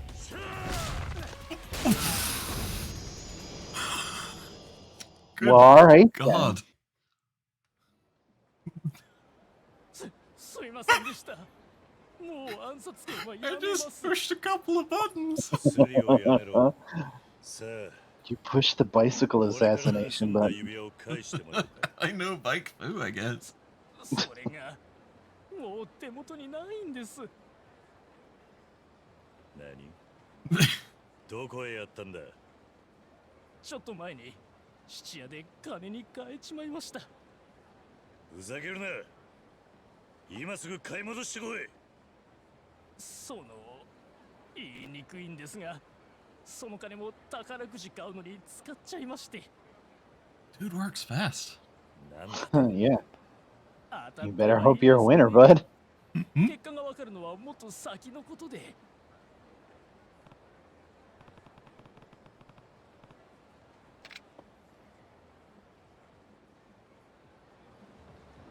Well, you just let him go? Yeah. What's he gonna do? Arrest him? No, you're gonna offer his teeth in exchange for your ring back.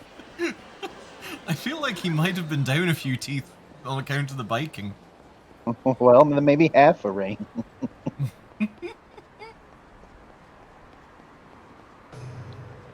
Throw in one of his kidneys, I don't know.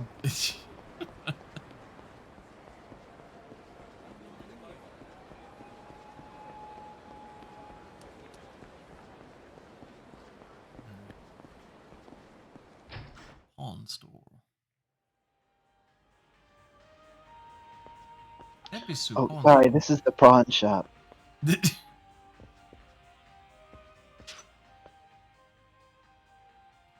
Welcome. Can I help you? Looks like I'm a little short. Uh-oh. なあ、その指輪、俺のなんだ。はい？盗まれたんだよ。もともとは俺のなんだ。だから返してくれ。ああ、いるんですよね、たまに。そうやって騙し取ろうとする詐欺師が。違う。信じてくれ。本当に俺のなんだ。ヤクザの言うことなんか信じられるか。あんまりしつこいと警察呼ぶぞ。くそ。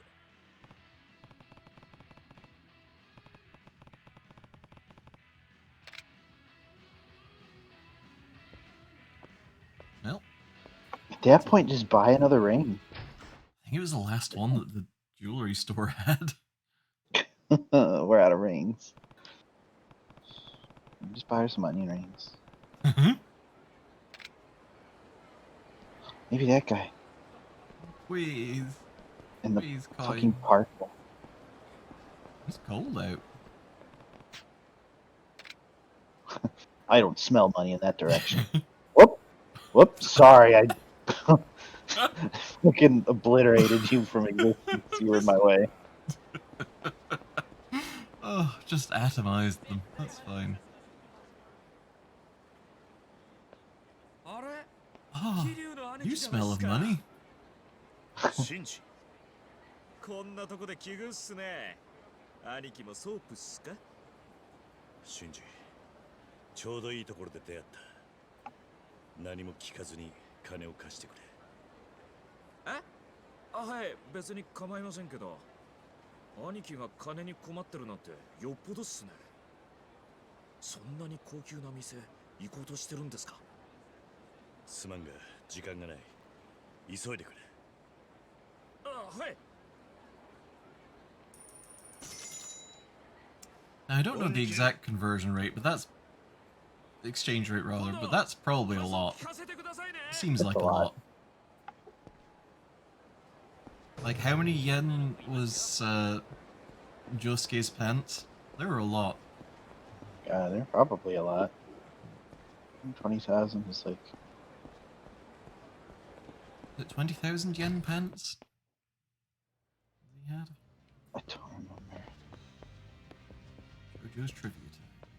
I think it's like vaguely, like 1 to 100-ish, so it'd be like $1,500 or $1,200. It feels vaguely ring priced. Yeah. おい、さっきと値段が違うじゃねえか。またあんたか。悪いけど値上げしたんだよ。なんせ人気の品だからね。頼む。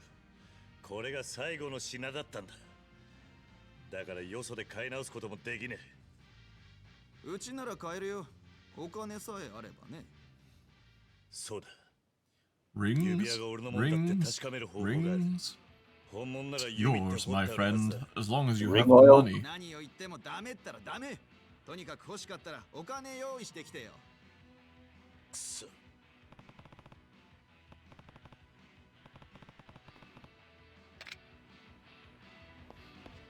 He's just gonna raise the price again next time you come back. You gullible fool.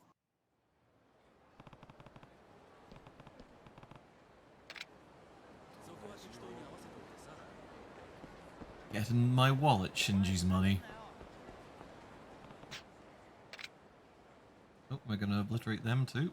Nope. Oh, yep! Whoa!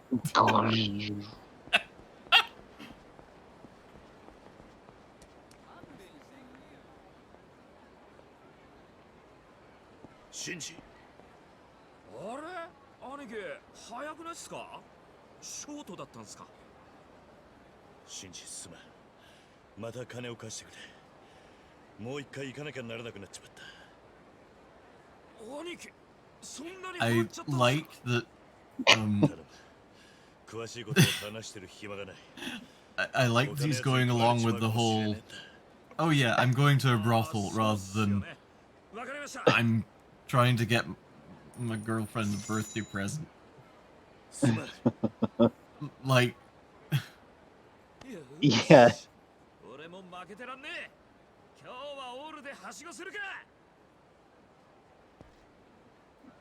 I've never heard it called a soap land before, but me neither. Like, I guess it's better than it being dirty. yeah.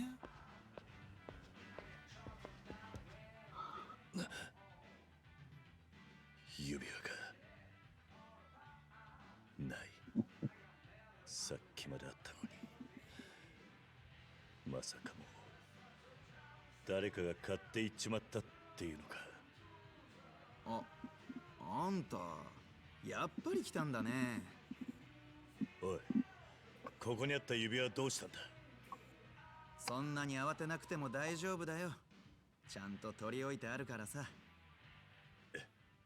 本当かいやあんたがとっても真剣な表情してたからさ気になっちゃってそれでちゃんと指輪を調べたらあんたが言った通り名前が刻印されてるじゃないかだから盗まれたものだっていうあんたの話信じますよそうかとにかくそれを売ってくれお代は結構です盗品と分かったのに売買したらこっちも罪になっちまいますからそれにこういう仕事してるといろんな人を見るけどやっぱり物を大事にしてくれる人の手に渡ってほしいんですよありがと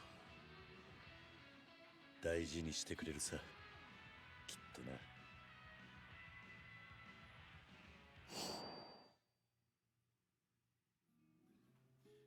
Time to get Shinji's money back to him, I guess. Hmm.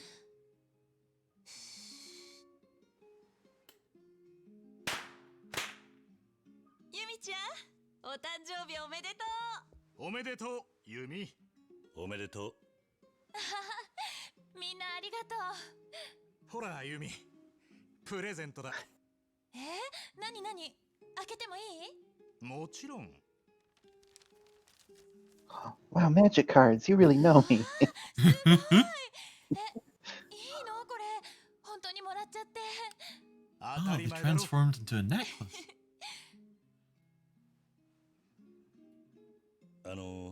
ユミ実は俺からもプレゼントがあるんだが本当にありがとう。これなんだ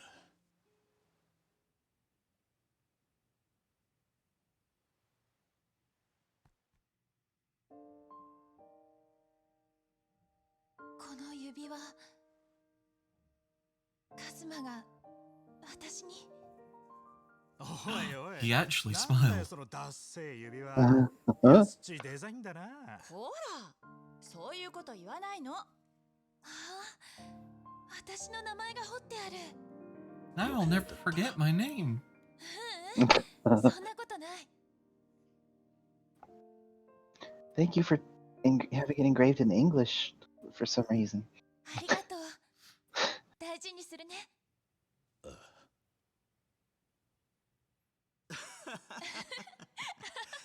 うなんだそういえばもうすぐユミちゃんの誕生日じゃないそうなのじゃあ何かプレゼントさせてよ例えば指輪とかどう指輪か嬉しいけどそれはちょっと I hate 重 rings. いかなどういうことほらやっぱりそういうのって好きな人からもらいたいってい Dun, うか dun, dun.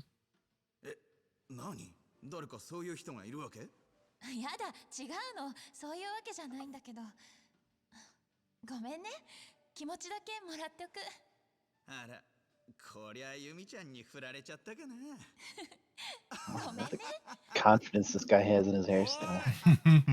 俺らだってお客さんだぞ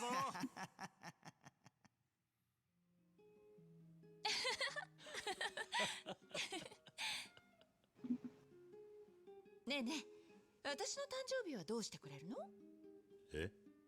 さあな Ring. A じゃあ necklace? 綺麗ちゃんからはネックレス。錦 Well, 山君からは指輪とか。なんだよそれ。別にいいけどさ。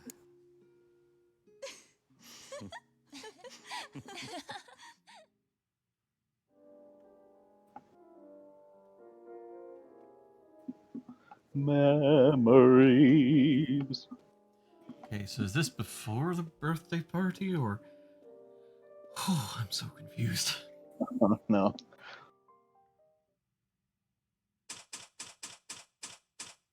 Several hours later.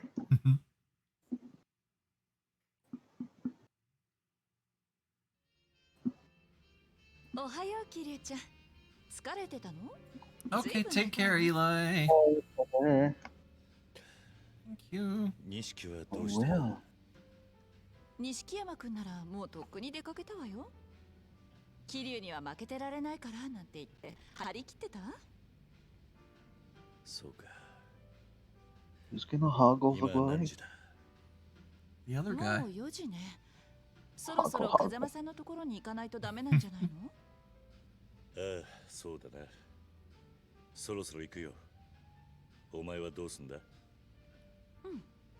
少し開店の準備したらお店閉めて外でお茶でも飲んでくるわ。そういえばユミは Hey, when do 一 y'all 回家に帰 sleep? ったわ。もう少ししたら買い出し済ませて私と交代でお店に来るけど。そうか。じゃあまた今夜軽く顔出すよ。わかった。待ってるわね。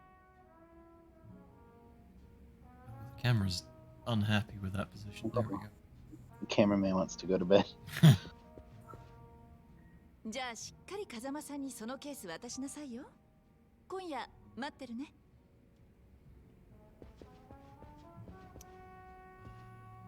Oh, there's the door. Nope. Incorrect door. Wrong door. Sorry, I'm lost.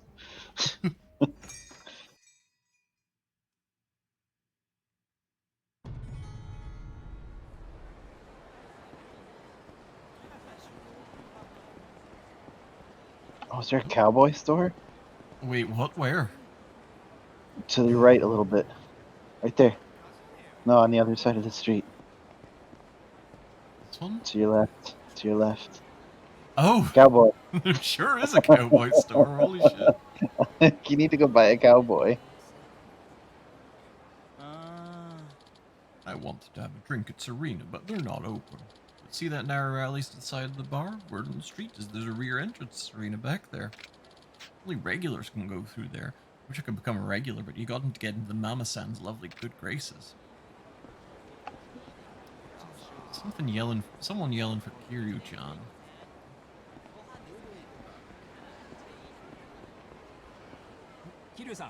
Oh, there we are.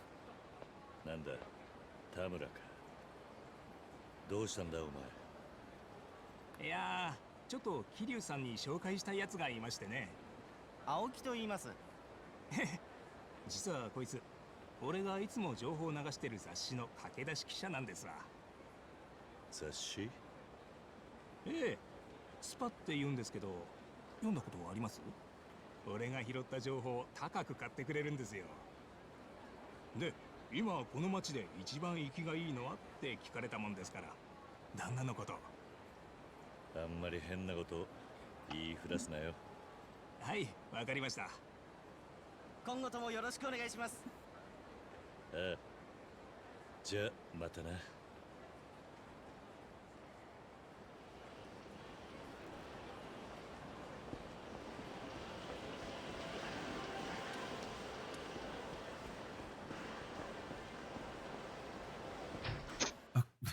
I forgot how to doors. おう、来たか。失礼します。ああ、ご苦労さん。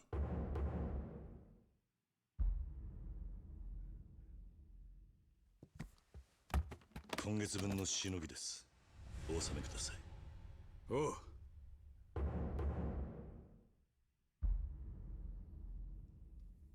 また無茶したんじゃないだろうな。いえ。カズマ、お前が無茶すりゃ下の連中は歯止めが効かなくなる。もともと暴れたいってやつらの集まりなんだからな。桐生なら大丈夫ですよ。分別のある男です。それにな、親父だって昔は東条会一の殺し屋っつって。柏木。I do have one of the clan's finest asses. すまんが外してくれ。It's irrelevant now.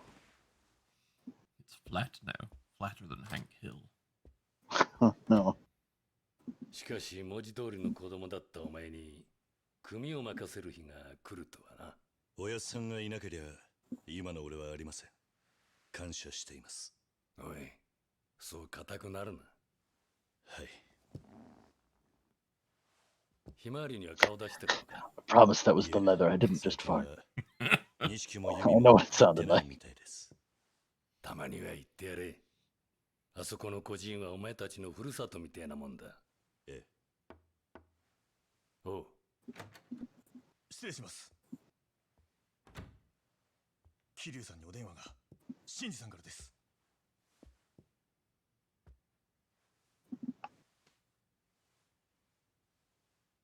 俺だ。新次です。レイナさんから兄貴に伝えてくれって。今さっき堂島組長がユミさんさらっていったんです。ユミか。なんで組長に。詳しくは分かりません。でも錦のおじけもそれ聞いて組長のところに。錦が。で場所は劇場の横のビルの組長の事務所です。分かった。すぐに行く。おい、どうした？堂島組長がユミを強引に連れ去ったらしいんです。それで錦が一人でユミを助けに。まずいな。組長は気に入った女はどんな手使っても手に入れる人だ。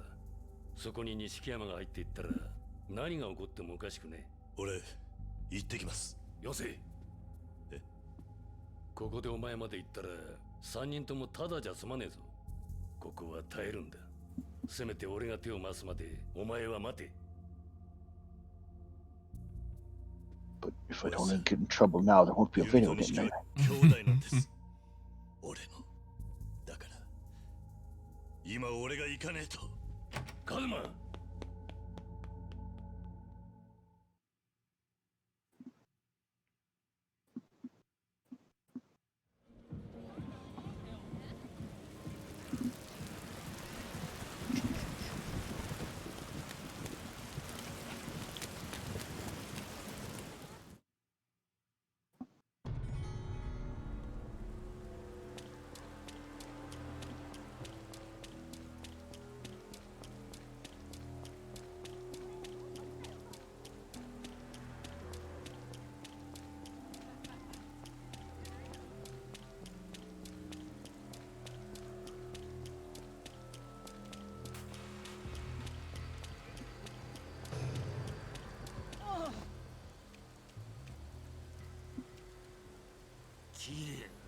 奪った金返してもらおう。悪いな。今急いでるんだ。このままじゃ引き下がれないんでね。腕っぷしのいいやつを雇ったよ。生きて帰れると思うな。覚悟しやがれ。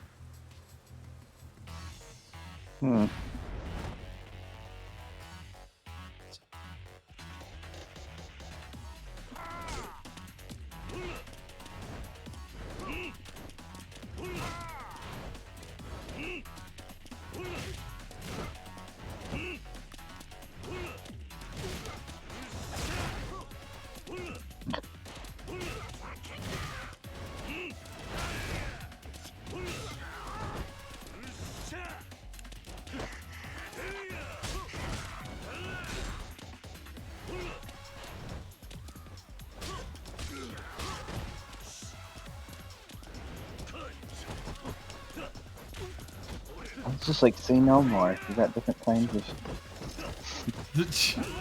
different emotions you can apply to your skills. Oh, you're kind of right. Yup. Oh man, I was really menacing the air right in front of him. Flexing in front of that guy. Oh my god, whale! What? Where? It's a whale.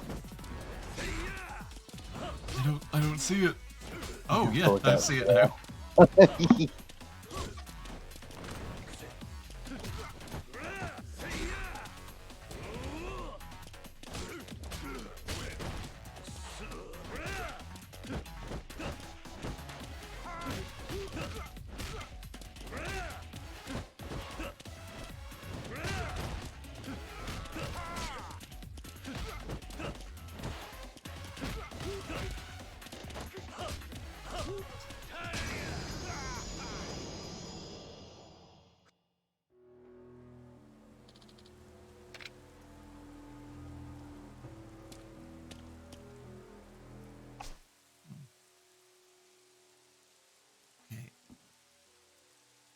actually realizing that we're super over, so we might need to wrap here because I gotta get some packing done, and I'm kind of keeping my roomies from doing some packing as well by, streaming in the main room. So Yeah, I think we've been going a good long time. yeah. So blinded by Sega. Please, I just want to quit the game. Just let me get to the. Never. There we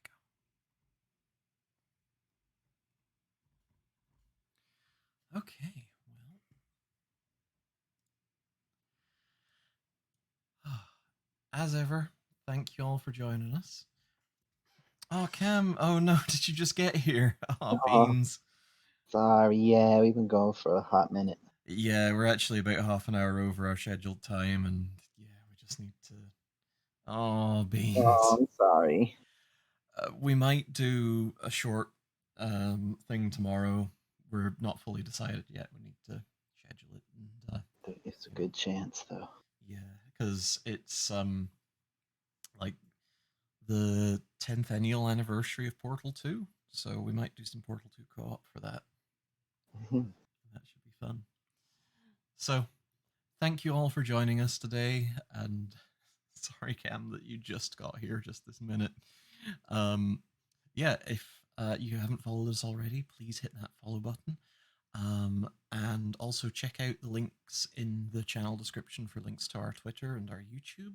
I am going to start uploading our VODs to YouTube, and doing a little bit of editing, kind of minimal. I'll probably put together a highlight reel at some point because, gotta make us look real good somehow.